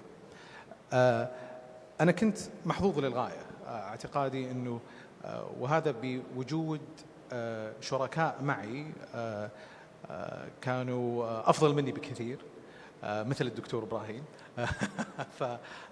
وصدقا يعني أنا فعلا محظوظ. احنا كنا المنشئين للشركة مجموعة خريجين من جامعة الله بالخير اللي هي حقة MIT دكتور، فكنا 4 فاوندرز نعرف بعض لفترة طويلة، هم أفضل فعليا مني بمراحل في مجالهم، وكان فيه الرغبة والطموح لإنشاء مثل هالشركة. أجاوب على سؤالك المتغيرات، كيف نستطيع أن نكون على الفور فرونت؟ أنشئت الشركة من البداية بحيث أن نكون عندنا we have our finger on the pulse في ما هو أفضل وأجد وأحدث التقنيات الموجودة. بناء عليه أن أنشأنا شركة في بدايتها في بوسطن، وبعدين في لندن وجرو، وأيضا في السعودية. This gave us access to literally the best talent in the world. مو our مثلا director today of our London office is a 7-year NASA scientist that we recruited along with many others. فالقصد اللي أبغى أوصل له إنه surrounding yourself with great talent, great capabilities is really key and will make the difference في آخر المطاف على وش نستطيع نقوم فيه. أيضا لما بدينا كان فيه الكثير اللي كان pushing back على why do you go for a deep tech؟ في مسارات أسهل للكسب السريع. I think going back to the comments of Kennedy went on, كان يقول إنه why do we do it? Because we can, and that is part of why we wanted to do it. إن كنا نرغب فعلا إننا we push the boundaries للعمل في شيء قد يستطيع غيرنا ينظر إلى أنه صعب إن الوصول. وtoday Intelmatics we're developing مثلا أول منصة ذكاء اصطناعي في المنطقة ككل، وهي منصة يعني قادرة على أنها to predict and help in decision making للقطاعات المختلفة. فمن ثم that by itself is unique in its proposition، لكن إنه كان fairly difficult to even convince البقية على إنه can it be done in our region. and beyond. And we tried and we're still trying, and hopefully we'll get there one day. إن شاء الله. السؤال أخير وأتمنى الإجابة بإيجاز لضيق الوقت. دكتور بما أنه قاعدين نتكلم عن التقنية فحستخدم تعبير بالتقنية. لو سؤال فرضي كذا وات إف، لو عملنا ريست فاكتوري للدكتور إبراهيم والكومبتنسيز حقته، المهارات حقته، وللدكتور أنس كذا وايد صفر من الصفر، إيش الثلاث مهارات اللي تحس ودك تمتلكها أو هي موجودة ودك أنك تبقيها كقائد؟ سؤال معقد قلت لك. دكتور إبراهيم نبدأ معاك بعدين دكتور أنس. أحسن. واحدة بواحدة. ثلاث مهارات أو ثلاث صفات أو ثلاث. طيب يمكن تصير 4 بس خلها 4 بس بقول اللي جاب بالي صراحة، ما هذه يبي لها تفكير ويمكن أرجع لكم بعدين بشيء أفضل. بس اللي جاب بالي لو ببدأ من بدايتي، أنا الحين في المدرسة، مهم أتعلم كيف أفكر، مهم أتعلم كيف أبحث، ومهم أتعلم كيف أعبر. المعلومة تتغير، التخصص يتغير، بس الثلاثة ما يتغيرون. ولو بضيف لها شيء، مهم أعرف كيف أفهم حاجات الآخرين. يعني من أهم الأشياء في القيادة أنك تفهم الشخص الآخر وش يحتاج علشان تخلي الهدف هدف لك وله أو لها. فلو بحطها 4، ويمكن بنصح نصيحة لكم في هالشيء، خاصة الشباب والشابات اللي يسمعونا واللي في الجامعة، أهم ما عندنا أنت، فاستثمر في نفسك من الحين في المهارات واللي بيقولها الدكتور أنس. وأيضا حاول ما تقارن نفسك إلا بنفسك، خل هدفك كيف تصير أفضل من نفسك، ولا صراحة تضيع الجهود. فقارن نفسك بنفسك واستثمر في نفسك، وعساكم على القوة إن شاء الله. بختم أعتقد بكون أقل ترتيبا من أفكار إبراهيم. عبر السنوات تعلمت أنه المرونة شيء أساسي، يجب أن نكون نتعلم كيف نكون مرنين، وبناء عليه يساعدنا to navigate لسماع آراء المختلفة اللي تجينا.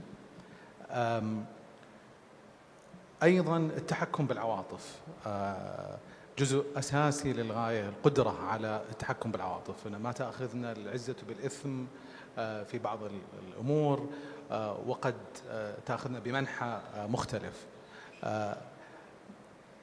أخيرا يتظل عندي، كانت الوالدة دائما إلين جت كانت تقول لي أهم موهبة الإصرار، وفعلا هي المثابرة.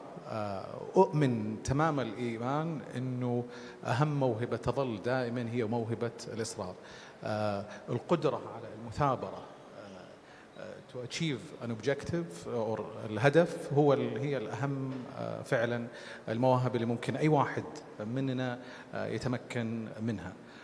واختم بهذه، وشكرا. شكرا دكتور. شكرا دكتور، شكرا لوقتكم. سبحانك اللهم وبحمدك، أشهد أن لا إله إلا أنت، أستغفرك وأتوب إليك. شكرا لكم، شكرا دكاترة على وقتكم، شكرا لتلبية الدعوة زي العادة، دائما تحرجونا بتلبيتكم لدعواتنا بشكل مستمر بدون كلل ولا ملل. شكرا لمشاركتكم المعارف لشبابنا وشاباتنا، شكرا ما عليك الحضور، شكرا لشركائنا وشركائنا كلهم على مدار السنوات السابقة. أهنيكم يعني إخواني وإخواتي من الزملاء والزميلات، جدا فخور فيكم. إن شاء الله دائما أشوفكم في أعلى المناصب، وبالنسبة لنا تصبحون على ألف خير. بس عندنا فقرة باقي، يعطيكم العافية.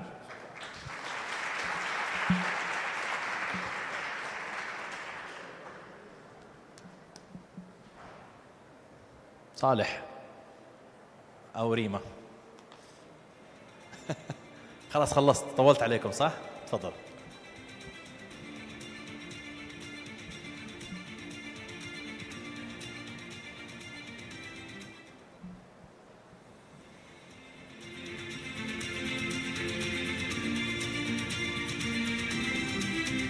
شكرا أستاذ عبد الرحمن، شكرا دكتور إبراهيم، شكرا دكتور أنس على الحوار الملهم.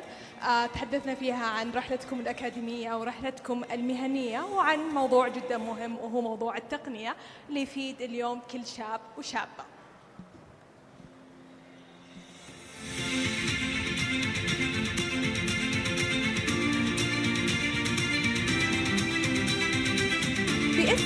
وباسم فريق العمل في مؤسسة محمد بن سلمان مسك، أود أن أعبر عن امتناننا وشكرنا العميق ل15 شريك من شركاء نجاح برنامج زمالة مسك. نشكرهم لجهودهم المتميزة والمساهمة الفعالة والتزامهم بالتميز والجودة.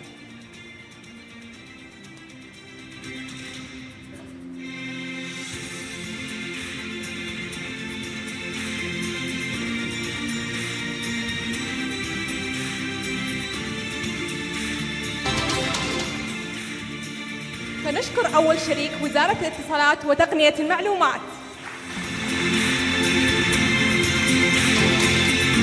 مدينة الملك عبد العزيز للعلوم والتقنية. برنامج تنمية القدرات البشرية. هيئة كفاءة الإنفاق والمشروعات الحكومية.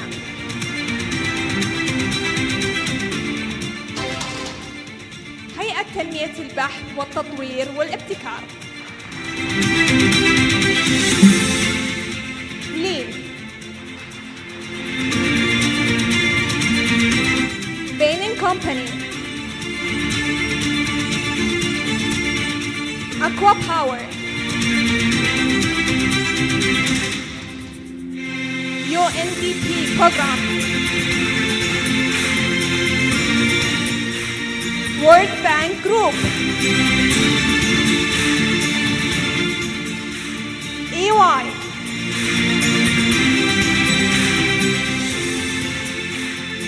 AWS.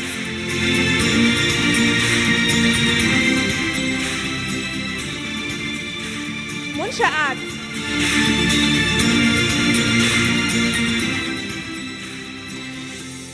جوجل كلاود.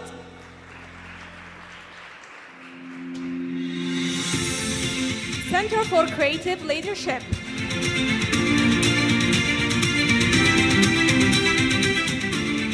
مرة أخرى نشكر شركائنا الأعزاء على جهودهم اللامحدودة نتطلع إلى المزيد من النجاحات المشتركة في المستقبل.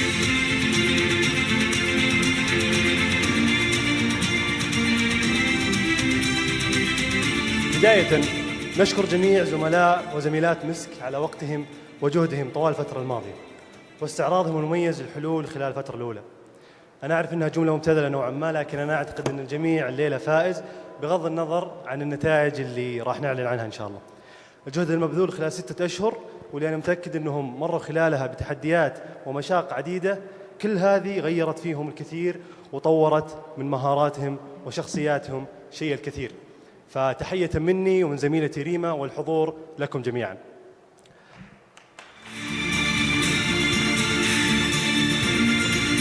الحفل الكريم الآن مع لحظة جني الثمار، فيتفضل معنا معالي منير الدسوقي وسعادة الدكتور بدر البدر لتكريم والإعلان عن الفائزين معنا في مسابقة زمالة مسك.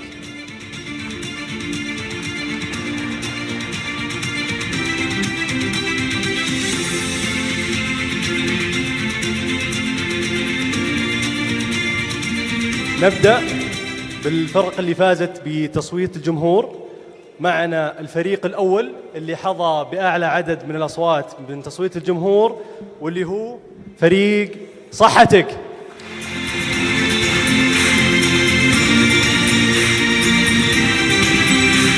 ألف مبروك.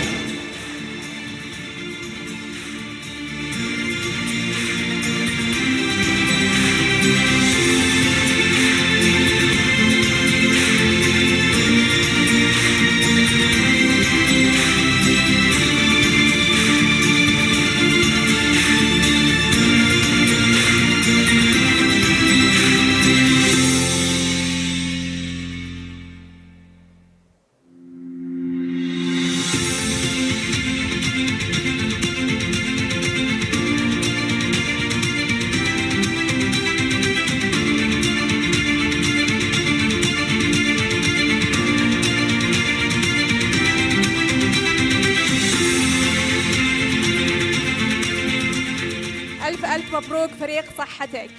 والآن مع الفريق الثاني من تصويت الجمهور. من تتوقع صالح؟ الفريق الثاني هو فريق أبجد.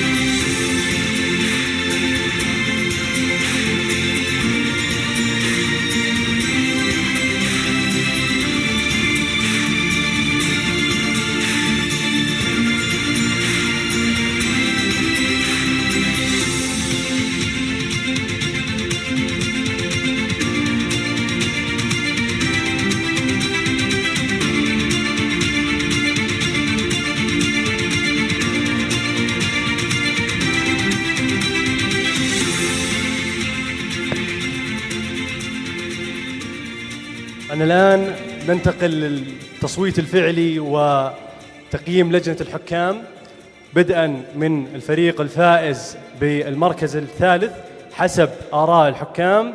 معنا فريق إيكو ووريرز.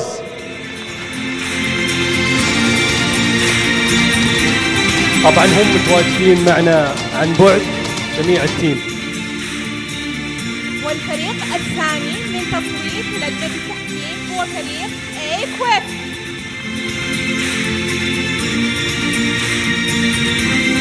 متواجدين اليوم، متواجدين الفريق معنا عن بعد.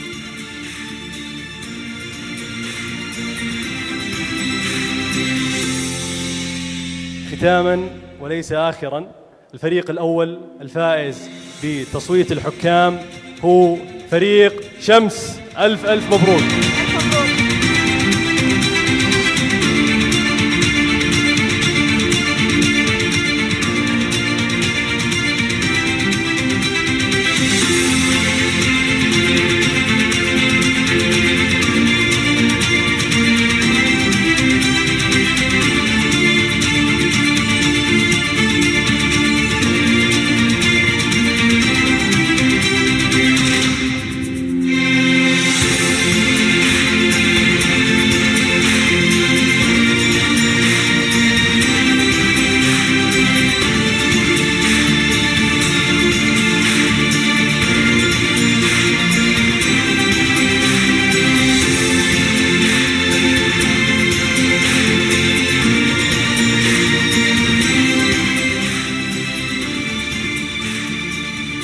شكرا فريق شمس ويعطيكم العافية جميعا. شكرا سعادة الدكتورة، شكرا مالي، تفضلوا.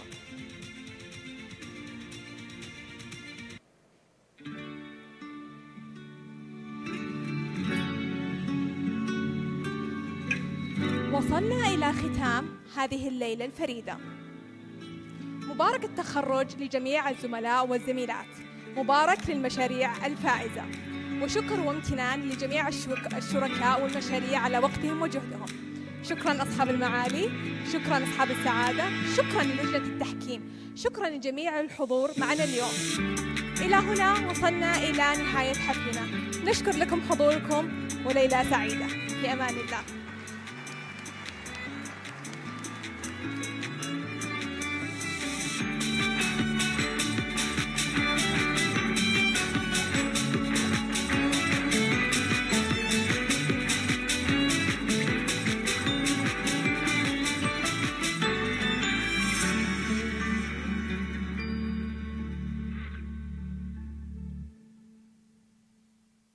Yeah.